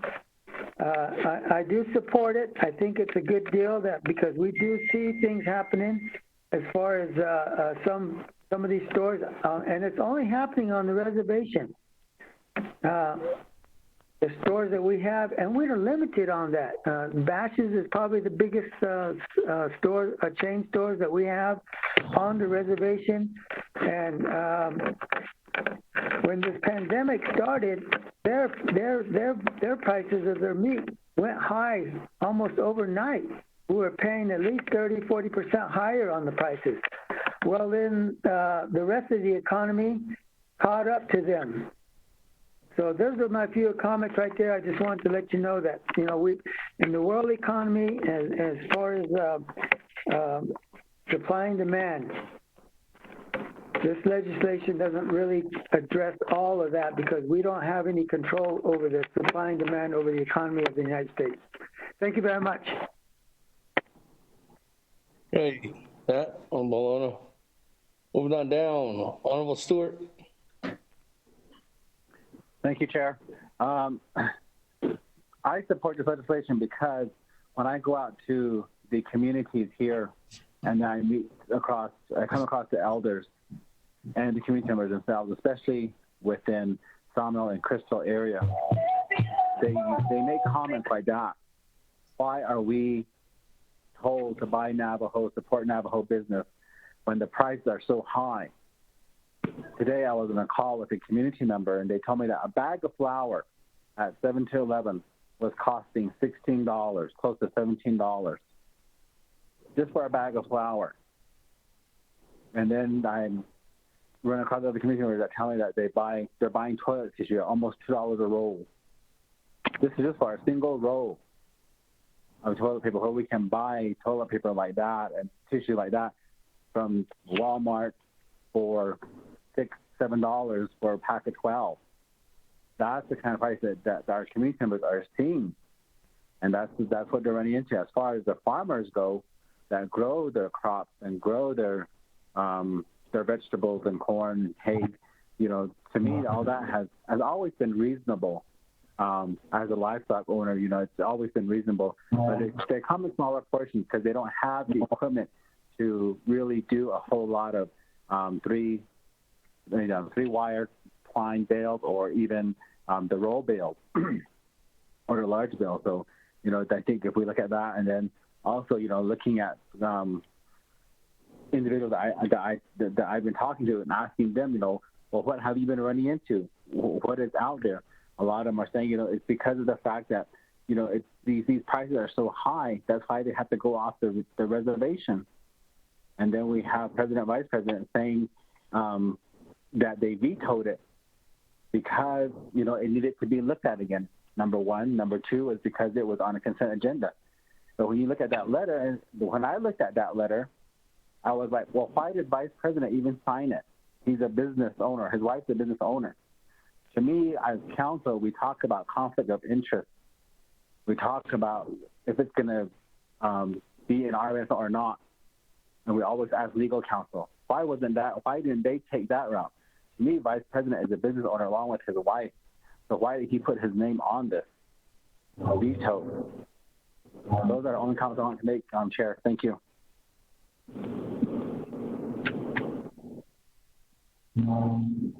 Okay, thank you. Well, we'll start with that. Moving on down. Honorable Daniels.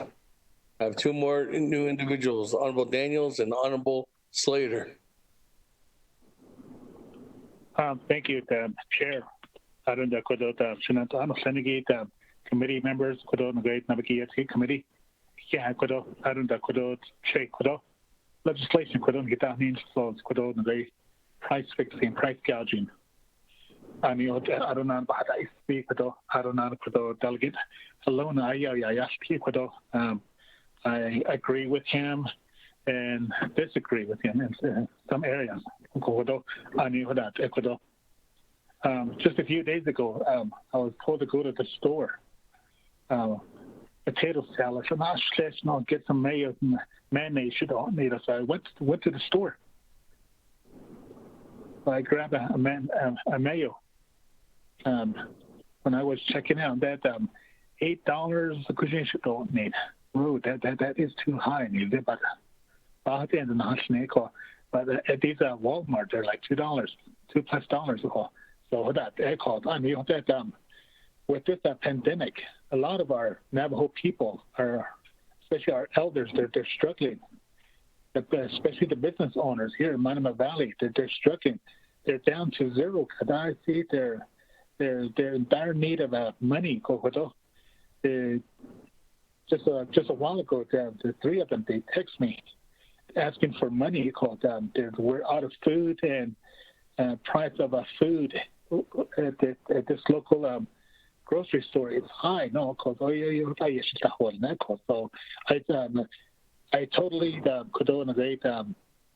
support this legislation. I supported these for our Navajo people. Let's do this for our Navajo people. Chair, thank you. Hey, that last one on the roster. Vice Chair Slater.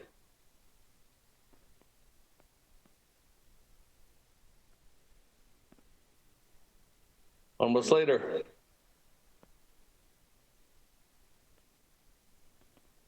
Well, Slater going once. Speaker David, I got my connection back. This is Delegate Slater. Honorable Slater, go ahead. Thank you. I just want to raise a couple points, and that is if we are developing legislation and have the opportunity to work with the executive branch as we did in this situation, I think the presumption should be that there's support from that department and the branch as a whole for the legislation. It sounds like DOJ and the prosecutor's office and our chief legislative counsel worked cooperatively, and we end up wasting a lot of time when the left hand doesn't know what the right hand's doing over there. So that's number one. And number two, Honorable Halona, I don't think anyone's ever made a better monologue against capitalism than you did right there talking about pricing. But thank you very much, Speaker. Wait, Matt, I don't see anybody else on the board. What one? Speaker. Yes. Speaker. Yes. Here. I'm sorry, I sent a text message, but I guess it wasn't received yet. Real quick on the legislation. Thank you, Che, for sponsoring it. Okay, thank you, Speaker. Thank you, Che, for sponsoring it. Just real quick on the issue of price gouging. Meat prices are up for a reason. Because of course the issue of slaughterhouses in the Midwest, there's a lot of COVID cases going around with a couple of the big slaughterhouses.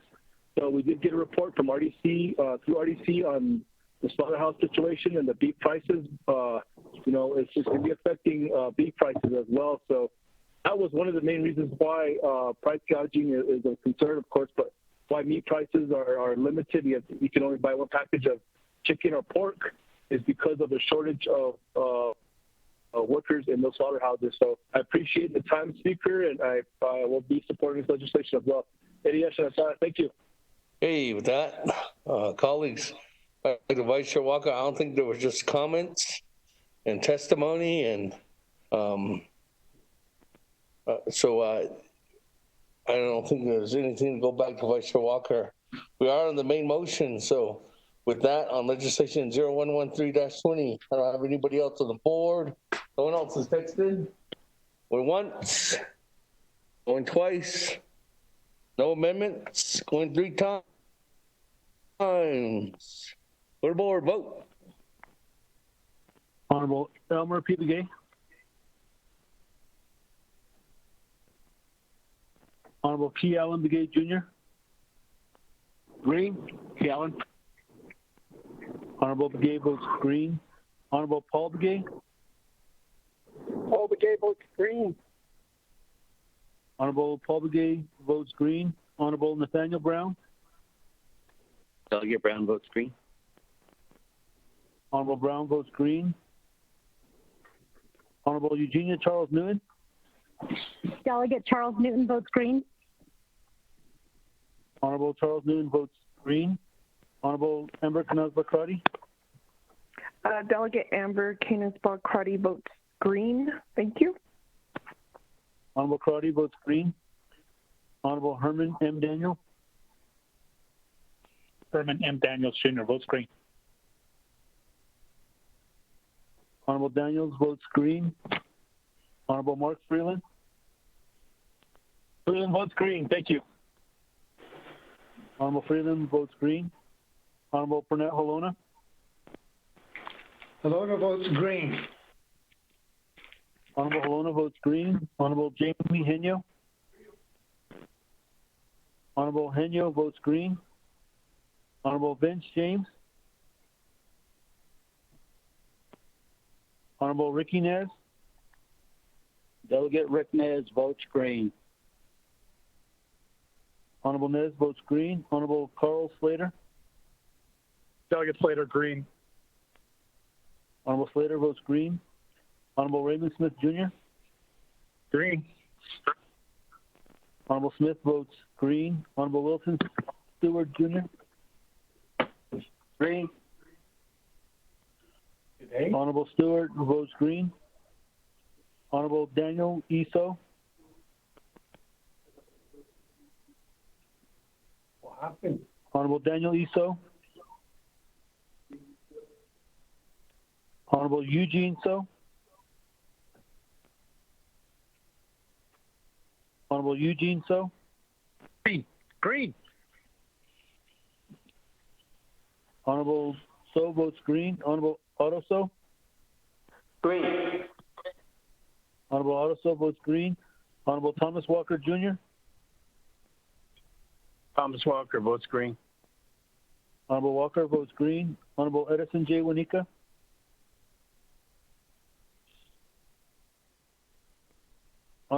Honorable Edison J. Wanika. Green. Honorable Juanita votes green. Honorable Edmund Yazdi. Honorable Jimmy Yellowhair. I'll vote green. Honorable Yellowhair votes green. Honorable Elmer P. Begay. Honorable Vince Votes James. green. Elmer Gay votes green. Honorable Begay votes green. Honorable Vince James. Honorable Daniel Eso. Honorable Edmund Yazdi.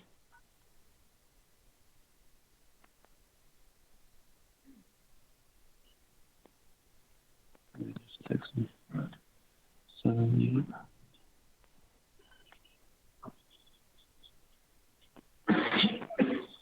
Oh, I think again instead.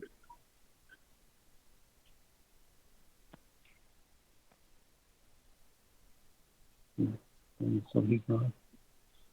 Yeah, so 16.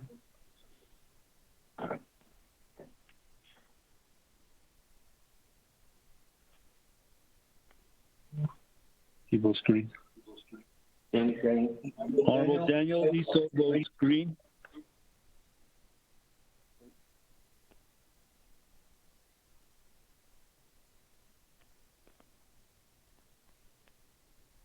Mr. Speaker, you have 20 in favor, 0 opposed, and 1 excused.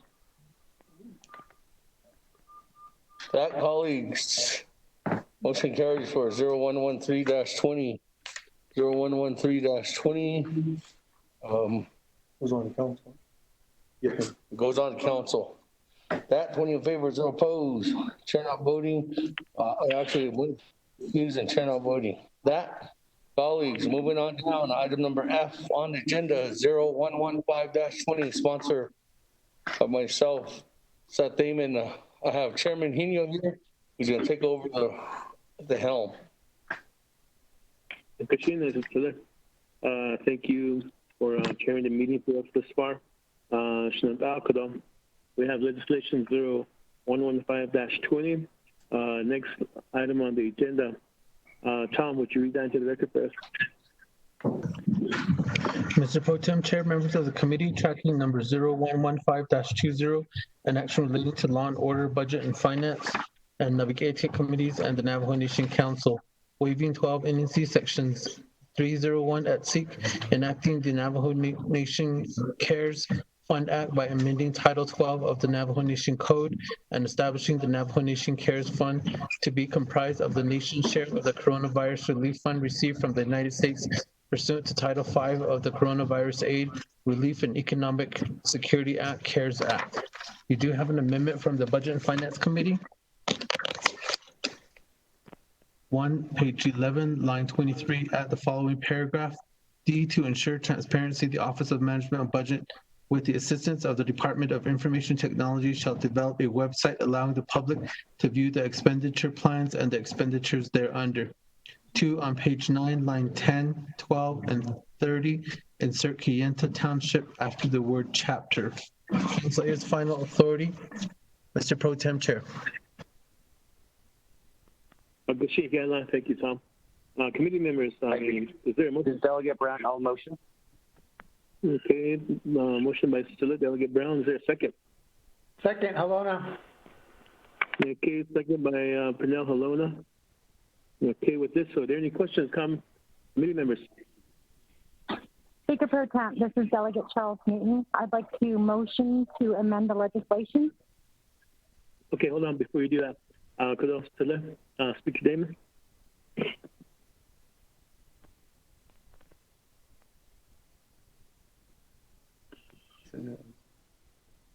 Thank you, colleagues, and thank you, everyone that's listening.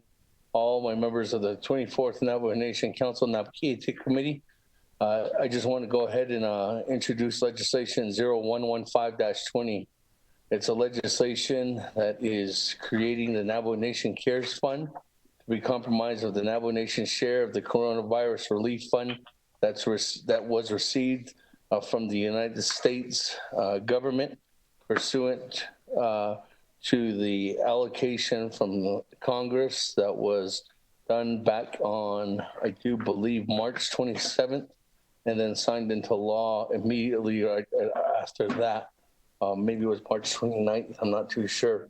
Out of that, colleagues, there was a total amount of $8 billion that was allocated to 574 federally recognized tribes, and the deadline for that to be dispersed to all tribes was deadline by Congress was on April 27th.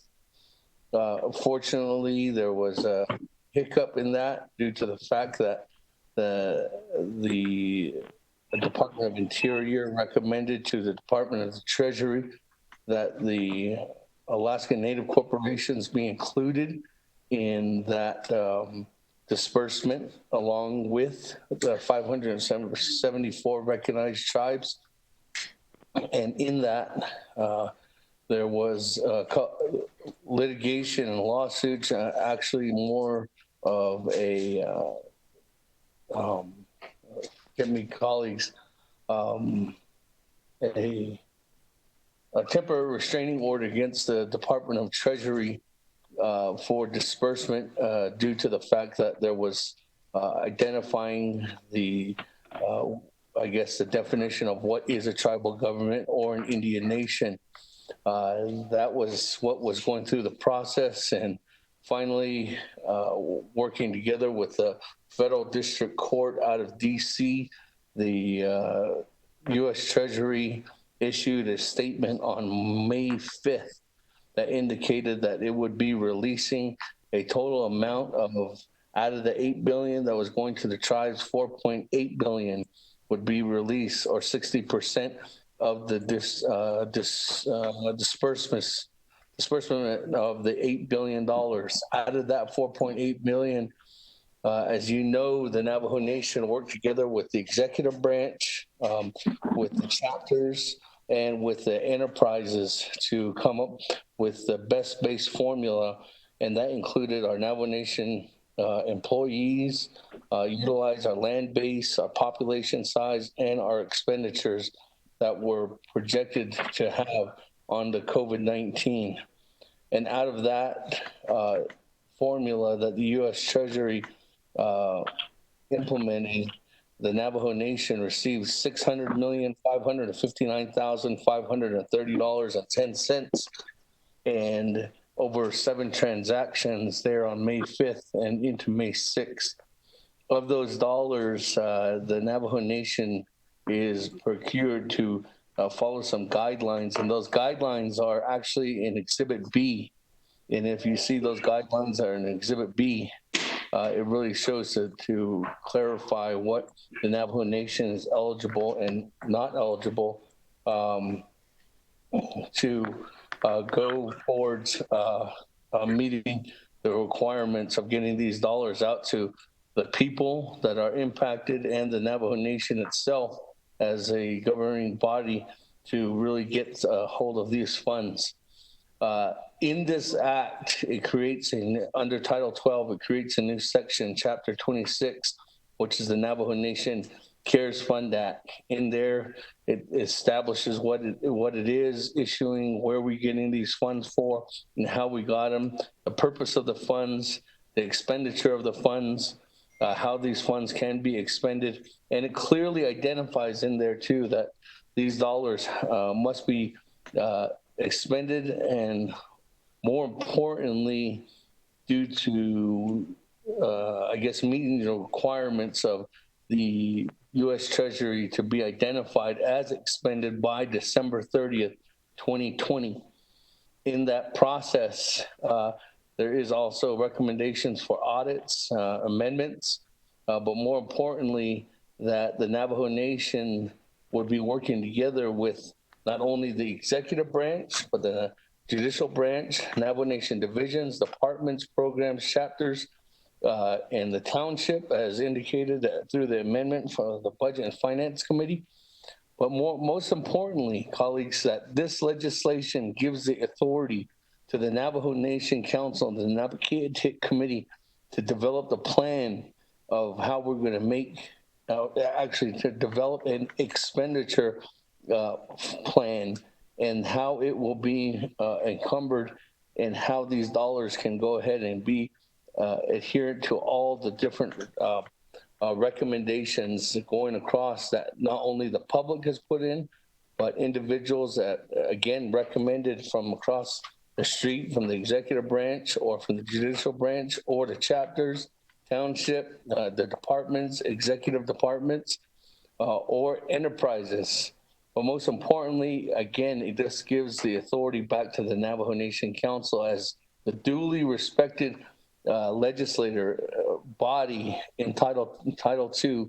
It gives the authority to the Navajo Nation legislative branch to execute and develop an expenditure plan. So, colleagues, without further ado, there is on page 11 directives too as well to the controller and the auditor general on item A to have them provide or actually hire a consulting organization, an external consulting organization to help adhere to what's eligible and what's ineligible in the CARES Act so that we don't have to go down the struggle of one day having to repay anything if there was anything that was deemed as ineligible. Also, the Office of Management and Budget will develop if they have not already started, they will be having to put together budget procedures, including forms if necessary, within 10 days. And last but not least, the Office of the Controller, Department of Justice, Office of Management and Budget, and Office of Legislative Counsel will be directed to develop an expenditure plan template within 10 days. The last thing that was provided as an amendment from the Budget and Finance Committee was an amendment to a directive to the Office of OMB and the Office of Department of IT, Information Technology, to develop a transparent work site, whether that be on the internet or whether that be a formal document that be sent out periodically in order for there to be transparency on all expenditures of this, the CARES funding. I do have my agent, Ms. Dana Barbroff, too, as well, we've worked on this and taking in consideration and asking of recommendations from my colleagues. But most importantly, again, colleagues, this gives an authority back to the Navajo Nation Council to work together with everybody that we know, that recognizes the nation and that works with the government, including the public, to develop a CARES Act funding expenditure plan. But the first thing that we need to do is we need to set up this Navajo Nation CARES Funding Act in order for us to build the parameters and exclusively look to some more of the guidelines on what we need to do in order to draw down these funds. So without further ado, Mr. Chair, I'd like to give some time over to Ms. Dana Barbroff. You did great. Go ahead, Ms. Barbroff. Thank you, Speaker Pro Tem and Speaker. I actually do not have anything to add at this moment to Speaker's presentation. There's nothing that I think he missed, but I will be available. I'm sure there are many questions. Thank you.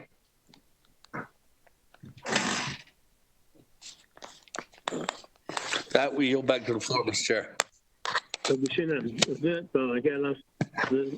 Speaker Damon. Commissioner Deja, Madam Charles Newton, you have an amendment. You made it.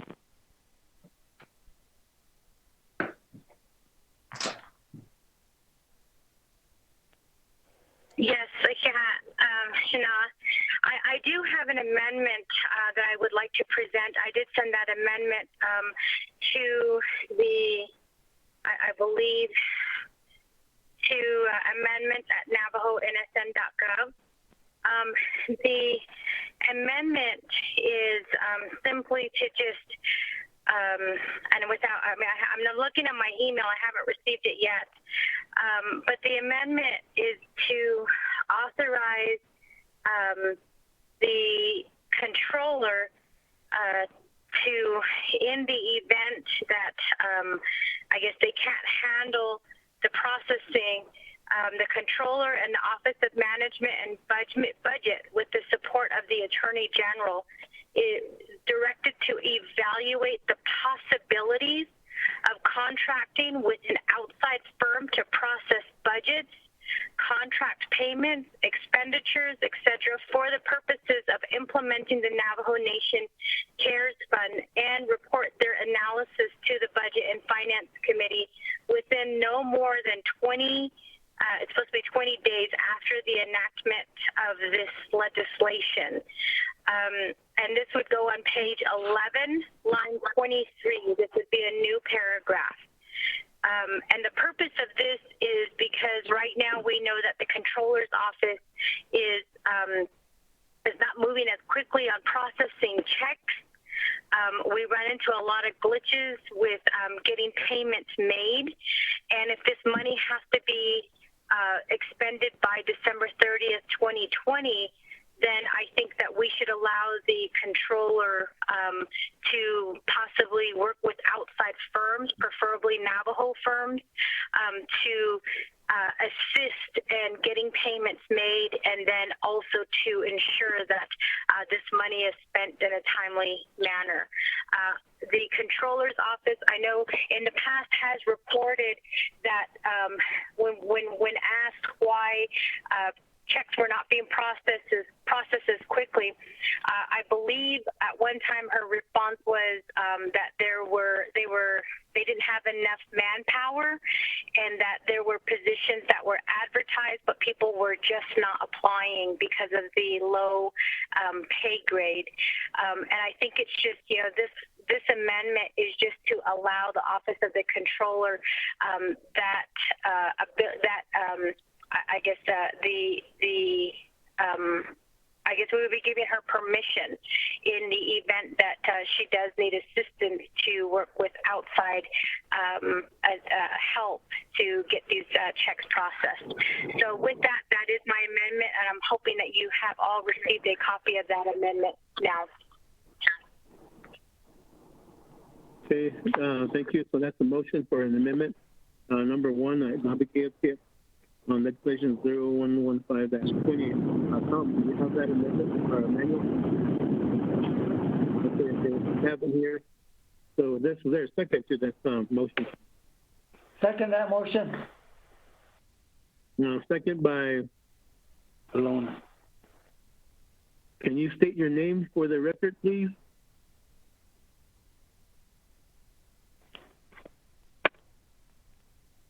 Hello. Delegate Halona, I'm second that motion.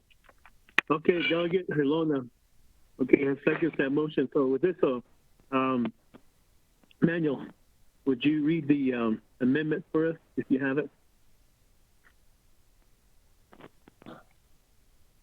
Mr. Chairman Pro Tem, members of the committee, amendment number 1 on page 11, line 23, add new paragraph as follows. Underscore, the Controller and Office of Management and Budget, with the support of the Attorney General, is directed to evaluate the possibilities of contracting with an outside firm to process budgets, contract payments, expenditures, etc., for the purposes of implementing the Navajo Nation CARES Fund, and report their analysis to the Budget and Finance Committee within no more than 20 days after the enactment of this legislation.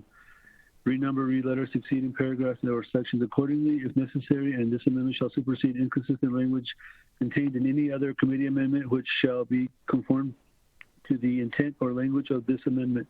The Office of Legislative Services, with notice to the sponsor of the legislation, is hereby authorized to make necessary grammatical changes. Mr. Chairman Pro Tem. Question of privilege. Chairman, with that, we have a question of privilege. Who's that? Chairman Nez. Okay, so Chairman Nez, what's your question of privilege? Honorable Charles Noon stated that they sent out the statement on the amendment. Could we get it first?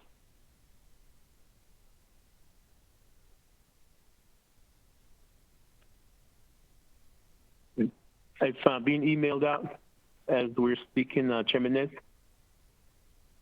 Thank you. Okay, Sheena, any questions on amendment number 1, committee members?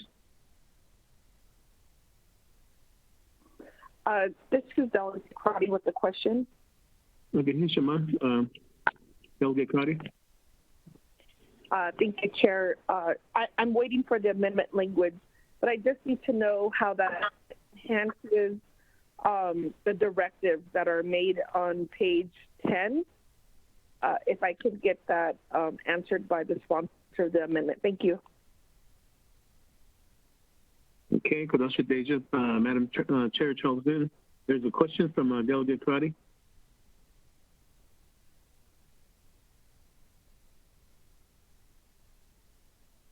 I'm sorry, in the middle of her questioning, it kind of cut out, so I didn't hear what her question was.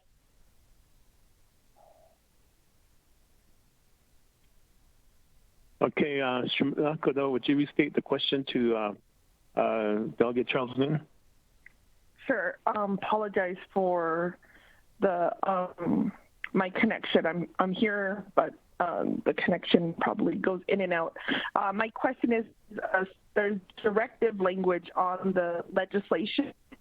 Can you explain with your either enhances that language or I just need to know, it sounds like the intent of your amendment is already in the legislation. I just need to clarify. Thank you.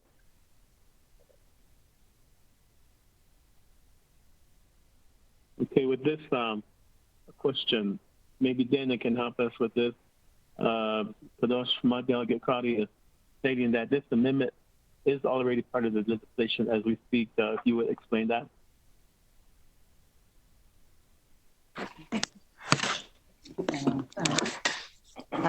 Thank you, Delegate Crotty and Chairwoman Charles Newton. Okay.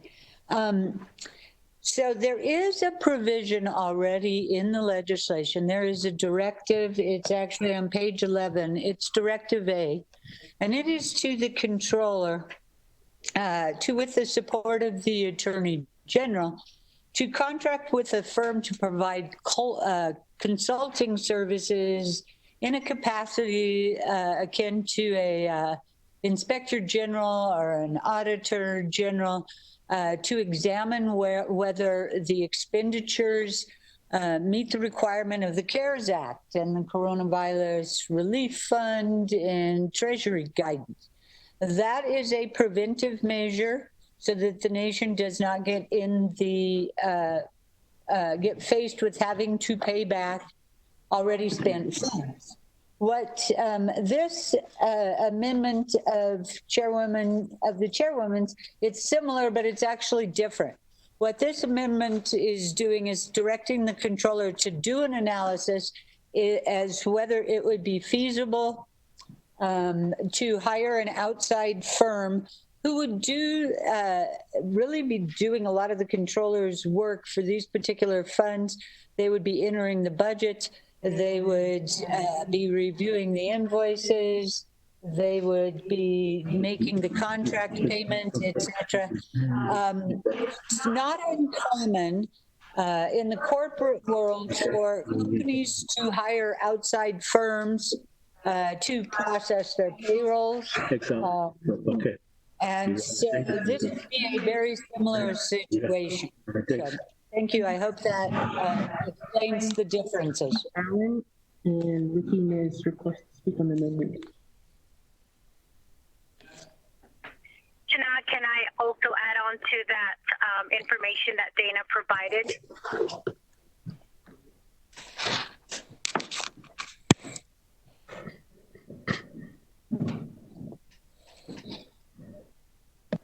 Hello?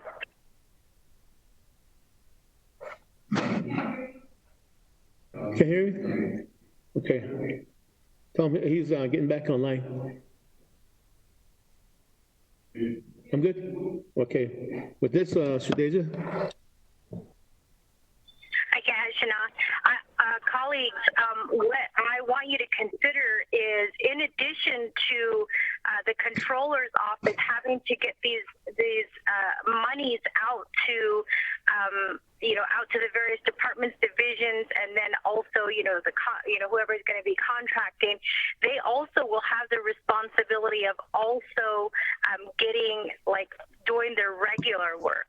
And right now, with the regular work, we hear from veterans saying that they haven't received their checks yet, and we hear from controller's office saying we don't have enough people in our office to get the work done. And so this amendment is it's not directing the controller's office or OMB to automatically contract with somebody. It's just saying, there's that possibility in the event that they need help, that this would allow them to seek help to help process a lot of the checks and to get the money out in a timely manner. Thank you.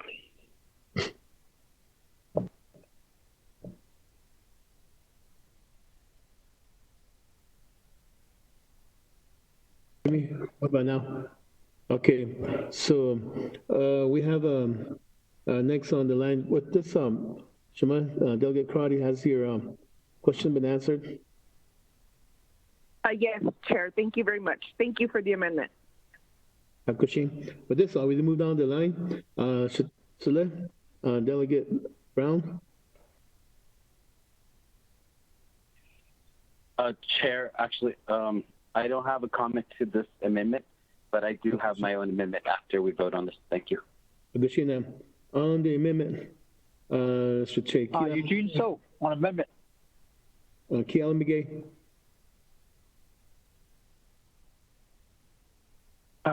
Chair, my comment is on the main motion. The main motion, Kushing, was reserved for that. Although Chairman is, do you have a comment on the amendment? I believe the amendment after 20 is inchoate. I believe days should be added in there. Insert days. Thank you. Okay, we'll fix that. Okay, Diana, thank you for spotting that. The next on the list on the amendment, amendment number 1. Kudoche, Eugene So. Eugene So. Oh, Eugene So here. Oh, Hanzikat. I do favor them that as directives. I just want to say that Navajo Nation should absolutely hire independent, highly experienced chief financial officer, CFO, knowledgeable and capable of administrating all financial aspects of the CARES Act, as well as ensure funds are expended before the deadline of December 30. That was what I was going to say, but I'll vote green on that one. Kushina, anybody else on the amendment? Vice Chair Smith wants to say something. On the amendment, Vice Chair Smith? Thank you, Chair. On the amendment, I think that amendment is a good start. However, I'd like to say it should be just for the COVID-19 to ensure that payments are expedited. If that's what I read on the amendment. If we're going to open a door for others, like what Dana said, we're going to be taking over the controller's responsibilities and duties. That's a big responsibility. So if this amendment is going to go just directly to COVID-19 and ensure that we expedite the running time frame, thank you, Chair. Okay, I believe this amendment is for the CARES Act that we are discussing right now. Okay, any others, committee members? Shana Freeland. Oh, Delegate Freeland, welcome back. Go ahead. Welcome back, Carter. Thank you, Shana. So, Daisy, thank you for the amendment. Just a question. Our older brother mentioned it before. CFO, in case if a somebody is needed, would it be an accounting firm or would it be a financial advising firm? What kind of outside help, or what kind of firm would we be looking for specifically? You mentioned processing checks, but would it be an accounting firm, and then would it be somebody that can provide financial advisement? And then I also know there's a couple of good Navajo accounting firms out there that could probably really help out. And if we're talking about Buy Navajo, why not include seeking Navajo help directly? So those are my my questions. Thank you. Gachina, thank you for those comments. If you look at the language, it's a directive to the controller and the OMB with the help of the Attorney General to evaluate the possibilities of contracting this out. So this would be a task given to those offices to make that evaluation and come up with a idea if they need to take it out or not. Thank you. But with that, back to Deja, Madam Chair Charles Newton. Thank you, Hachna.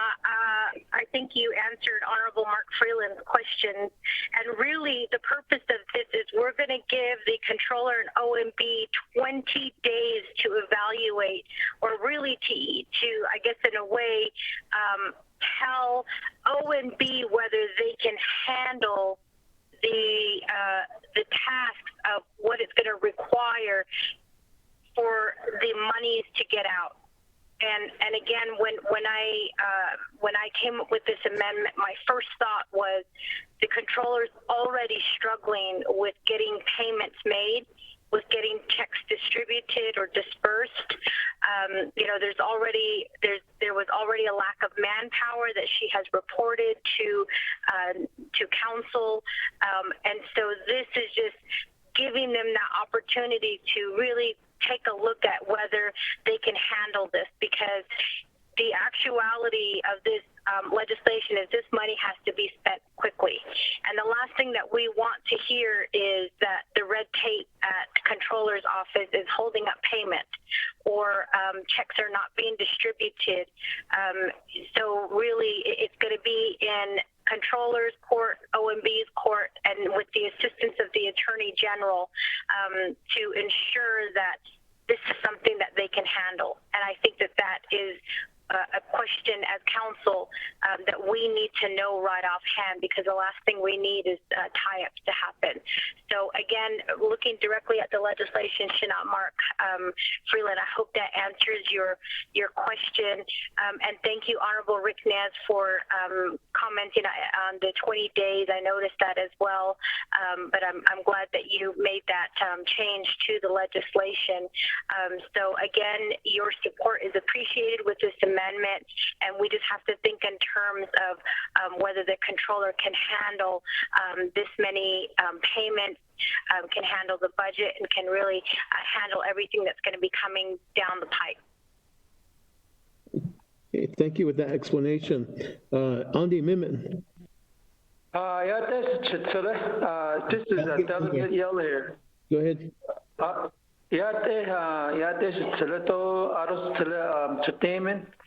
On the request, our chairwoman, Newton, and I do agree with her request, but I'd like to have this a contract. If she's going to get assistance, this assistance, the contract needs to come before a Budget and Finance Committee for approval, because of the checks and balances is very important. That's why we need. I agree with what she said, and I don't understand the councilman.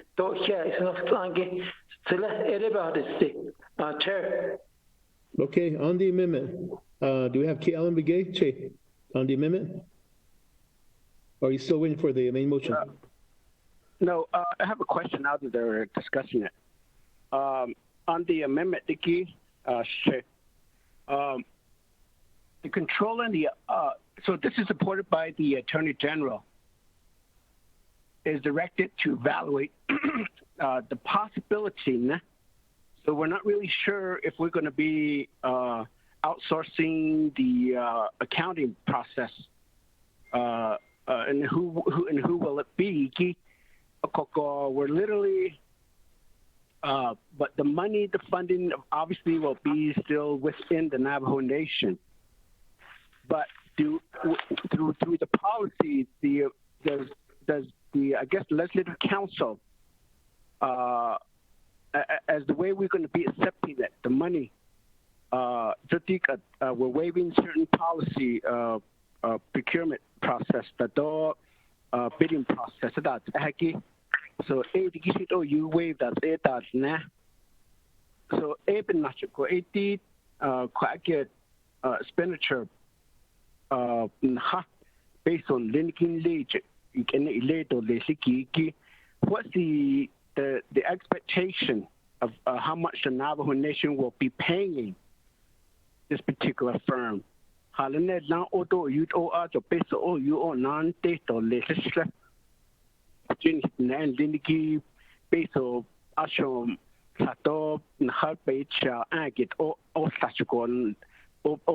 on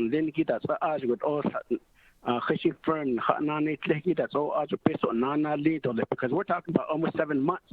And then after, I don't know, probably a good 2 years to review all of these process, and then website having access to these, developing the website and so on. So what that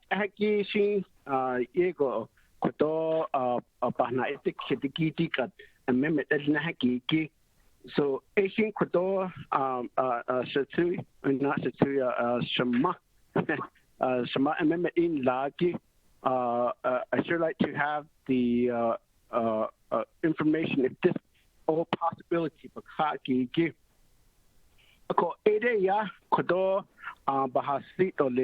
Again, all those additional amendments probably have to be included as a one shot rather than going through another some lengthy process. So is it going over 2 weeks? At the more I thought based on height and the I thought that's not the more that's not at least by that time. I thought that's only that's a tick that's just set up another that's a Hashinet land Hashinet land non-native car. In the Ecuador, the man didn't give Ecuador based on didn't give a week's natural list. So it is quite a good assistance and Joe based on if the president is Joe he's he has the veto authority or line item. If there is support by the Attorney General, I believe that he might be reconsidering it. So it is what that's checked. Committee members, it is 6:20 a.m. 8 o'clock curfew's coming up, so just be mindful of that. Anybody else on the amendment? I have a question on the amendment, Chair. Is this Shema Delegate Crowdy? Yes. Go ahead. Oh, thank you. So I want to clarify some statements, and because we did work through the challenges with the shelters getting dollars, and we worked through the process of Chinle Nursing Home. We also, that's why I want transparency. It's not the controller or her staff holding on. I agree that there's probably some capacity issues that we need to address, but I think all the colleagues should know programs need to be accountable when they're not entering contracts, they're not doing their paperwork right, and that's the executive function. We have to roll back and say, and look, we all got that timeline of how these contracts went out with social services, where, and that's why I'm concerned when a contract is signed without review, and then services are rendered, and then programs want to pay. These are all against Navajo Nation process and procedures, and it puts us in a liability issue. So I don't want to come from this amendment language just thinking that it's the office of the controller that's holding up payment. There has to be a process, or there has to be some accountability to get the correct information to the office of the controller to issue out those checks. And I think hopefully most of us agree that that process should be adhered to. So I don't know if this, I guess a question for legal counsel is this amendment making sure that those programs or those non-Navajo entities that may enter into MOU, MOA, that is there any accountability for their role in the delay of payments? I'm working on 3 cases right now where outside vendors are waiting for payment. The programs themselves did not abide by Navajo Nation law, and so now we're trying to figure out how to get these 3 vendors paid when service were rendered, and yet they did not go through the proper process. But now I'm asking the Office of Controller like a demand payment, and there's nothing there from the program. So that would be my question, if this amendment addresses that type of situation and what puts our controllers, accounts payable, general accounting, payroll, they are not the one-stop shop. Programs under the President's office play a huge role in this. If I could have that question answered, Chairman. Thank you. Chairman Pro Tem.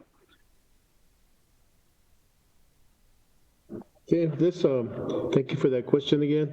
And could you chime in on this legislation on amendment number 1, then I'll go back to Shadeja. Madam Chair Charles Newton.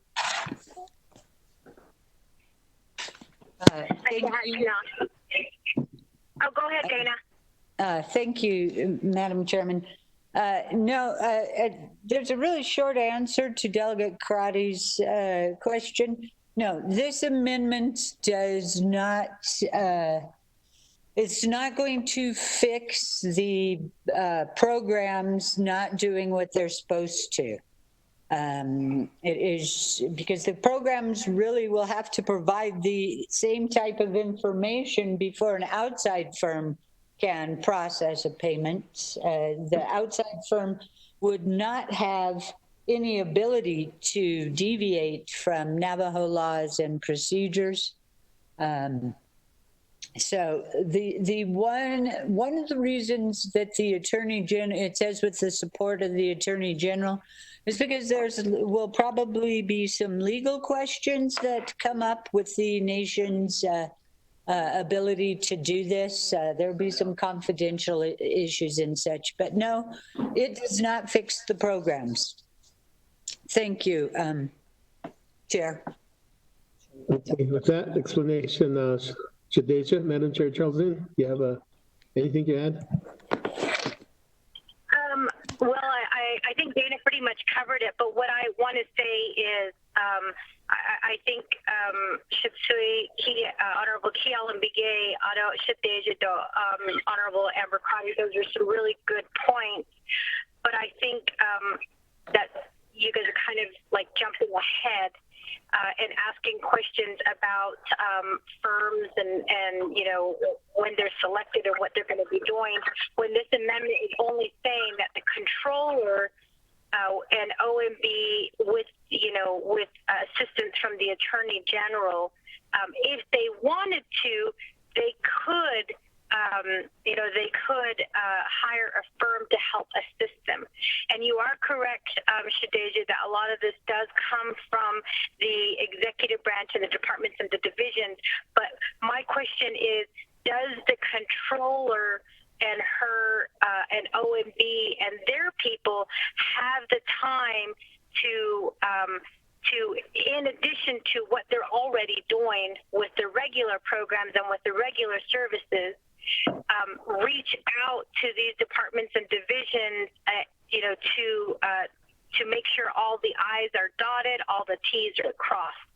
So if anything, this agenda is just saying, Controller, OMB, if you guys need to, look at outside sources, you have that option to do that. It just basically is kind of opening the door for them. It doesn't mean that they are, or doesn't mean that we're directing them to do it. We're just saying, hey, you have 20 days to let us know if you need outside help. Then of course you're right, it would then have to go through that regular process. But I do want to remind my colleagues that we are the legislative branch. We are in a situation where unprecedented things are happening right now. So as the legislative branch, as legislators, we have that ability to make changes or corrections or to help assist programs, departments, OMB, controller's office with, trying to get this process, try to get this money spent right away, which I think we're going to have to. I think we're going to have to look at the process and say, is this working right now? If we only have, what are we at, 7 months? If we only have those few months remaining, is it feasible to go through this whole process and try to abide by what our Navajo Nation laws state, or is it something that we should look at and ask ourselves, should we make an exception during this time because of these unprecedented events that are happening, because we only have a short time to spend this money. So again, if anything, this agenda or this amendment is only allowing the possibility that in the event that the controller comes back and says, look, I can't, there's a good possibility that I won't be able to move as quickly on these. I'm sure she would report that directly to budget and finance. And then from there, we can then move to the next step, which is, okay, so controller has said they probably can't control this, or they probably can't move as quickly on this. So, we need to start looking at outside firms. So that's what this amendment is doing, is just saying in the event that, there's this possibility that, the processing can't happen as quickly, controller, OMB, with the assistance of Attorney General, let's look at what possibilities are out there. With this explanation, we have one other delegate that wants to speak. Delegate Halona? Oh, yes, thank you, Pro Tem Chair. I just want to bring out the fact that I think this is a good amendment. I think it needs to be stronger worded.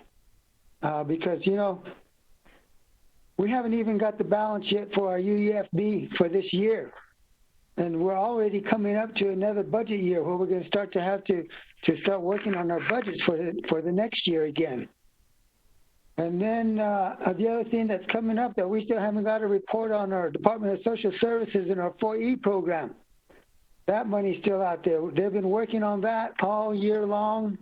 Since last year, since we finally found out that we were behind on that, but they still haven't got that settled. The other thing is the chapters, again, they're already complaining about not getting their utility bills paid. And that was one of the problems that I brought up to the controller, and she said, well, they're turning in the paperwork late. Well, then out of 110 chapters, I don't believe that everybody's turning in the paperwork late, because the chapters that I represent are telling me they already have all their paperwork in there on time, but they're still getting calls from the NTUA and shut off their utilities. So, I just don't know who to believe when I tell her that they need to get paid. She's saying that they've turned in their paperwork late. The chapters are telling me, well, we turned all of our stuff in months ago. So, I think it needs to be worded stronger, and that because she's not going to be able to do all this. $600 billion is a lot of money for us to be trying to spend within 7 months. And then you're talking about the veterans funds again and how they're not getting paid right, and they're behind. So I think this needs to be worded a little bit stronger to give her more leeway to really put somebody else in place there to help with these kind of things. Because if she starts working on this $600 million budget That's all she's going to be concerned with. And so these other programs and these other things that we're trying to get settled that haven't gotten settled or not going to get settled, they're just going to fall by the wayside again, especially our budget that's coming up. So those are a few comments that I want to make, and I think if we can make that stronger so that she knows that she has that we can go ahead and let her. She's going to have help if she can't even settle these other programs that we've already get behind on. So that's my comment. Thank you very much. I appreciate your listening. Okay, thank you, Delegate Halona. If you have any recommended language, please share that with us.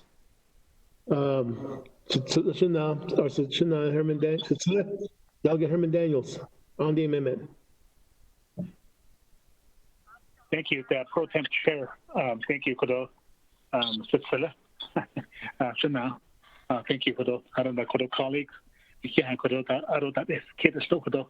Great curfew to this kid. Well, but I'll make it short. Kodo, great Kodo Shache Hatri, Kodo, Delegate Key Naabik'iyati, Kodo, you should Kodo, great dollars going, it's going there. So right now, I see that we have a lot of families that are affected by this COVID-19. I see that today I assisted one of my chapters, we hauled food from Fascist into Utah. So, there's a lot of needs out here, with basic cheap power line. I see that with this pandemic, a lot of our patients there, the great oxygen that they don't have electricity, out of water, they don't have running water. So their water today, it's going to go out to this families that have no water, no running water. So I would rather see dollars be spent on our Navajo people. So I don't know. We have families out here that in my area, the Page area, that are unemployed. So that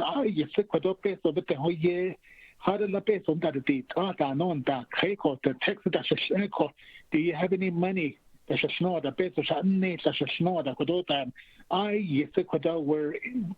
emergency. I don't know. There's 7 much the outside firm.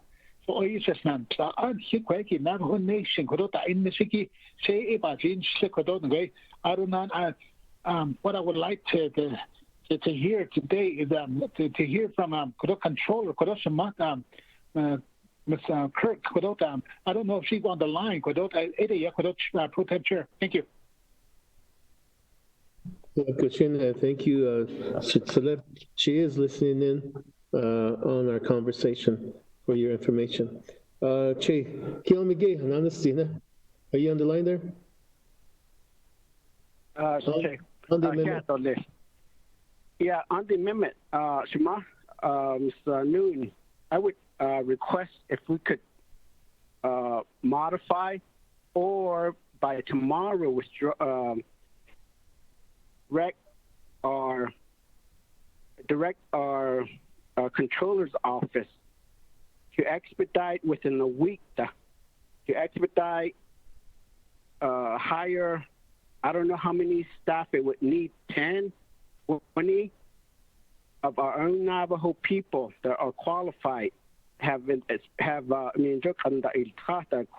ready to go to work, some of them. But I would think that there should be within our own controller's office and in our own Navajo Nation finance that we allocate a specific number. Our own Navajo people will be getting paid. Let them hire. Let's hire more Navajo people in the county and so on. And other the process and whatever we were looking at because I don't like the word contract because we'll be locking ourselves into taking away a lot of money to the outside firm. Processing budget, the contracting. We're saying that we're just going to give them, and then they're going to start budgeting the funding the way they want. Other etc. But I don't like that. ETC at the end. Times County out shade under by ETC but that means we're just leaving it to the landlords too vague to say that they could do however they want within the contract. So my recommendation, committee members, could we expedite, hire 10, 20, 30 more additional staff in accounting to start doing this job, our own Navajo people? That's my request back to Shema. Shay. Thank you. Okay. A request to the controller. Is that who you're making that request to? Yes. Gashina, she is listening in, so I'm sure she's taking notes on this. Delegate Freeland, you have something to add to the amendment number 1?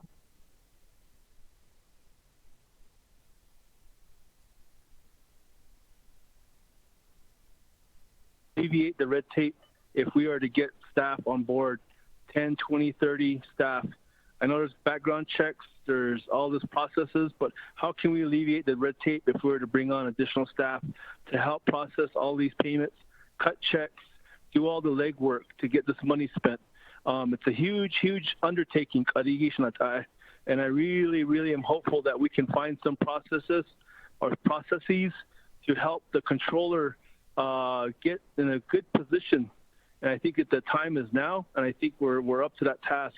Regarding the amendment, if the Attorney General or the controller have to break the glass in case of an emergency situation and have to utilize a firm, would this also be subject to business regulatory requirements from the Navajo Nation? So I think there's need to be some language and possibly in the amendment that states that should the Attorney General or the controller need to utilize an outside or a firm, the firm would be subject to Navajo Nation business regulatory requirements. But I think HR needs to help us on this endeavor as well. Going back to what my brother said, we really need HR's help to find qualified individuals to get this going, even if they're temporary. We've got to get them in place, get them trained, and get them on board right now. Edia, thank you, Shana. Kashina, Delegate Freeland, Delegate Elmer Brigade, you have amendment number 1. Thank you,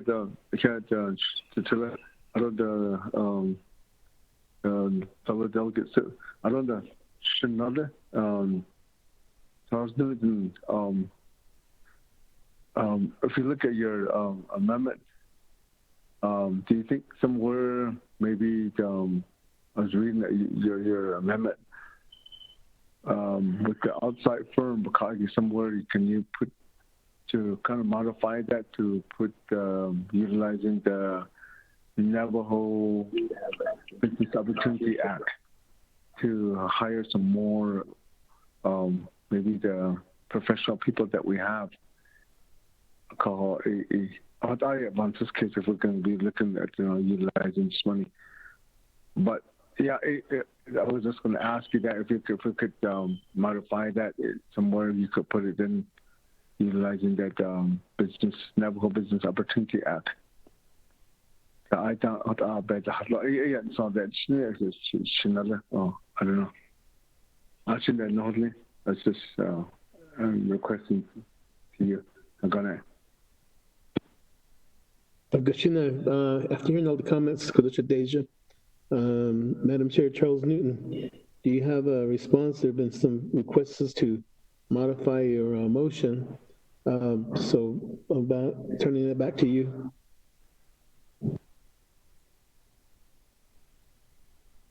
Yeah, Shana, I actually just texted Dana and asked if that would be something that I know we could add it to the language, but colleagues, this is my concern. Is yes, I agree, Navajo preference, and let's hire our Navajo people. But realistically, let's look at the DPM webpage. And let's look at how long those positions have been advertised in the controller's office. Let's look at how long the hiring process is, even for somebody who's coming in temporarily. Let's take that into consideration. This amendment is not saying we are hiring a firm in Phoenix and they're all going to be made up of Filaganas. The amendment is simply stating, in the event that the controller... Can somebody mute their phone?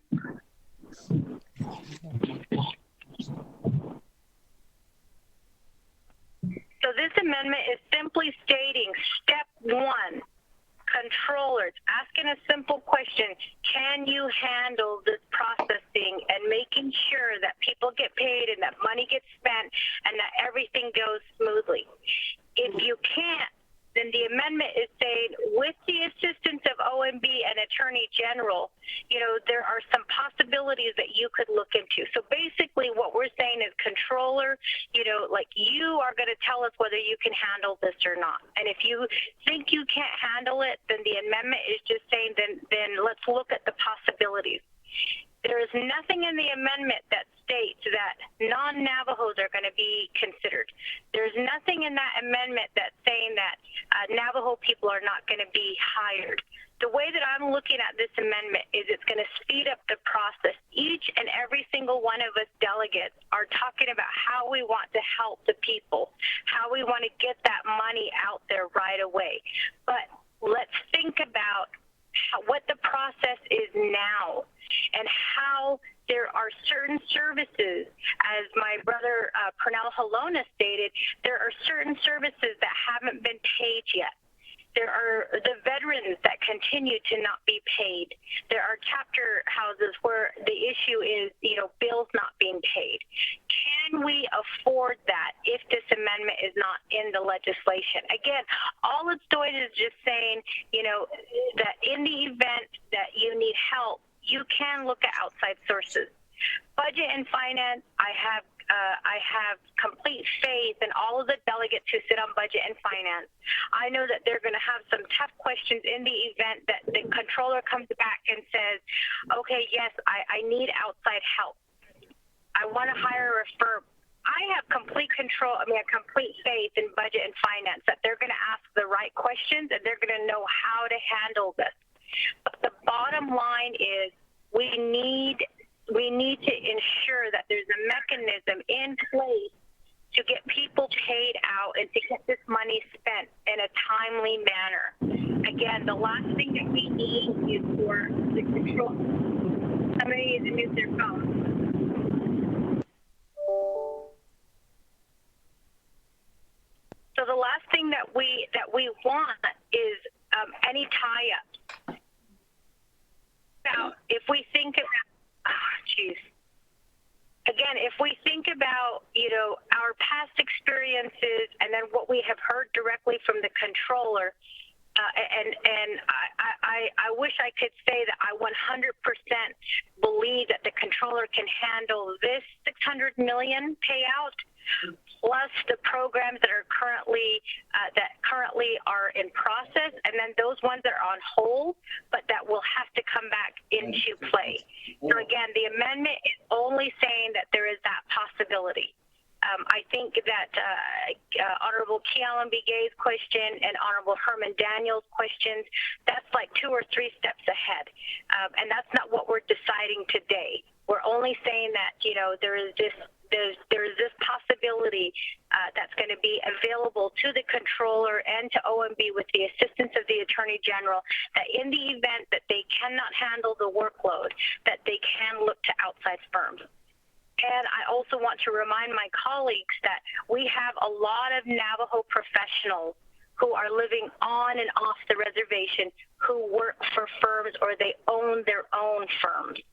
And so we by saying that we are not going to hire non-Navajos is, I guess we're not considering the fact that there may be Navajo firms out there who can help assist. And we would still be employing Navajos. We would still be, and at the same time, making sure that that money gets out there and it gets spent as quickly as possible. So again, the amendment is just step one, and it's just saying that there's that possibility that the controller may have to outsource this to an outside firm if she can't handle it right now. And again, at this point, I know that a lot of the positions on DPM that have been advertised with the controller's office, there's a lot of openings there. And controller did report to us at one point that we cannot, the Navajo Nation doesn't pay similar to what you would make off the reservation. I think we all know that. And that's why we're not attracting a lot of those people back. So if we choose to get 10 people hired on, we have to make it clear it's temporarily. We will also have to increase their salary to get them to hire on, and then we have to give them time to also go through the training. And we all have had experiences with DPM, so I want to ask my colleagues, in the event that we do that, which we can do, we can do if we adopt this agenda. It's just giving the controller possibility, and we can start working towards hiring more people there in the controller's office. And let's say in 10 days, controller says, hey, I got 20 young Navajos hired on, then she doesn't have to use that language in the amendment, but it's still there. So that's all I want to say. Dana, regarding Honorable Elmer Begay's request, I'm going to turn that over to you. Okay, hold on. Shadeja, what you're saying is that you're sticking with your amendment language. At this point, yes, I'm sticking with the amended language, but with Honorable Elmer Begay's request, I'm going to defer that to Dana because, I don't know if that's going to change anything with the amendment, if it's going to add more red tape, if it's better to just keep it general, but that's why I'm going to just defer it to her to answer. With that, committee members, the sponsor of this amendment is sticking with the way the language has read. So this will defer it over to Dana for explanation. Thank you, Chair and Madam Chairperson. Right now, the Navajo business preference laws will apply to any hiring. So I don't think that it's necessary to include it here. It certainly could be included, but they're going to apply anyway. One of the things that I don't think got emphasized in tonight's presentation is that under the Federal CARES Act, not only do you have a pressing deadline of December 30th to expend the funds, you also have an issue with how the federal government is defining expend. By the way the Treasury guidance is, etc., expend means cash out the door. That means those checks have to be written by December 30th. It does not mean that it won't satisfy that expenditure requirement just because you encumbered the dollars in a contract. So the chairwoman has recognized that, I believe, and is saying we've got to move these payments. And this is certainly one option to do it. And it is really, this directive is telling the controller to do an evaluation and to bring that evaluation back to the Budget and Finance Committee. It is not locking anybody into anything other than doing an evaluation. Thank you, Chair. To share with that explanation, I do have a couple more delegates on the line that wish to speak again.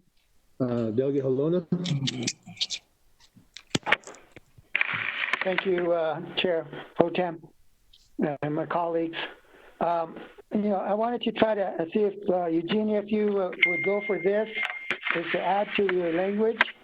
Instead of an amendment to where it says management and budget with the support of the Attorney General, I think we need to make it to say with the management and budget with the Attorney General is directed to evaluate the possibilities. I think that would be a better directive than just asking with the support of. I think the Attorney General can help us with that. So I would like to include that to the language. Thank you. Okay, with thanks, Deja, there's a request to modify the language of your amendment. I think he's saying that take out the language, the word support, and so we'll just read with the Attorney General. Back to you, Shadeja, Madam Chair Charles Newton.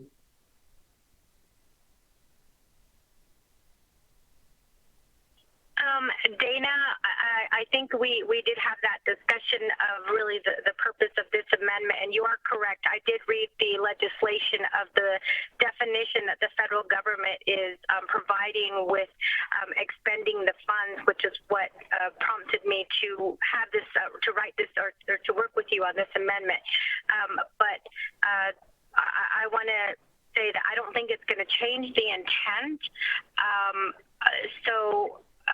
I believe that having the AG involved in this, I guess my question is, Dana, with the AG's involvement in this, is it to ensure that the Navajo Nation is, I guess, going to be okay in the event that they do contract out?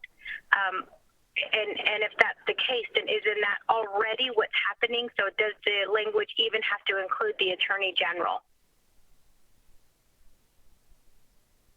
Dana?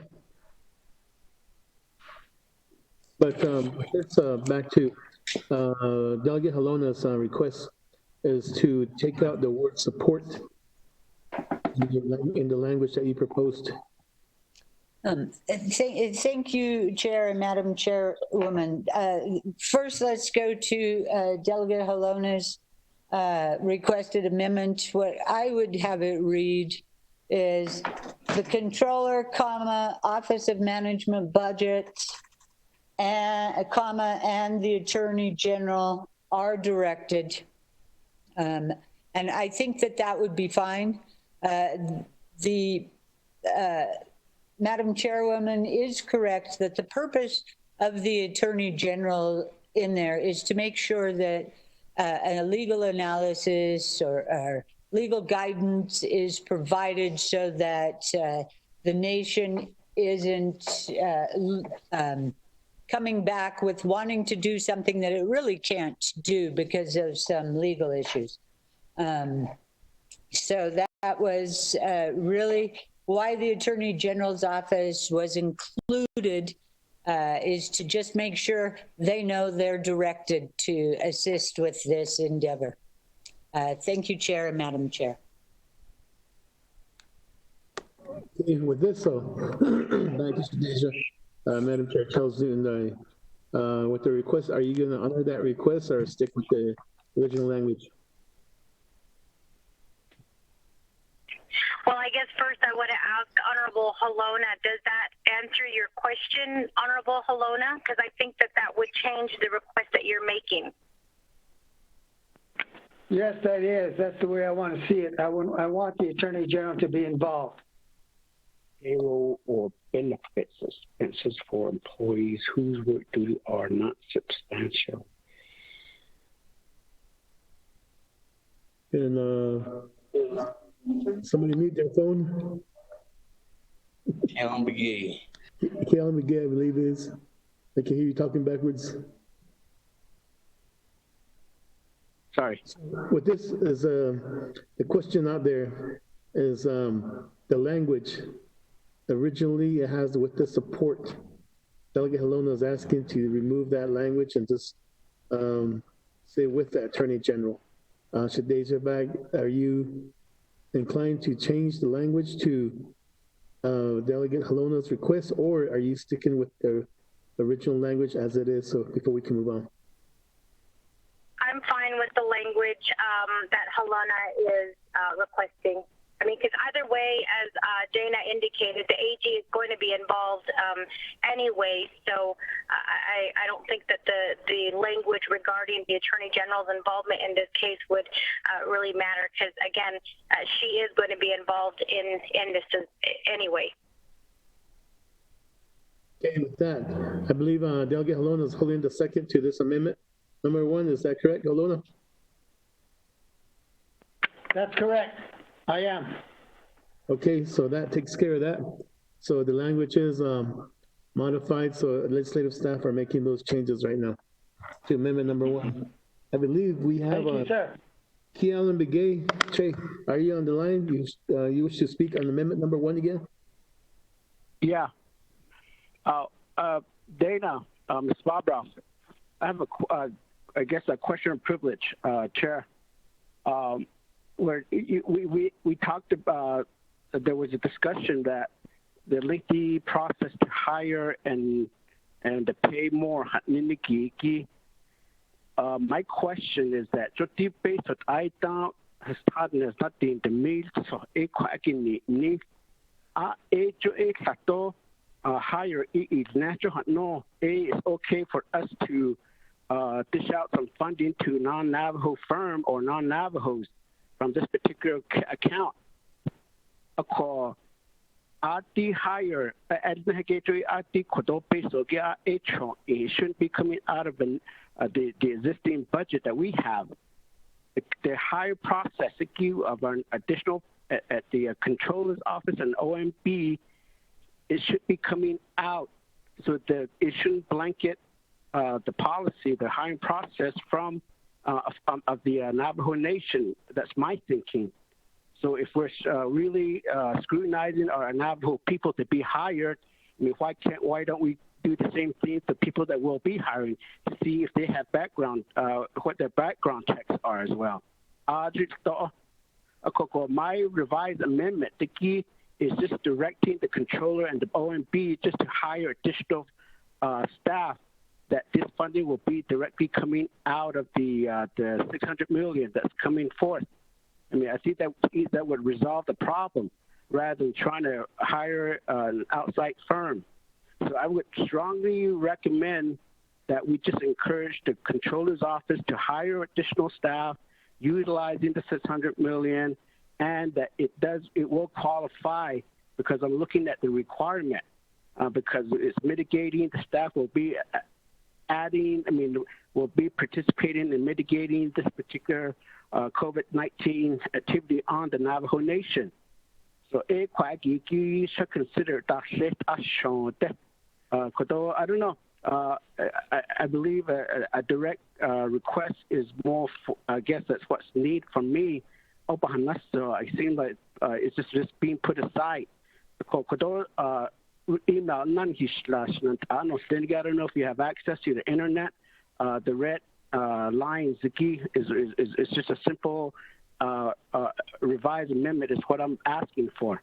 So, but directly to the Ms. Barbara, I mean, to hire, let's say, for additional 20 staff, that could be the $600 million could be utilized to pay these additional staff that we'll be looking for, right? Jay, that's my question privilege. Okay, so with that, Jay, is we did receive your email. Are you requesting the motion party second to include your language, or to replace your language with the original language that was we're debating right now?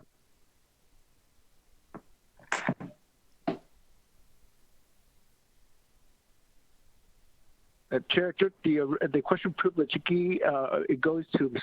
Barbara. Based on her response, I would like to ask the motioning party just to see if they could be able to consider the amendment that I sent back. Chair. With this, Mr. Deja, Madam Chair Charles Newton, do you have the email that was sent out by Delegate Kealan Begay? I'm looking for it right now, Shanam. Maybe Dana got it, and maybe she can start working on her answer right now while I pull it up. Okay, Shannon, I'll just I'll defer this to Ms. Barbara. Thank you, Chair and Delegate Kealan Begay. I actually, the way I look at this is I would recommend that these actually be separate amendments. They are not mutually exclusive, or they actually are accomplishing different purposes, but they complement each other. So the Controller's Office, as you've heard, there has been historically a shortage of of Navajo accounting applicants to the Controller's Office. However, the Controller's Office you can direct the Controller's Office to focus enhanced efforts on that hiring, because we are coming in actually to a pretty good hiring period, because there's a lot of college graduates out there. So the Controller, you could have an amendment directing the Controller to hire the maximum number of staff. That's a great amendment, that's fine. You can also have a directive, and I'm sorry, I said amendment, Kealan Begay, I meant a directive. You could have two separate directives. You also would then have Chairwoman's directive, and that is for the Controller's Office to evaluate or analyze if they need to hire an outside firm. And I really want to emphasize there's nothing that says it will be a non-Navajo firm. I would think they will have preference, so it probably will be a Navajo firm. But I don't think they're exclusive. I actually think they complement. If the Controller does her best and she can only hire 5 new accountants, you probably still need some additional assistance. If she is able to hire 20 accountants, then there would be no reason to contract with somebody, but the evaluation has already been done. There's also going to be some interesting possibilities about, you might be able to say, contract out your payroll and take the people who do payroll and move them into a different area in the Controller's Office, and they're already trained in Navajo law. So anyway, I digress. I was going too far. I think you can do both amendments, and I think they complement each other. Thank you. Okay, this back to Shadeja. Madam Chair Charles Newton, do you have anything to add?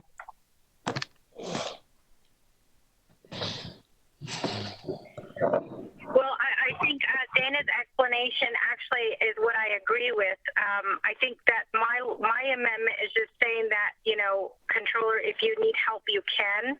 Hire an outside firm. Again, there is nothing in the legislation that says it has to be a Belagana firm or it has to be, nothing like that. It's just saying if you need help, you can go look for help.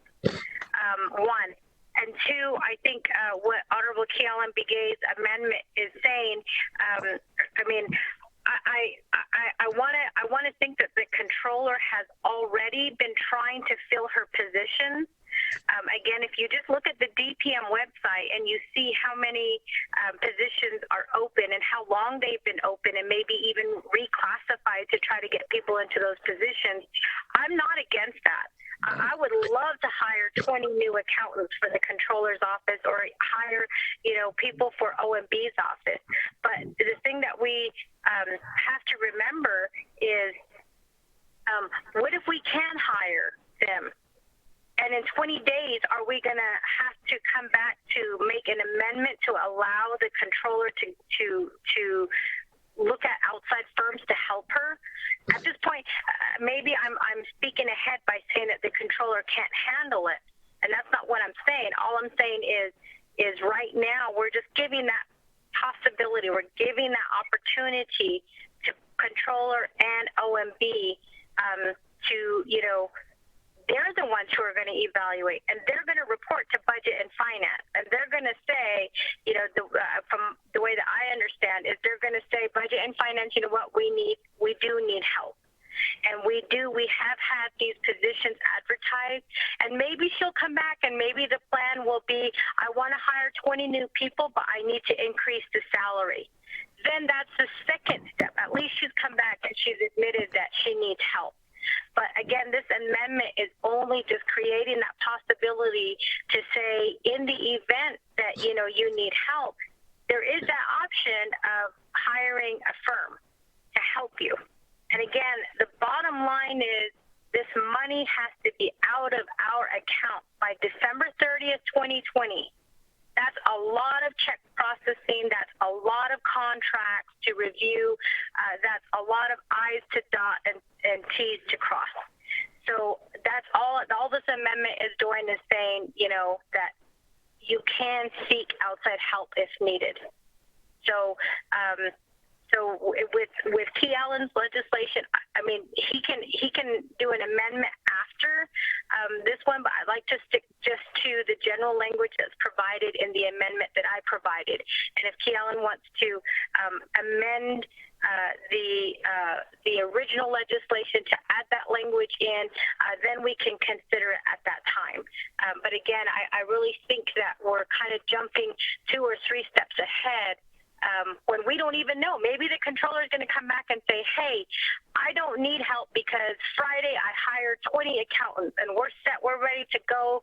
Let's get these checks processed. Let's, just tell me what to do. We don't know. We're just giving her that chance, 20 days to report on whether she can, whether she needs help or not. Okay. Thank you, Shananta. We've spent over an hour on this amendment, and I understand there's another amendment on the horizon. And we're approaching 55 minutes to curfew for the staff. So with these committee members, amendment number 1, Trust Chair Key Allen Begay, there was an explanation that you could do a separate amendment on the language that you were proposing. With this, any other delegates on amendment number 1? Atenoya, going once. Amendment number 1, going twice. Amendment number 1, going 3 times. Can somebody mute their phone? We can hear the wind blowing behind you. Roll call. Staff? Chairman Henyo. Amendment number 1. Chairman Henyo. Okay, hold on. Naabik'iyati? I didn't want to ask, but because we talked about this, do we even need this amendment? I'm thinking if the controller has her own assessment, and when we start creating the expenditure plan, that will be part of the discussion. I guess that my question is to Legislative Council. If this is a directive or this is not changing anything, I'm trying to wrap my head around if we need this amendment, but I am ready to vote once we get that question answered. Thank you, Chair. With this, Ms. Barboff, did you capture that question from Delegate Crotty? Thank you, Delegate Crotty and Chair. Whether you need the amendment or not is really a question for the council. It is a new directive, and it is something that the sponsor and other members of the council would like to see happen. And generally to do that, the council's best course often is a directive. So I think it is up to the body to determine whether it's needed or not. Thank you. Okay, with that explanation, again, we'll do a roll call on amendment number 1. Honorable Elmer P. Begay. McGarry votes green. Honorable Begay votes green. Honorable Key Allen Begay Jr. I guess green for now. Honorable Key Allen Begay Jr. votes green. Honorable Paul Begay. Paul Begay votes green. Honorable Begay votes green. Honorable Nathaniel Brown. Delegate Brown votes green. Honorable Brown votes green. Honorable Eugenia Charles Newton. Charles Newton votes green. Honorable Charles Newton votes green. Honorable Amber Knazba-Crotty. Delegate Amber Knazba-Crotty votes green. Thank you. Honorable Crotty votes green. Honorable Herman M. Daniels. Delegate Daniels votes red. Honorable Daniels votes red. Honorable Mark Freeland. Green. Honorable Freeland votes green. Honorable Pernell Halona. Halona votes green. Honorable Halona votes green. Honorable Jamie Henyo. Can you vote? No. Honorable Seth Damon.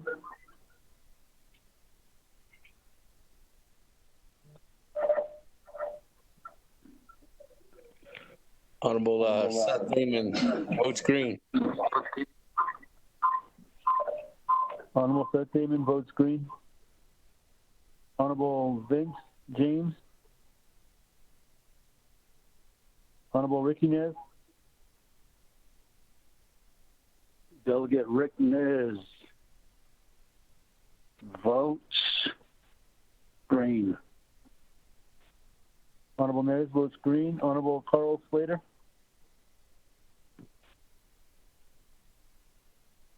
Honorable Raymond Smith Jr.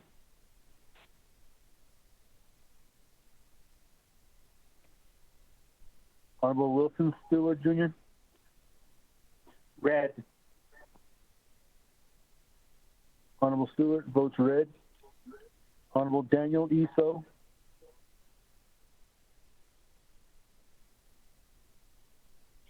Honorable Eugene So. Written twice, red. Honorable So votes red. Honorable Otto So. Honorable Otto So votes red. Honorable Thomas Walker Jr. Walker votes green. Honorable Walker votes green. Honorable Edison J. Wanika. Green. Honorable Wanika votes green. Honorable Edmund Yazzie. Honorable Jimmy Yellowhair. I'll vote green. Honorable Yellowhair votes green. Honorable Vince James. Honorable Carl Slater. Honorable Raymond Smith Jr. Red. Honorable Smith votes red. Honorable Daniel Eso.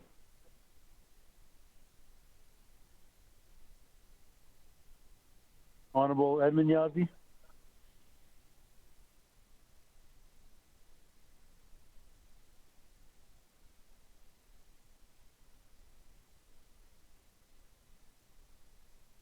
Mr. Chairman Pro Tem, you have 13 in favor and 5 opposed and 1 excused. Okay, with that, amendment number 1 passes. Back to the main motion. And we do have Nathaniel Brown on the list on the main motion. Chair Henny, I sent out an amendment to legislation 0115-20. Number 1, page 10, line 18, add a new paragraph as follows. Notwithstanding the above, no less than 25% of all expenditure from the contracts using the Navajo Nation Cares Fund shall go to Navajo-owned businesses. So this is really the rest of the 75% can be used for everything. But with 25%, I have faith in our Navajo-owned companies that are doing a lot of incredible work, who we already work with. A lot of us are familiar with a lot of Navajo-owned companies that we have contracts with. It would be great to know that a portion of the $600 million would go to them, because in this time, I know that a lot of people depend on, some of them are out of work. I know that in Western Agency, like our Monument Valley Tribal Park supports a lot of Navajo-owned businesses right now due to COVID, no tourism. So they're really, they're not getting any type of aid. And then also like in Antelope Canyon, a lot of family businesses, they're not making money. So a lot of our Navajo people are seeking.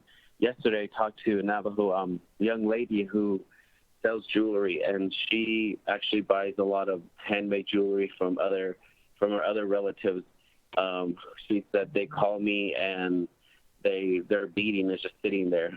They're not making any money, and there's really no way to support their family.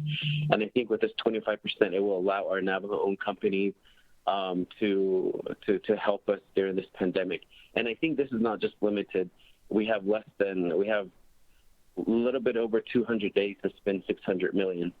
And I think with that, we can just look high and low. I think we're just going to have to do a mass amount of contracting to spend this amount of money. And of course, if we don't get the extension, this money will be reverted back to the United States government. And what does that mean if it goes back to the government? Well, they say, oh, Navajo, you didn't want this much. You didn't use this much money. Other tribes are probably waiting for Navajo to not spend this money. I know on some of the NCAA conference call that I've been on, they were saying just equally distribute the $8 billion amongst tribes. So that means some of the tribes that have 200, they would have gotten the same amount as we did. So luckily, we were able to do the population base, and that's how we're able to get this amount of money. So if staff can email that to the rest of the 24th Navajo Nation Council, thank you. Cap.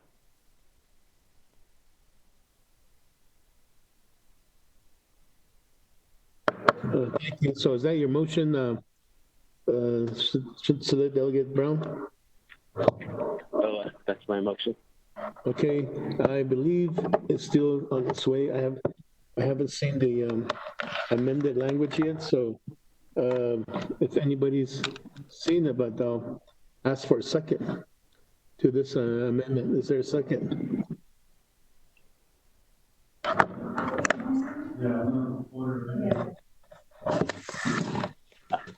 Staff, they do have the copy of the amendment. Staff, if you can send it out, I would appreciate that. I know Tom has a copy of it also.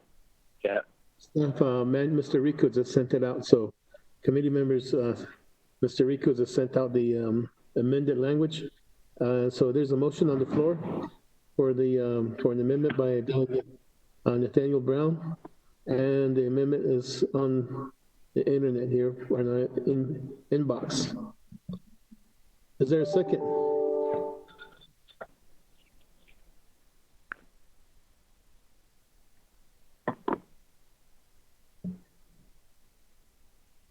This is Delegate Charles Newton. I'll second. Okay, there's a second by Delegate Charles Newton on this amendment. Committee members, if you open up your email, the amended language is in there, and it reads page 10, line 18, add new paragraph as follows. Notwithstanding the above, no less than 25% of the all expenditures from and contracts using the Navajo Nation Cares Fund shall go toward 2 Navajo-owned businesses, and renumber provisions as necessary. So there's a motion and a second. Committee members, amendment number 2.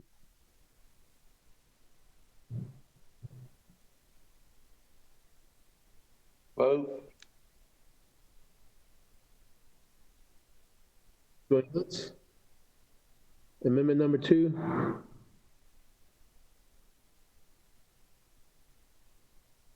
Going twice. Amendment number 2. Going 3 times. Round the horn.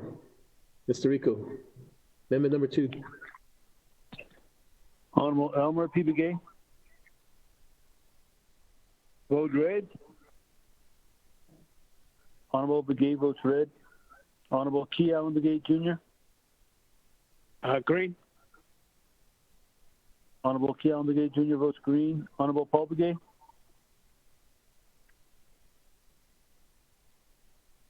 Honorable Paul Begay. Honorable Nathaniel Brown.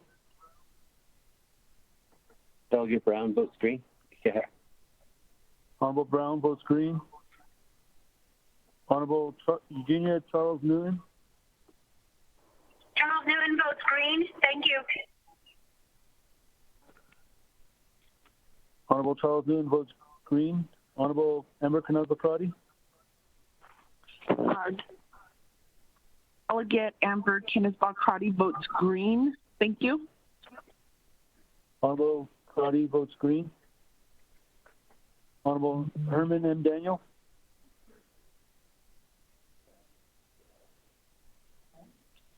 Herman M. Daniels Jr. votes.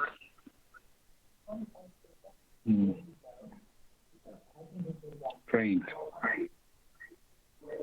Honorable Daniels votes green.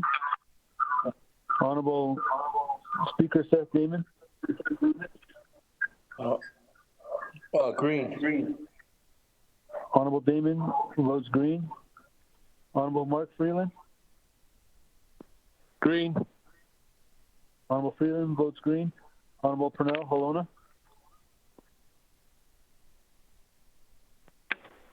Alona votes green. Honorable Holona votes green. Honorable Vince James. Honorable Ricky Nez. Delegate Rick Nez votes green. Honorable Nez votes green. Honorable Carl Slater. Honorable Raymond Smith Jr. Green. Honorable Smith votes green. Honorable Wilson Stewart Jr. Green. Honorable Stewart votes green. Honorable Daniel E. So.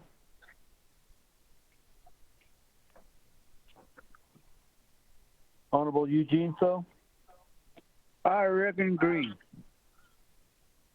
Honorable So votes green. Honorable Otto So. Red. Honorable Otto So votes red. Honorable Thomas Walker Jr. Green.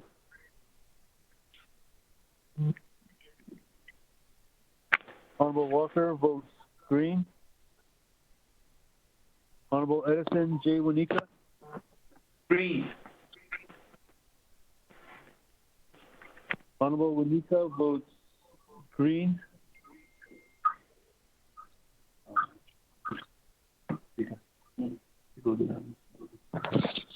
Honorable Edmund Yazzie. Honorable Jimmy Yellowhair. I'll vote red. Honorable Yellowhair votes red. Honorable Paul Begay. Paul Begay votes red. Honorable Begay votes red. Honorable Vince James. Honorable Carl Slater.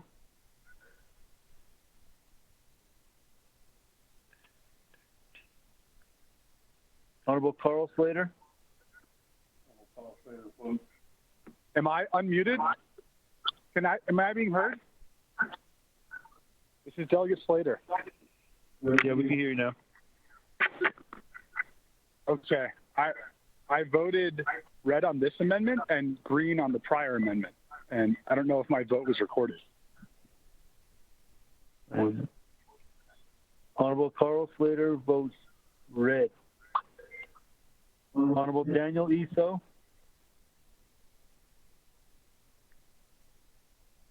Honorable Edmund Yazzie. Delegate Daniel So, I vote green. Honorable So votes green.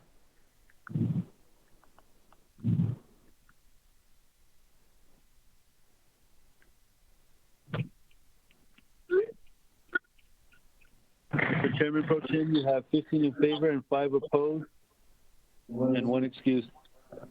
Okay, with that vote, amendment passes. Amendment number 2 passes. It is 7:25, committee members.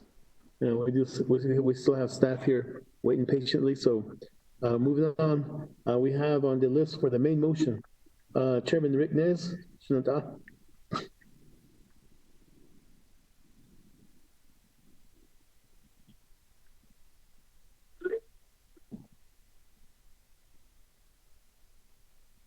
All right, Kealan Begay, Che, Nisha.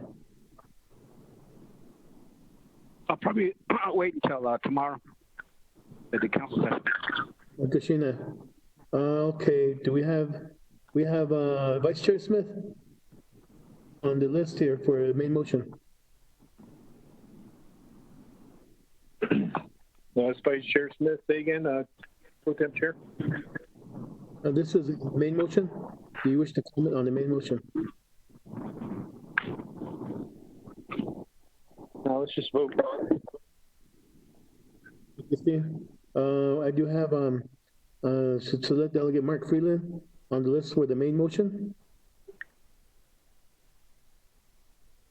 I'll wave it off, Chair. Thank you.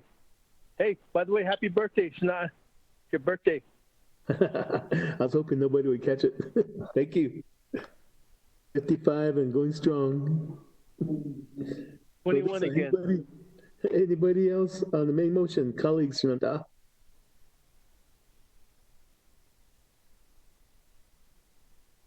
on the main motion with 2 amendments. Going once. Going twice. Going 3 times. Kudo. Staff second reading on legislation 115-20 with 2 amendments. We have somebody to do the second reading. Okay, Mr. Rico. Mr. Chairman Pro Tem, you have 2 amendments. Amendment number 1 on page 11, line 23, add new paragraph as follows. The Controller, Office of Management and Budget, and the Attorney General are directed to evaluate the possibilities of contracting with an outside firm to process budgets, contracts, expenditures, etc., for the purposes of implementing the Navajo Nation CARES funds and report their analysis to the Budget and Finance Committee within no more than 20 days after the enactment of this legislation. Renumber and re-letter succeeding paragraphs and sections accordingly if necessary, and this amendment shall supersede inconsistent language containing any other committee amendment which shall be conformed to the intent or language of this amendment. The Office of Legislative Services, with notice to the sponsor of the legislation, is hereby authorized to make necessary grammatical changes. Amendment 2, page 10, line 18, add new paragraph as follows. Underscore, notwithstanding the above, no less than 25% of all expenditures from and contracts using the Navajo Nation CARES Fund shall go to Navajo-owned businesses. Renumber, re-letter succeeding paragraphs or sections accordingly if necessary, and this amendment shall supersede inconsistent language containing other committee amendment which shall be conformed to the intent or language of this amendment. The Office of Legislative Services, with notice to the sponsor of the legislation, is hereby authorized to make necessary grammatical changes. Mr. Chairman Pro Tem.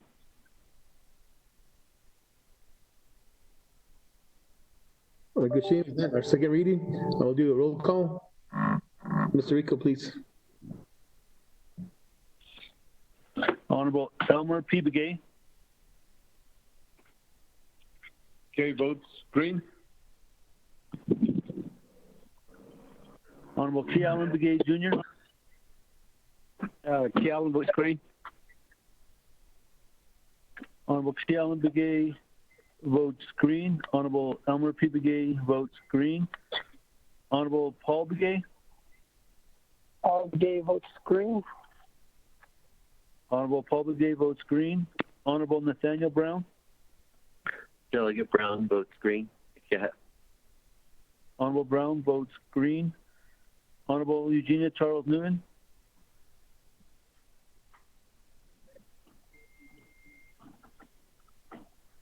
Honorable Eugenia Charles Newton votes green through text. Honorable Amber Knazba-Crotty. Delegate Amber Knazba-Crotty votes green. Thank you. Honorable Crotty votes green. Honorable Herman M. Daniel.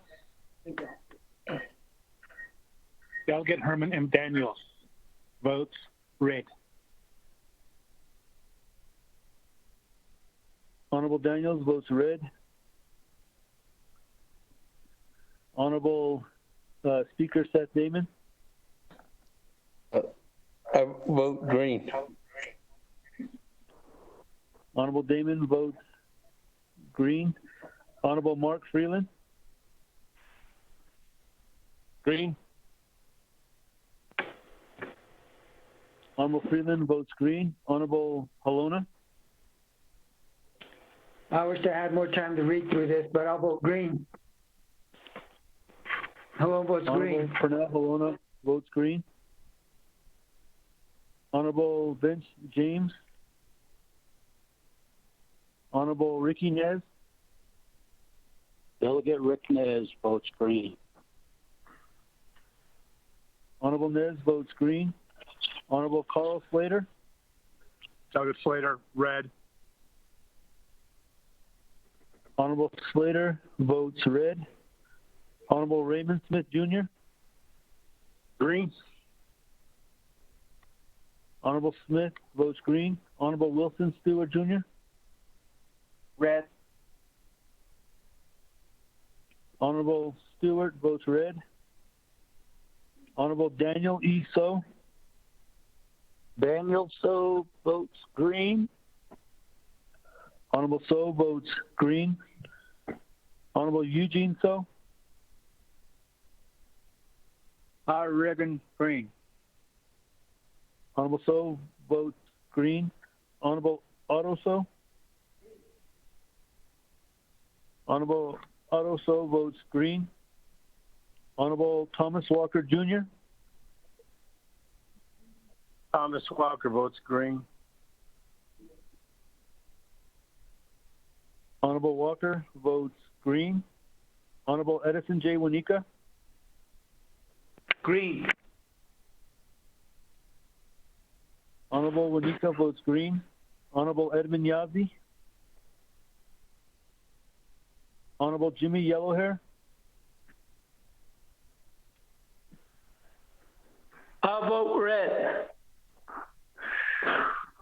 Honorable Yellowhair votes red. Honorable Vince James.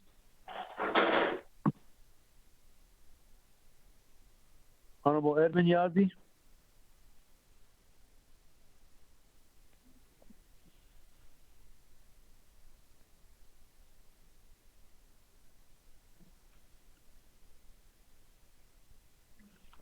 Mr. Chairman Pro Tem, you have 16 in favor and 4 opposed and 1 excused. Okay, with this, the legislation 115-20 passes. Naabik'iyati Committee, and it will move on to Nomination Council for consideration. Thank you, colleagues. What was the vote? What was the vote? Speaker 16 in favor, 4 opposed, and 1 delegate being excused. Thank you. Motion to adjourn. Motion to adjourn. I'll turn this floor back over to our chair. Can you read off who opposed?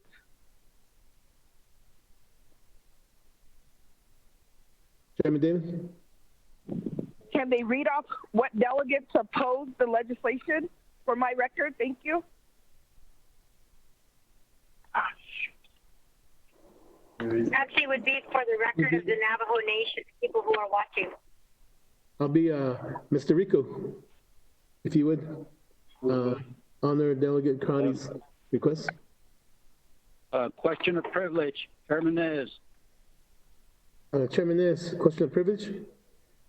And her request be emailed to her? Thank you.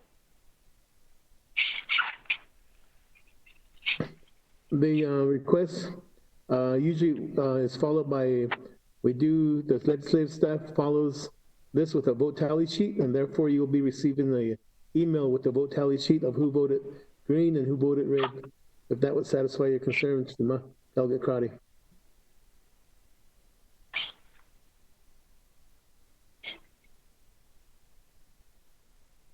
Thank you, that would. I appreciate it. Okay, thank you. And I'll instruct the staff to send that out as soon as we adjourn here. Back to you, Speaker Damon. Thank you.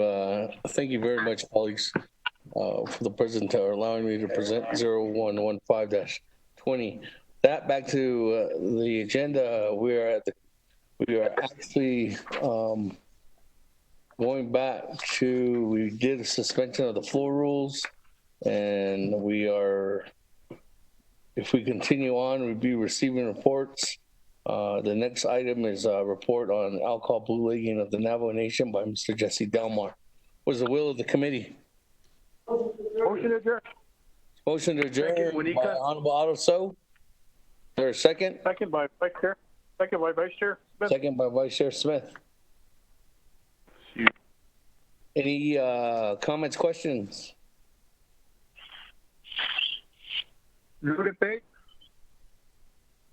If there's none, going once, going twice. Daniel. Honorable Daniels? Yes, Speaker, Chair. Thank you, Kodo. Other colleagues from Senegate Kodo. I really wanted to listen to Chief Francisco and Public Safety Kodo Nagait, Audit Director and Senegate Mr. Delmar on bootlegging. We found them Kodo Senegate bootlegging is on the rise, especially right now. The COVID-19 that you said it's a big concern out here in the communities. But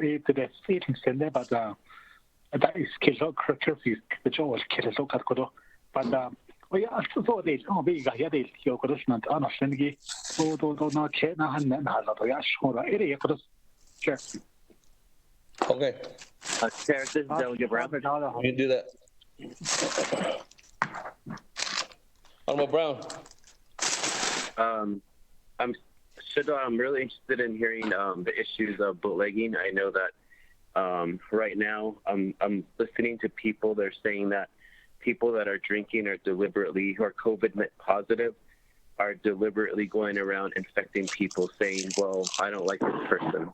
I want this person to get infected. So they're sneezing on their hands, coughing on it, and putting on car doors, doorknobs in public. So this is a serious problem. Maybe if we can hear from them first thing tomorrow morning at the special council session. Thank you.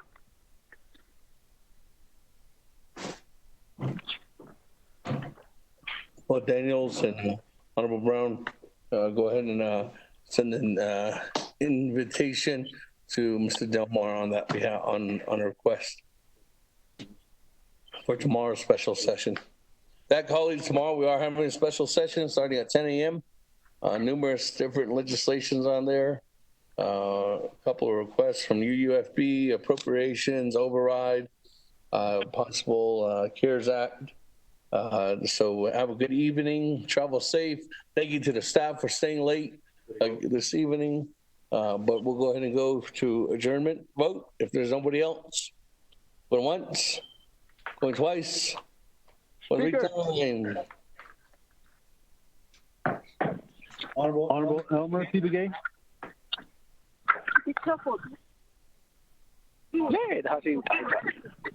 Honorable Elmer P. Begay.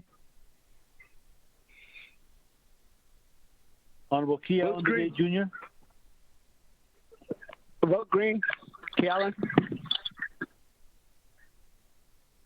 Honorable Key Allen Begay Jr. votes green. Honorable Elmer P. Begay votes green. Honorable Paul Begay. All the gay votes green. Honorable Begay votes green. Honorable Nathaniel Brown.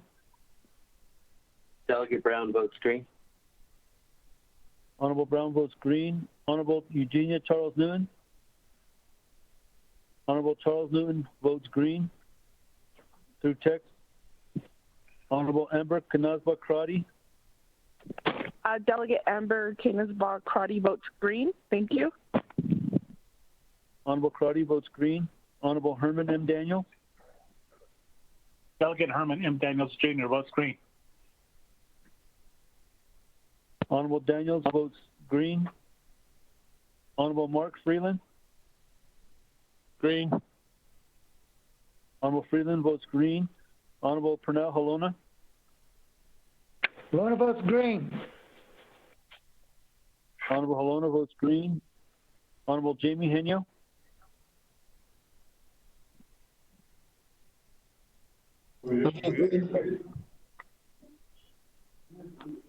Honorable Jamie Henyo. Honorable Henyo votes green. Honorable Vince James. Honorable Ricky Nez. Green. Honorable Nez votes green.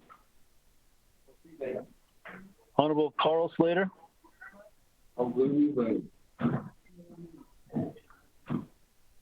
Honorable Raymond Smith Jr. Green. Honorable Smith votes green. Honorable Wilson Stewart Jr. Green. Honorable Stewart votes green. Honorable Daniel Eso. I vote green. Honorable So votes green. Honorable Eugene So. Yo, be safe. I vote green. Honorable So votes green. Honorable Otto So. Honorable Otto So votes green. Honorable Thomas Walker Jr. Thomas Walker votes green. Honorable Walker votes green. Honorable Edison J. Wanika. Green. Honorable Wanika votes green. Honorable Edmund Yazzie. Honorable Jimmy Yellowhair. Honorable Jimmy Yellowhair votes green. Honorable Yellowhair Delegate votes Charles green. Newman votes green. Honorable Charles Newman votes green. Honorable Vince James. Honorable Carl Slater. Honorable Edmund Yazzie.